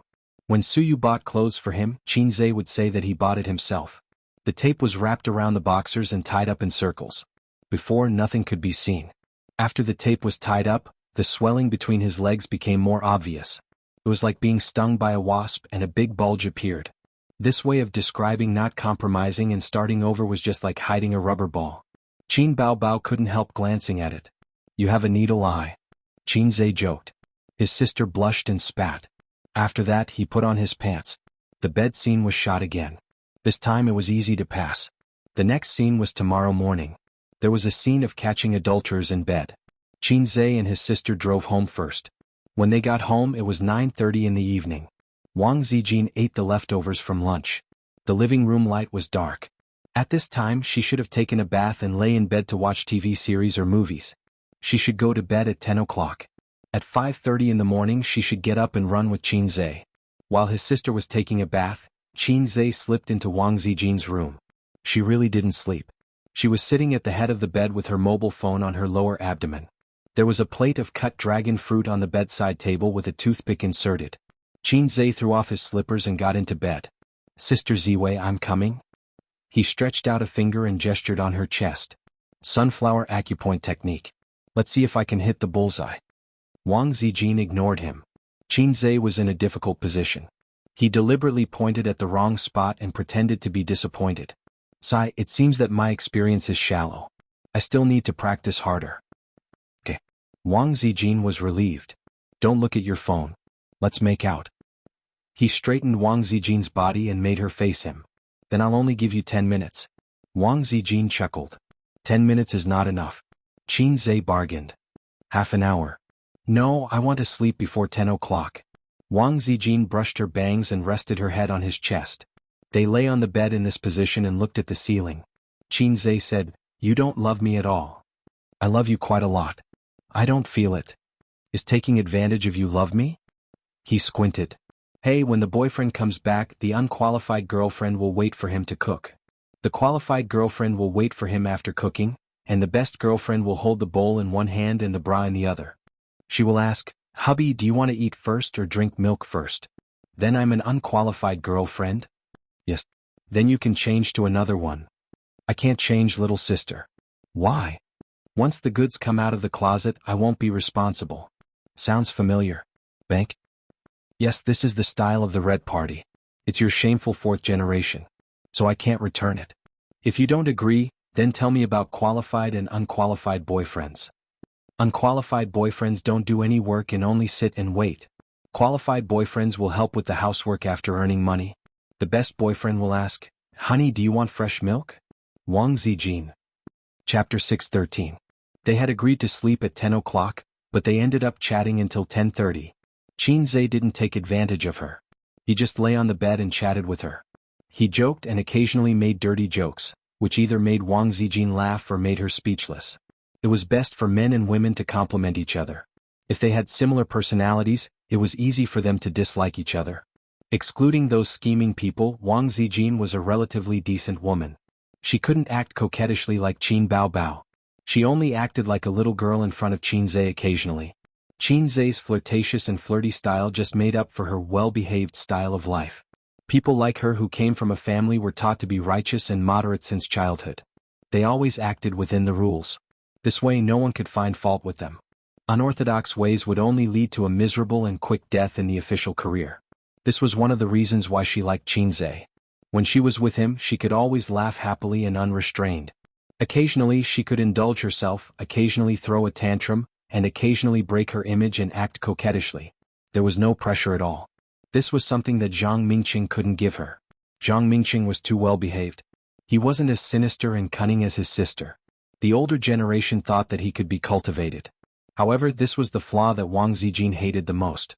When the two of them were together, other than treating each other with respect, what else did they do? She had a psychological shadow of a husband and wife who treated each other with respect. Wang Zijin herself was bound by rules and regulations. She didn't want the other half of her life to be such a person. "Your sister is drying her hair. Go back." Wang Zijin pushed his waist. "Good night." Qin Zhe brushed her bangs aside and kissed her forehead gently. He closed the door and turned off the lights. Wang Zijin wrapped herself in a thin quilt, revealing her head. The corners of her mouth curled up. She felt so sweet just now. Her blue eyes were filled with joy and she was ready to fall asleep. Qin Zhe paid for his sister's bath water. He gave himself a simple wash, dried his hair, and went back to his room to sleep. Southerners always bathed cleanly and cleanly. They bathed every day, so there wasn't much dirt on their bodies. When he was young, he saw on TV that bathhouses and scrubbing were very popular in the north. He had never understood why. When she asked her mother, Qin Ma said that she loved to be clean, unlike you who didn't even scrub your little brother clean after taking a 5-minute shower. Qin Zhe's habit of rubbing his little brother before taking a shower was cultivated at that time. Lying on the bed, he didn't sleep. He counted from 1 to 100. Just as he finished counting to 66, there was the sound of the doorknob being twisted. It was very soft, as if someone was doing something sneaky. With a knowing smile, Qin Zhe said in his heart, "Sure enough, it's here. Little red guy, are you asleep yet?" The older sister tiptoed in and closed the door behind her. "No." Qin Zhe watched as she twisted her waist, trotted to the bed and crawled under the covers. A delicate fragrance rushed into his nose. It was the fragrance of the shower gel and perhaps the smell of shampoo. Mixed together, it was not unpleasant. Instead, it was very comfortable. He couldn't help but want to bury his head in his sister's big chest and take a deep breath.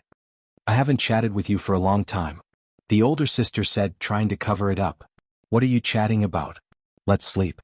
Qin Zhe moved to the side. Qin Baobao felt it and quietly moved into his arms. She said angrily, "Don't be so far away. It's cold." Cold. In the midsummer weather, people in Guangdong were so hot that they didn't want to live anymore. "I'm not cold. I'm quite hot," Qin Zhe said. "Just cold. Sister Zine energy is too strong. Your air conditioner is too low." The older sister hooked one of her legs around his waist and used her strength to prevent him from moving too far away. Through the thin pajamas, Qinze could almost feel the smoothness of his sister's thighs. In the past, when he was restless, he was restrained by his salted fish personality. Now that he was a salted fish out of control, he had fewer scruples.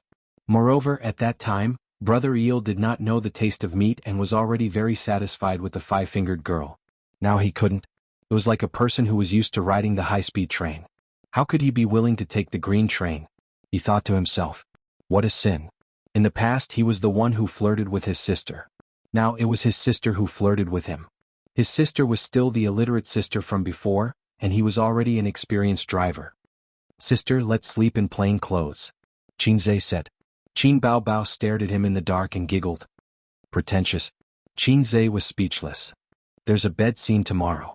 Let's rehearse it first. Qin Bao Bao leaned close to him and pecked her soft lips. It's a bit boring at night. The drywood was suddenly ignited. Qinze turned over and pressed her on top of his body just like during filming. They kissed passionately. After a long time their lips parted. His sister's chest rose and fell violently as she panted. She looked like she could not survive. Qinze's lips moved down to her chin, neck, collarbone, and further down, it was blocked by a thin layer of pajamas. Hey sister, let's rehearse. You said it. Qinze's voice was full of hormones. Fortunately, his sister was wearing pajamas and not a nightgown. Otherwise, Qinze would touch her all the way. Qin Bao Bao's eyes widened.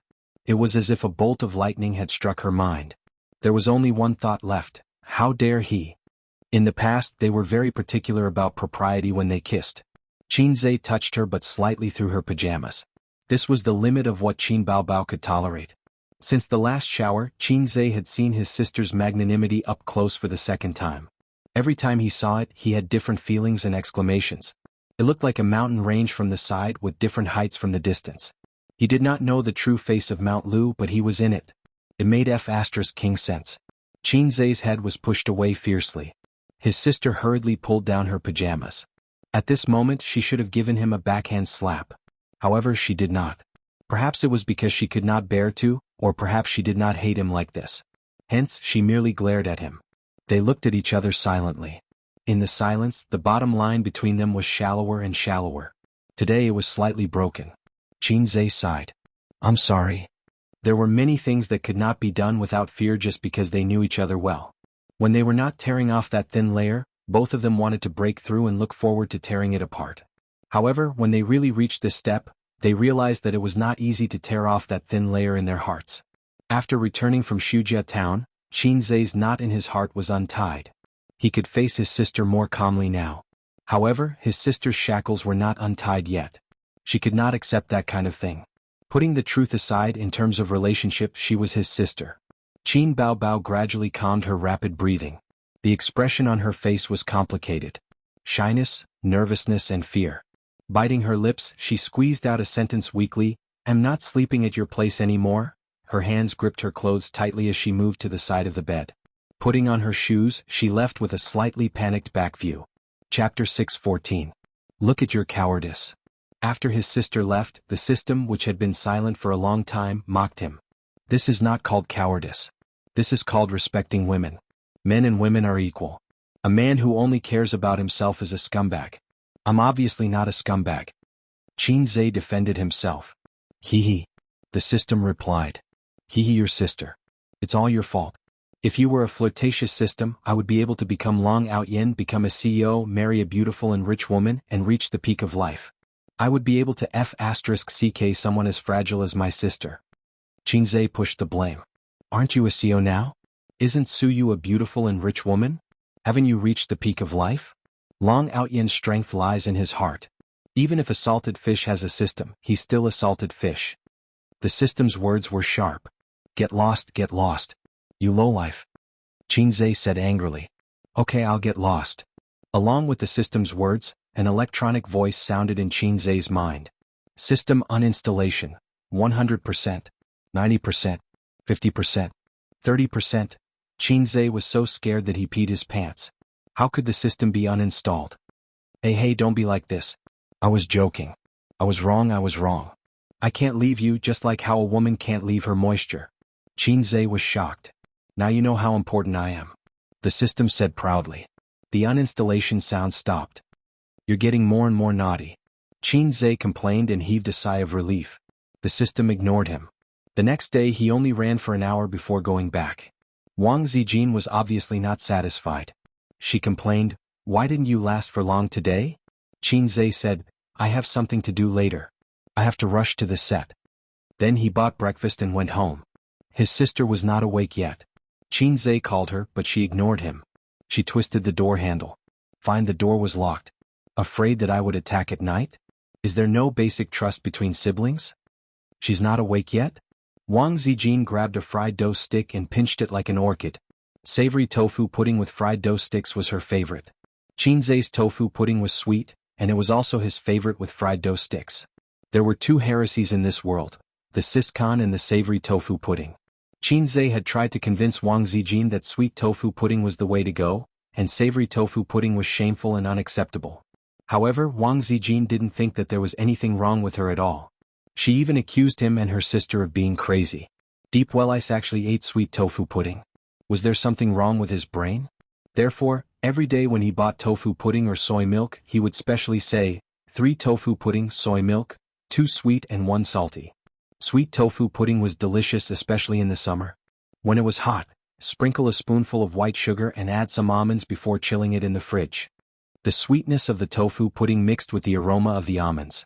The tofu pudding was tender, smooth and sweet. It tasted better than any other dessert. I'll go get her. Wang Zijin put down her chopsticks.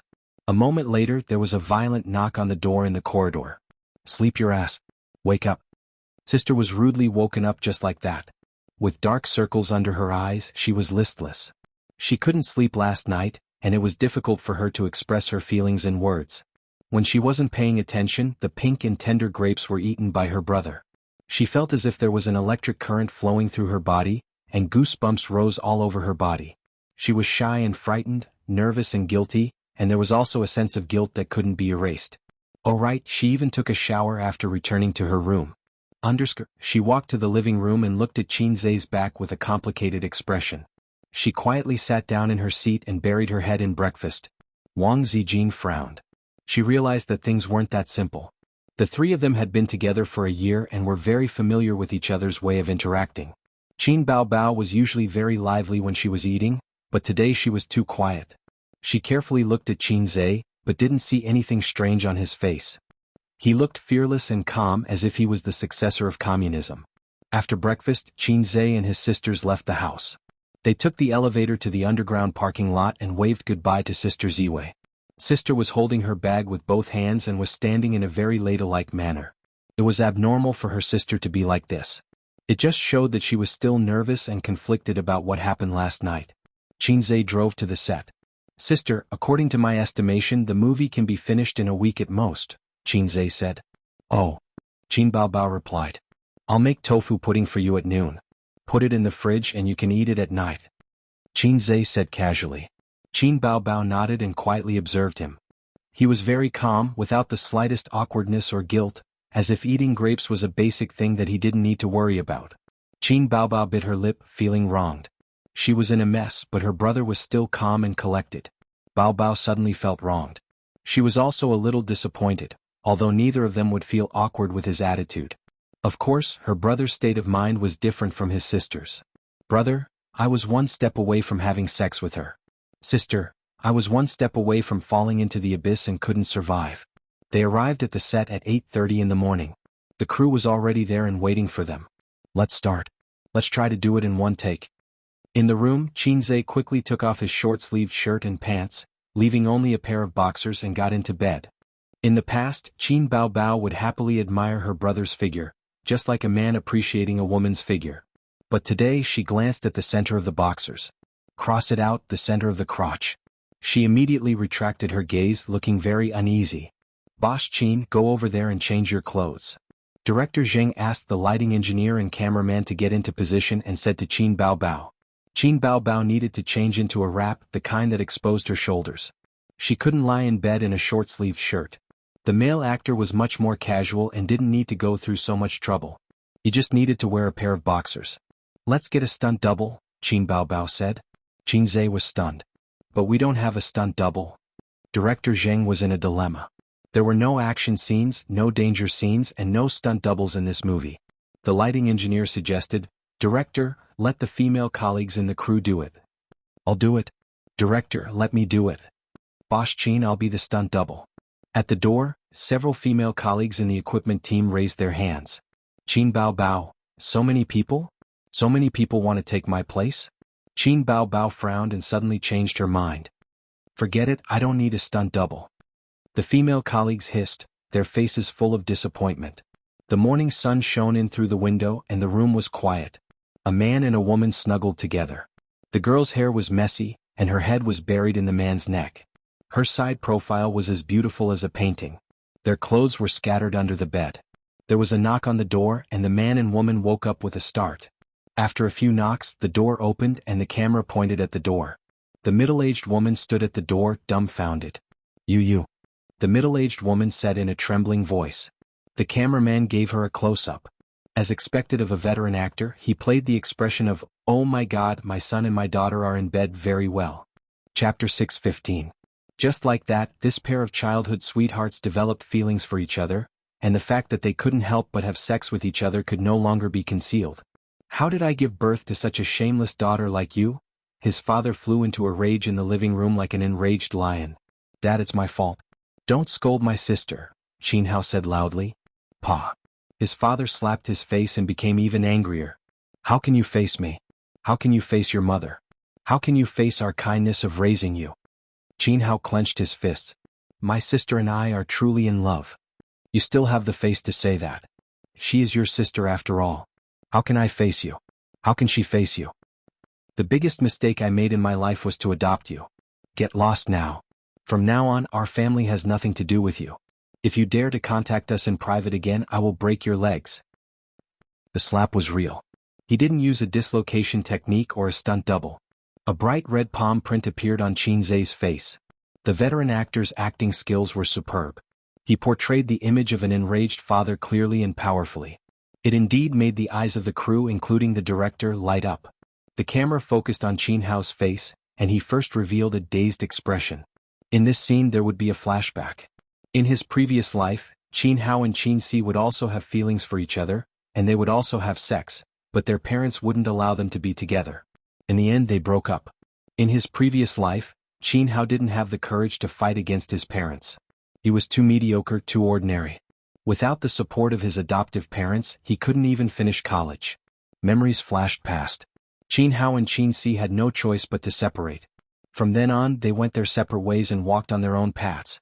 They were like strangers. Many years later, he still lived a mediocre and helpless life in the big city. His sister met someone who truly loved her and got married. Until that car accident brought him back to 10 years later. Enough. In the silence, he exploded with a roar. The whole family was shocked and looked at him in shock. Qin Hao clenched his fists tightly, his expression agitated. He swept all the things on the tea table to the ground and roared, Face, you always only care about your face. Have you ever considered us? In your previous life you broke us up because of your face. Now you still want to do this. They quarreled loudly, their faces flushed red, venting all the resentment in the heart of a loser. His acting skills were off the charts. At this point the show was far more exciting than expected. The camera fell on Qin Bao Bao. Next it was time to test her acting skills. They wanted to see if she could match up to the first two actors. If there was too much difference they would have to stop. Director Zheng was a little conflicted. If he called for a stop, it would probably make Qin Bao Bao a little embarrassed. If he didn't call for a stop, it would give Qin Zhe the impression that he was doing things half-heartedly. At this time, Qin Bao Bao looked a little absent-minded. No one knew what he was thinking. Fine, he directly stopped the adjustment. Director Zheng sighed. Logically speaking, for this kind of drama, it would be best if they could finish it in one go while they still had the feeling. But at this time, Qin Bao Bao reacted quickly. She wiped away her tears and connected this small flaw. Then she stood up and said, Dad, Xiao Hao and I are truly in love. Whether you agree or not, I will be with him. Meeting her father's angry and fierce gaze, she added, I like him. She immediately established a firm and unyielding image of a girl. This was a contrast to Qin Si's character. Qin Si was a traditional girl who resigned herself to adversity. In the original script, she should be crying and begging at this moment and then be heartlessly rejected by her parents. But with this small change in character, director Zheng felt that it was not bad. Cut. That's good, that's good. Director Zheng clapped. The atmosphere suddenly relaxed. The crew members who were holding their breaths and not making a sound began to talk and laugh. Director Qin's acting skills are amazing. The old actor who played the father gave a thumbs up. Not to mention the little fresh meats, there are very few young actors who can compare to Director Qin's acting skills. He's completely at the level of acting king. The old actor who played the mother chimed in. There was flattery, but there were also sincere praises. Qin Zhe was an expert in acting. His acting skills were definitely not comparable to ordinary king actors. Compared to those king actors, his acting skills had a wider range and he could adapt to different roles. Moreover, this film was written based on his own state of mind. Only he could understand the feeling in it. In the afternoon, he gave the crew half a day off and asked the director to bring everyone out for a big meal. He drove his sister home to make tofu pudding. Do you want almonds or walnuts? I want both walnuts and almonds. His sister replied. Qin Zhe glanced at her. His sister was finally not as pretentious as she was in the morning. When he hugged her to sleep on the bed just now, her heart was beating wildly. Qin Zhe could feel it. But after the last scene, the knot in her heart was suddenly untied. The rest of the filming was much easier. It was easier because the requirements for acting skills were not as high. In terms of workload, it was heavier than before. In the following days, Qin Hao continued to cross industries and used the knowledge from his previous life to rise in various industries. He became a successful person like Duan Ma. The entertainment industry was full of praise and the social response was excellent. His adoptive parents had no choice but to accept this fact. However, good things come with setbacks. His and his sister's relationship was exposed on the internet. Paparazzi secretly took photos. Media interviews. His adoptive parents were harassed by the media and scolded on the internet. His sister had a breakdown because of this. Under the pressure of public opinion, Qin Hao and his sister gradually drifted apart. He lived in a villa, owned a luxurious house and lived a good life. But he was not happy.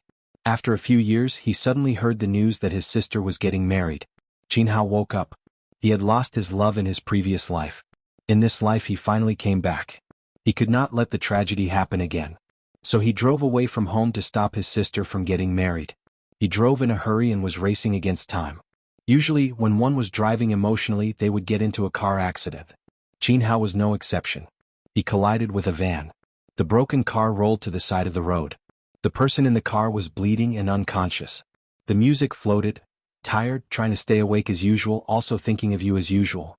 Afraid that I will fall asleep in peace, my heart will not listen to me in my dreams and will stop. The scene changed.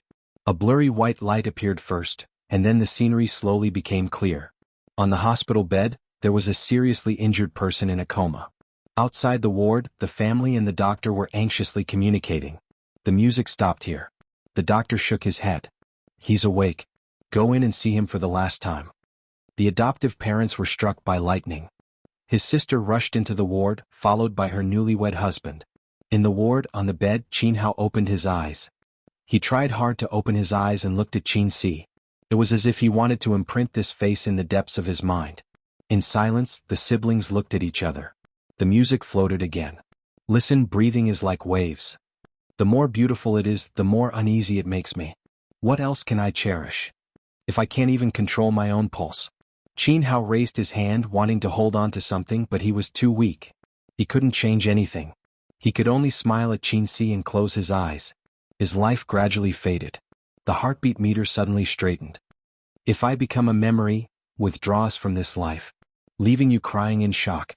My cold body can't hug you. Qin Si stood by the bed, covering her mouth as tears streamed down her face. In the company's screening room, after the sister saw the ending, her eyes turned red. She kicked her brother beside her. Then in the end, was there a rebirth? The movie had been edited. Qin Zhe personally supervised and participated. The sister's expression was similar to that of most of the female colleagues. She also asked the question that many people in the crew had. They had participated in the entire filming process. Some of them had read the script while others had not. Those who had not read the script had originally thought that this was going to be a relaxing and happy comedy. However, in the end they suddenly burst into tears. After the editing, when they watched it, the ending made them feel suffocated. Those who had read the script were clear about the ending. However, when they watched the edited movie, they suddenly realized that they had neglected a question when they read the script. Was there a rebirth? This was an oversight when reading the script. Both lives ended because of a car accident. Then, was the entire movie an encounter after the rebirth, or was it a dream of the protagonist when he was hospitalized? The former was a little comforting, but the latter was a heart-wrenching. It's not important whether it's a rebirth or not, Qinzhe said. Anyway, in both lives he didn't catch the person he liked. Whether it's a rebirth or not, let the audience guess to add a little depth. You're so annoying. Qin Baobao kicked him hard. She was unwilling to give up. She waved her hand and slashed wildly. She glared at him and said, "Don't ask me to shoot such movies in the future. I was very annoyed the last time. Why are you so bad?" The last time was referring to the movie where the lovers became siblings. She didn't have any negative feelings for the similarly tragic A Journey to the West. However, when the relationship involved siblings, it was a tragedy. Her mentality exploded. "Then I'll ask Suyu to shoot it next time?" Qinzhe joked. "Get lost." His sister roared and pinched his arm. "Don't shoot such movies in the future." "Then what do you think of the reputation of my movie?" "It's a bad movie?" "Don't joke. I'm serious." "It's a bad movie," his sister said angrily. "Is it a bad movie? Is it a bad movie?" Qinzhe's finger poked her waist. Qin Baobao immediately collapsed in his arms. She wriggled and begged for mercy. "Don't poke me. You're so annoying. It's barely a bad movie." "It's so forced." "Then I'll continue." "No? Anyway, I feel so bad that I want to cry. The ending is also very deep. Is it okay?" "Good girl." Finally, another mission was completed. Qinzhe was relieved. The next step was to send it for review and then arrange for the release of the movie. The box office was not important. If the reputation was good, the mission would be completed. Qinzhe's heart was calm. Because of the rampant bad movies in the domestic market, as long as the logic of his movie was not wrong, the plot was not bad, the ending was deep and thought-provoking, and he and his sister were popular, the overall rating would not be low. Chapter 616. Change all of them. "Uncle, I'm telling you, if you let me know that you received gifts from those guys and left them in the factory, I'll take you down immediately. As for the hiring of personnel, let Su Yao's people take care of it. Get it done by the middle of this month and don't miss any patents." In the commercial car leaving the airport, Qinzhe and Uncle Su Guang talked on the phone. "Actually, with your uncle watching over there, we can worry less." "Oh, I'm not talking about this unreliable uncle." "So you said." She curled up in his arms like a little bird, with shallow bags under her eyes. According to the usual practice, they fought for 3,000 rounds last night, and Suyu was killed without accident. But the battlefield was so small that she didn't even have the qualification to escape. When she woke up this morning, she felt that her body was hollowed out, and her waist was particularly sore. Suyu gradually began to be unable to bear him. Fortunately, the box of 6 flavor Rehmannia pills was not thrown away. It was originally bought for Qinzhe, but it seemed that she had to take it herself. From a physiological point of view, everyone had 2 kidneys. There was no reason that the protruding one would lose, and the concave one would not lose. From an agricultural point of view, there were cows that died of exhaustion, but there were also fields that were plowed and overcultivated, and the quality of the soil would decline. This the farmer uncle knew best. "Your waist hurts? I'll rub it for you." Qinzhe pulled Suyu up, put her on his lap, and gently rubbed the acupuncture points on both sides of Suyu's waist. It hurts? Be gentle, be gentle. That's the strength." "Ah, it's so comfortable." Suyu lay in his arms, her chin on his shoulder, squinting, her face full of enjoyment. She always knew that Qinzhe's mouth skills were very good, but she didn't expect his finger skills to be even better. He was better than the masseuses in the club. Suyu and Nanman Pei would go to the health club to do facial masks, oil and beauty treatments when they were free. In comparison, the female prostitutes' hands were too soft, and Qinzhe's were more powerful and even. "Ace, go home and help me with the oil," Suyu said coquettishly. It was hard for outsiders to imagine that such a cold woman like her would have such a coquettish side. "I'm your man, not your boy toy." Qinzhe refused. "If it was Wang Zijin, you would definitely accept it. You don't love me at all." Suyu often compared Wang Zijin with herself. She knew that Qinzhe would immediately agree because of his guilt towards her. This trick had been tried and tested. "It's because I dote on you that I won't push oil for you," Qinzhe said. "Liar." "I'm not lying." According to the plot development in the book, any massage and oil massage will eventually evolve into inhumane sex. Your waist is sore so I won't torture you. Qinzhe sniffed the perfume on her body. It doesn't make sense. Suyu muttered. What? Didn't you say that there are only tired cows and no plowed fields? Suyu felt wronged. My waist? It wasn't an illusion. She found that Qinzhe was getting more and more valiant in that aspect. In the past, Suyu used to collect public grain, but now that the harvest was getting better and better, there was so much public grain that she couldn't eat. Qinzhe always removed her as a teddy, but he was clearly a teddy. Maybe it's because I'm more salted. Qinzhe explained. Salted? What do you mean? Salted fish can't be soft. Qinzhe said in his heart. Let's sing a song to ease the atmosphere. Suyu reached out to take out her mobile phone from her bag, opened the music app and played it. I once wanted to let the whole world know that I love you, but in the end we couldn't be together. But I met the right you at the wrong time. Maybe everything is fate. A male and female chorus sounded. Qinzhe was stunned. Wasn't this the song he wrote for Huang Yuding and Su Jiao? This is the song I wrote, right? Yes, it's very nice. Suyu rewarded him with a kiss. My husband is amazing. It's just an online song. But it's very popular. Mobile Douyin is full of videos of this song's accompaniment. It's so popular. Fashion is actually using mobile Douyin. I just watch it occasionally to relieve stress. After Suyu finished speaking, she closed her eyes and enjoyed Qinzhe's massage. Her mouth was moaning. The phone rang. It was Nan Man Pei calling. Suyu answered the phone. Man, sister man, do you have time tonight? Come out for tea, Nan Man Pei said. Bathing, sauna, oil massage, beauty treatment, and tea. Before she got together with Qinzhe, this was the unshakable activity of Suyu and Nan Man Pei every weekend. It was commonly known as a woman's big sword. Okay, and later, is that okay? Suyu's face was full of enjoyment. What are you doing? Nan Man Pei heard her voice and felt that something was wrong. I'm not doing what. Who are you with? Qinzhe. After a moment of silence, Nan Man Pei said, goodbye. Hang up. Suyu threw the phone and half squinted. Rub my shoulders too, it's so comfortable that I want to sleep. Qinzhe, is it really good to be so naughty to Sister Man? Suyu, it's okay, I can only show off in front of Sister Man. Suyu was like a lazy cat, lying on his shoulder, squinting, and was about to sleep when she was disturbed by the ringtone of the phone. This time it was Qinzhe's phone. Caller, Maggot Bao Bao. My sister's phone. Qinzhe patted her perky buttocks and motioned her not to make strange sounds. Suyu opened her eyes, pricked up her ears and eavesdropped. Where are you back? I'm waiting for the flight. I'll be back in the afternoon. Oh, I have something to tell you. Qin Bao Bao seemed to have something to do and didn't talk to him. Just now the company received an invitation. The TV station next door invited you to record a program and be a guest. What program? It seems to be Super Brain. It's not appropriate. With my IQ it's too much of a bully. What are you thinking? Being a guest teacher is equivalent to being a judge. Besides, with your brain, can you compare with those high IQ talents? The sister sneered. Qinzhe calculated that the movie was finished, and there was no need for him in Shenzhen. The real Huang Zhuan was shooting in other places and didn't need his help. It seemed that there was really nothing to do in the near future. Okay, pick it up for me when? Qinzhe said. Next week. Got it? Hanging up the phone. Suyu curiously said, I've seen that program, it's very interesting. Qinzhe said, it's all the effects of the program. It's fake. I've been on a lot of variety shows and they all have scripts. Suyu analyzed, it's a provincial TV station anyway. Pure entertainment variety shows are okay. This kind of program with a little depth can't be scripted. Otherwise people would have laughed their teeth off.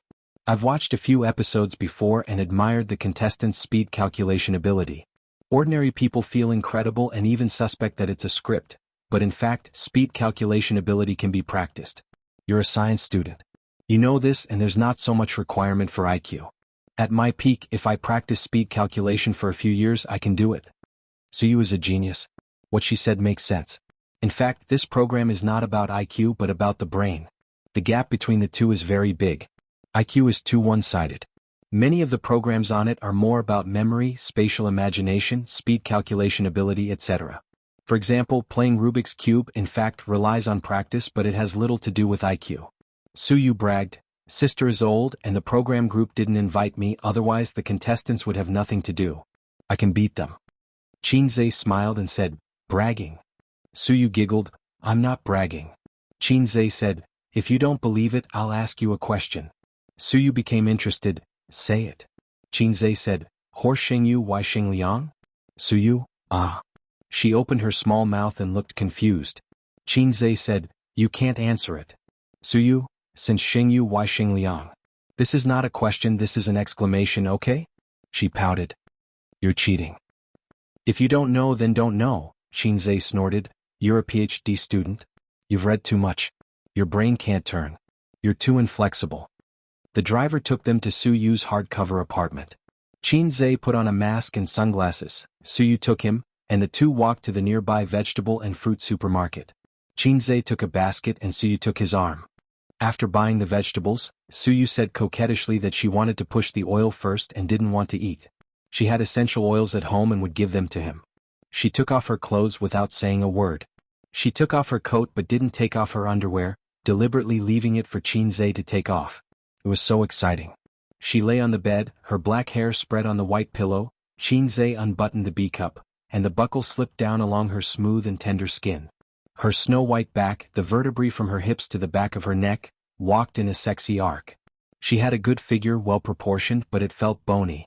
Qinzhe found that he had neglected it before. He only cared about being a man on top of her and rarely tried to be a man behind her.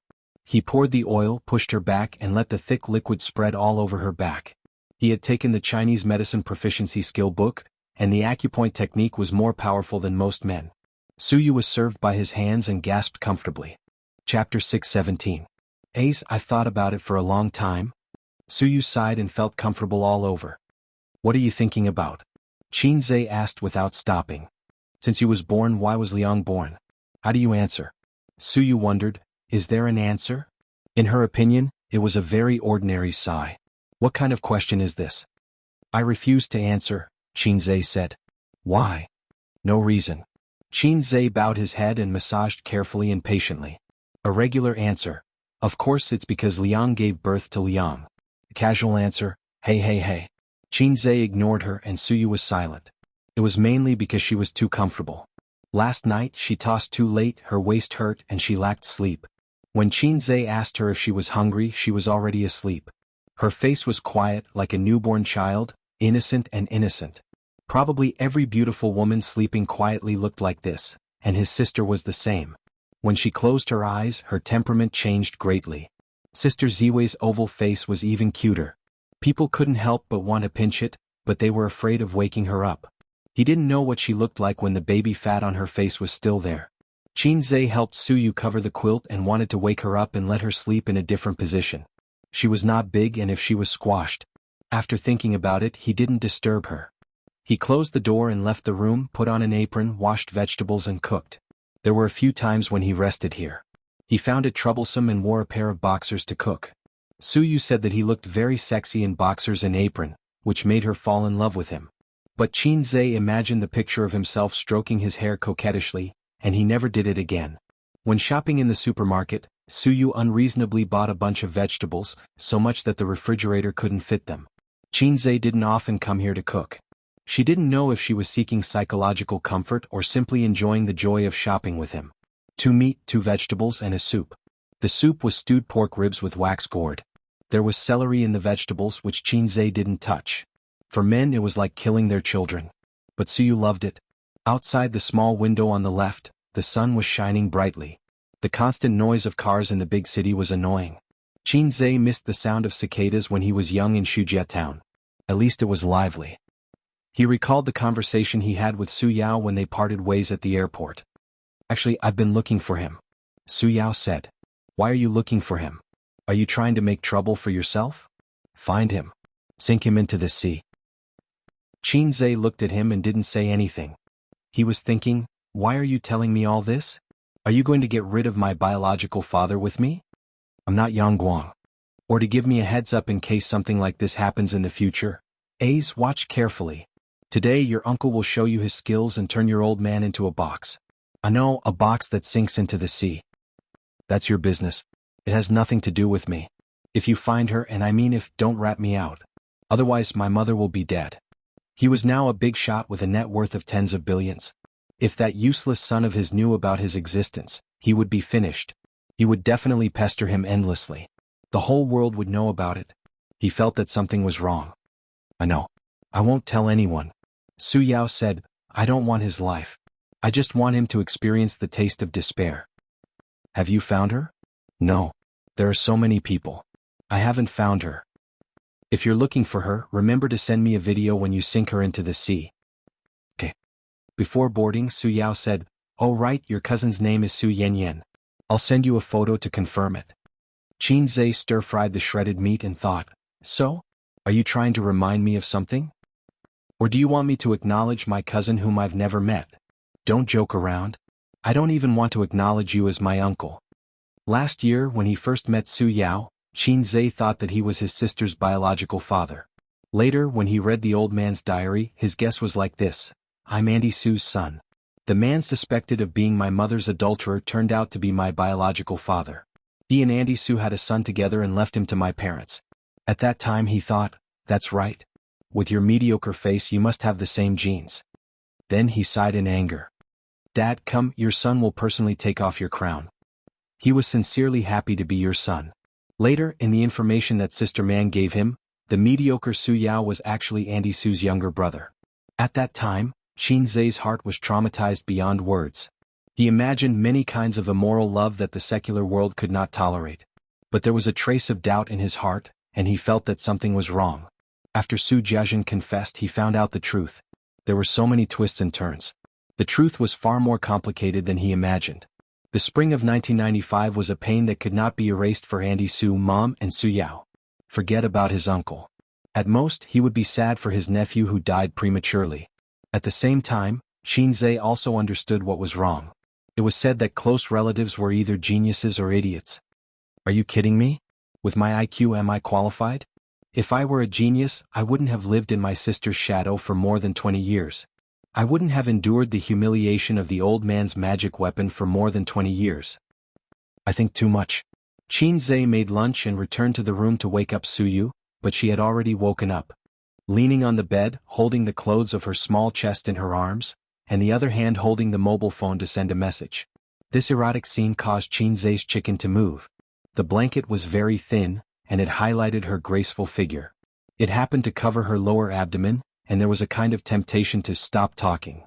There was also the small bra in her arms, which was half covering and half hiding her body. It was clearly a very proper bra, but it suddenly became indecent. Do you want to eat? Qin Zhe sat down on the bed and reached out to play with her breast. Or do you want to do it first? Tofu was much purer than Lao Gan Ma, but Lao Gan Ma hid it deeply, and people who failed Chinese couldn't understand it. Can I do it while eating? Su Yu said lazily. That's too exciting. My heart can't bear it. She answered like this, which meant that she agreed. Qin Zhe happily took off his clothes. Do you have a salted fish No. 2 work cap? I asked you to buy it last time. Did you buy it? Who wants that kind of thing? My stomach is not up to expectations. Do you think it's because I stayed with Sister Man for a long time that she was infected? Don't think about it. This kind of thing is not contagious. If you want to experience pregnancy, I can help you contact the next door. Wait a minute. Su Yu pushed him away, lifted the quilt and got out of bed. Her upper body was naked, and her lower body was covered with white lace, which was not big but had a good shape. She twisted her small waist and ran out of the room, rummaged in the living room and came back with a box of medicine. Su Yu waved her small hand in front of him, proud and playful. I have equipment. Qin Zhe saw the words on the box clearly, Luwei Dihuang pills. She poured water, ate 2 pills, swallowed them, went to bed and hummed, after eating it I can be a serf and become a master. Qin Zhe hugged Su Yu's leg and sprinted wildly, like the white-robed young General Zhao Zilong in the past. He went in and out of the enemy 7 times and killed the enemy. After that, Su Yu lay on the bed like a salted fish, with a face full of doubt. I may have bought fake medicine. Qin Zhe, do you have any misunderstanding about Luwei Dihuang pills? This thing is not a small blue pill, okay? Su Yu was hurt again and recuperated in place. Qin Zhe went into the bathroom to take a shower. She listened to the faint sound of water in the direction of the bathroom, took a few breaths, turned on the mobile phone first, gave a bad review and then saw Nan Man Pei's message. Su Yu, take out my dividends in the company account. I need abundant funds in a while. Nan Man Pei's part of the dividends was at least 500 million yuan. She had not taken the money invested by Baozi and gave it to her best friend as liquid funds. As for Qianfang's money, it was taken away regularly every month. According to Suyu, good friends should unite and not give Qinbao any advantage. Suyu yawned and replied listlessly, I know, sister man,